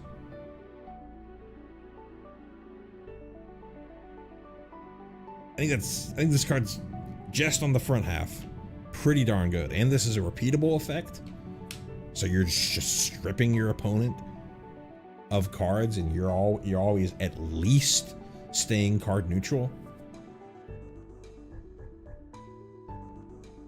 Insane Grixis card. We haven't even talked about the activated ability. 8 mana is super expensive, right? But, you know, you're probably playing Kefka in some sort of control shell, so it's not unreasonable for you to get to the point where you can activate this. Your opponent sacrifices a permanent of their choice. You know, they can sacrifice anything. It's a permanent, so they could sacrifice a land. But, you know, you're going to get rid of something else, and then we're going to flip over into whatever the other half is. Kefka, Ruler of Ruin. There's a 5/7 flyer. Whenever an opponent loses life during your turn, you draw that many cards. Note, Kefka is transforming, not exiling and transforming, so the same turn that you activate Kefka, you can attack with the 5/7 flying Kefka, and then draw 5. I think even if Kefka didn't have the activated ability, it is standard playable.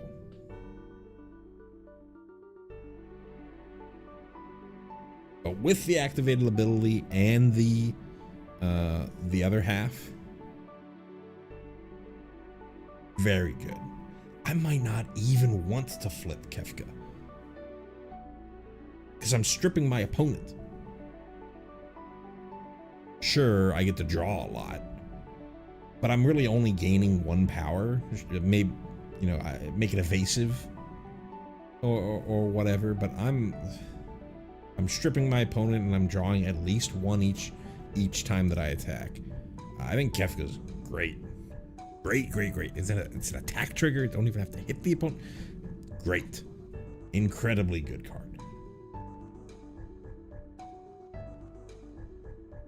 Alrighty. Next up, we have Sin Spear's Punishment. This is a card that was spoiled a while ago, but again, it's only my first time talking about it, so let's talk about it. For a black, green, and blue, so 7 total, 4 and a Sultai, we get a legendary creature, Leviathan Avatar. So here's another Leviathan. It's also an avatar, so keep that in mind for your Overlord of the Baelmerks. It's a 7/7 flyer, so 7 mana for a 7/7 flyer. Probably want to be a reanimation target, so let's look here. Whenever Sin enters or attacks, exile a permanent card from your graveyard at random, and create a tapped token copy, or token that's a copy of that card. If the exiled card is a land card, repeat this process. Pretty interesting. So, Zombifies in Standard. So we have to think about this as a 4-drop rather than a 7-drop. Though it is in green, so there is, you know, you could get to a spot where you're actually casting this. So,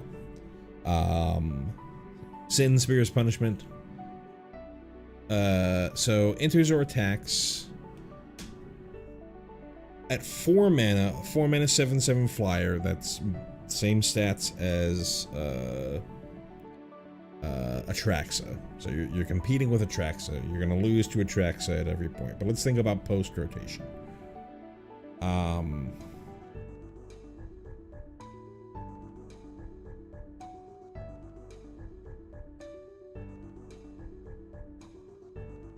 You reanimate this, you're always going to get at least something. Well, that's not true. Oh, no. It is always going to be at least something. Because even if you're playing non-permanents, the only things that you can exile are permanent cards. So you have 8 cards in your graveyard. 5 of them are permanents, 3 of them are non-permanents. You're just randomly choosing between the 5. That's how I read this.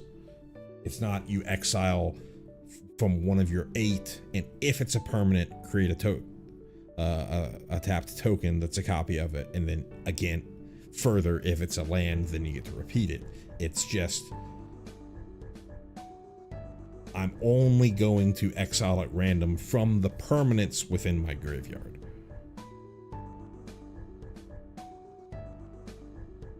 So you don't have to like build your deck around this specifically. You can even get to a point where maybe sin the lands and the one other thing that you actually want to hit are in there, and your entire deck is non-permanents. So when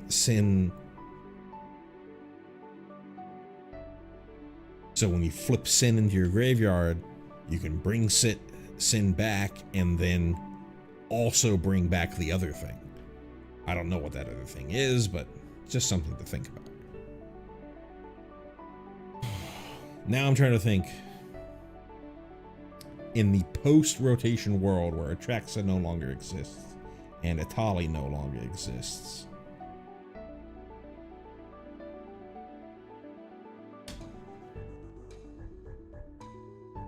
am I still choosing Valgavoth over Sin?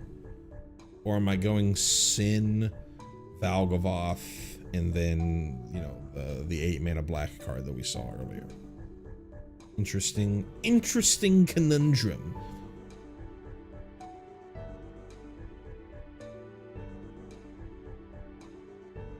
But I think this card's sick. I think it's more playable than it looks on face value.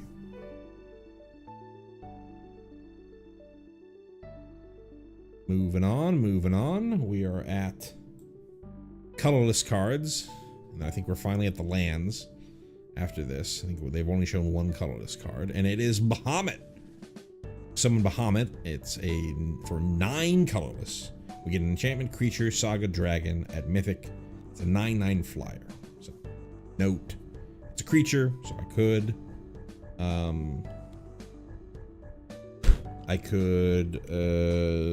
zombify this, but I could also, it's an enchantment creature, so I could also use Yuna to bring it back.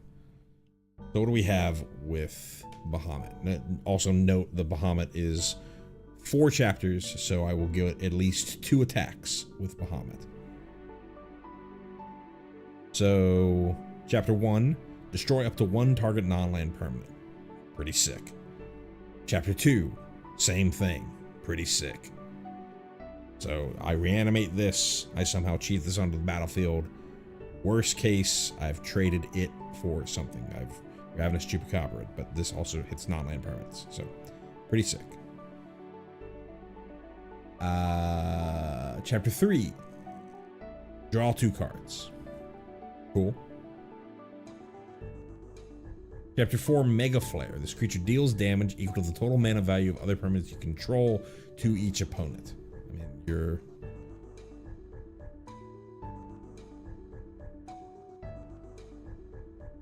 hopefully you've already won the game by the time you get to Mega Flare. Though notably, it's other permanents you control. So if you just reanimated Bahamut and we're just riding Bahamut to the end, it's not going to do anything.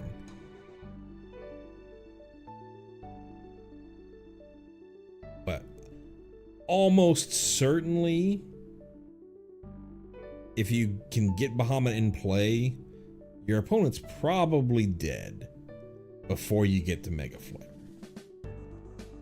You know, because it's 4, it has 4 chapters, you get 2 attacks in, so if those 2 attacks connect, you've dealt 18 damage to your opponent. They probably hurt themselves with their mana base to get them down to that extra 2 that was missing. Pretty neat card. We just thought about, reanimation targets. This might be a good reanimation target for Zombify or for Yuna.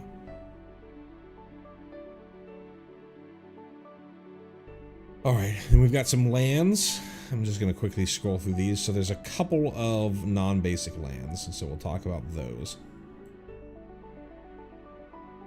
So Jador Aristocratic Capital. This is the opening town? No.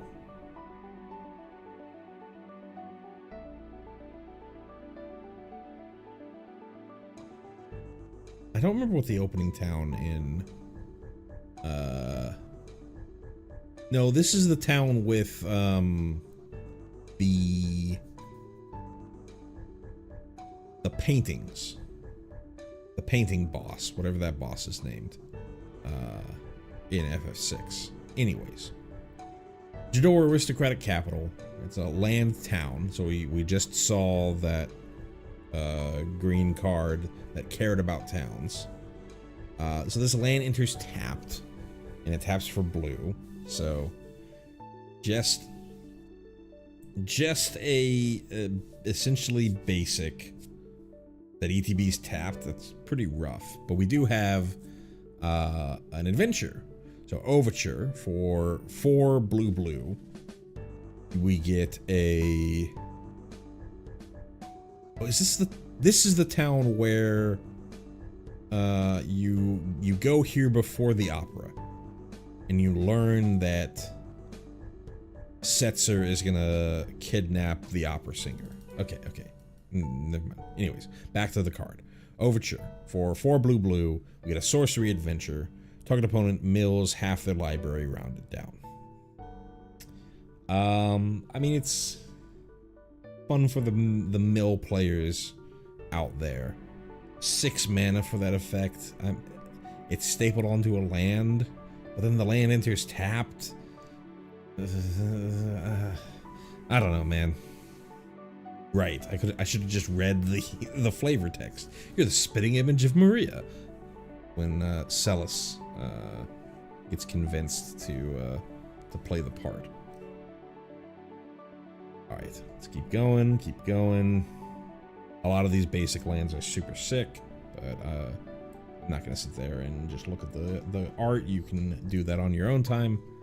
So our next town, our next non-basic town is Zanarkand, Ancient Metropolis, and I love this art. You've got the left side of you know, the Faith's vision of what Zanarkand was 1,000 years ago, and then the actuality on the right here.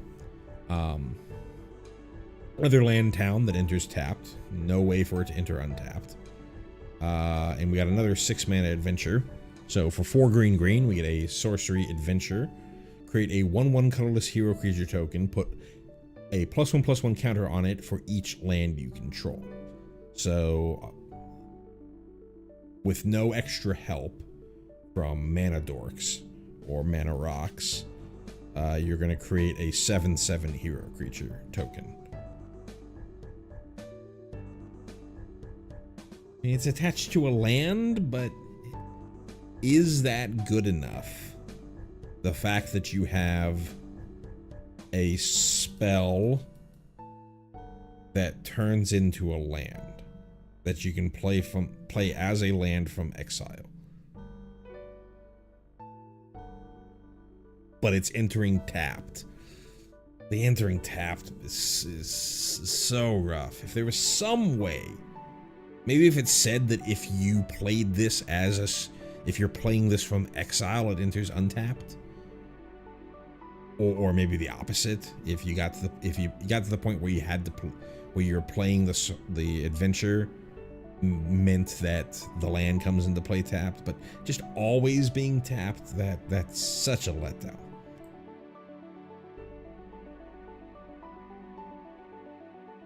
Next up, Adventurer's Inn.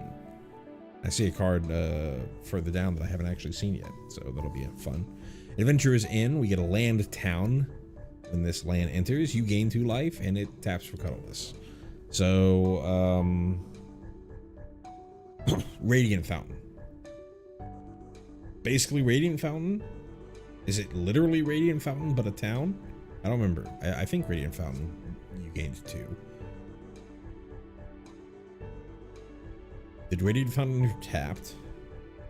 I don't know. It's it's either Radiant Fountain, but with the town subtype, or a better Radiant Fountain. Playable.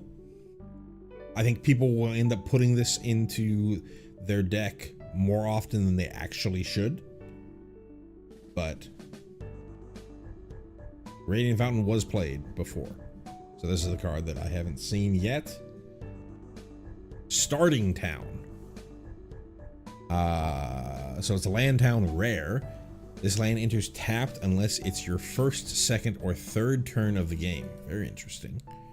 Add colorless, or it's a mana confluence. This is going to be expensive. This is going to be a very expensive card. I would get.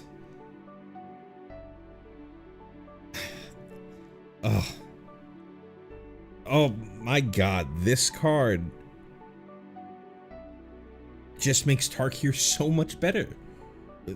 Oh my god. I'm freaking out over here. This is an insane fucking land. It's just, you know, it's slightly, I was gonna say it's slightly worse mana confluence, but you can't even totally say that, right? Mana confluence always hurts you, no matter what, anytime that you ever tapped it. Here, early game, when you need when you're playing, you know, if you're trying to play a 3-color deck and you need a bunch of different colors early, this enters untapped and you can, it's just a pain land. We're playing pain lands already. And then once you've gotten to the point where you've drawn other ways to get access to that mana, this just turns into a colorless mana source. So you're no longer taking damage from it. The part that makes it, you know, the part that makes it obviously worse in the other ways to mana confluence is there's chances where this enters tapped because, you know, it's past your 3rd turn. But this is an insanely good land. Oh my god.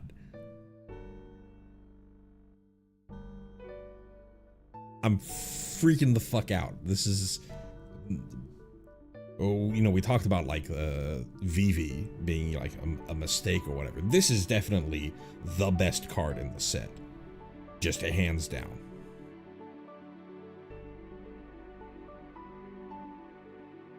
My god. What a card. And I think we're done. What a way to end. What a fucking card, man. God damn. I've been watching so many other content creators who were talking about other content creators. Like, I'm a content creator. I barely do this.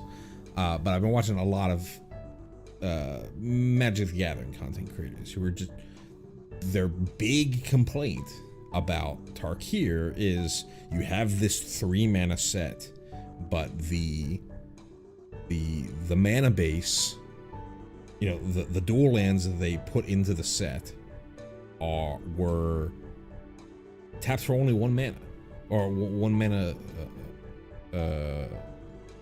or they weren't dual lands. They only tapped for 1 color. You know, they brought in the OG tri-lands that ETB tapped, but like, that's too slow in current standard. That's way too slow in current standard.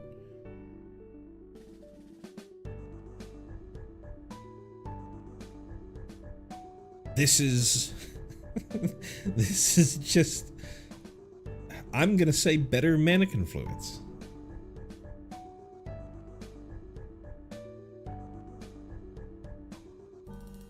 What is this? How much is this gonna cost?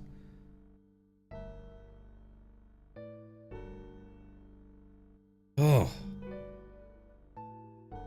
Get your copy when you can of this card.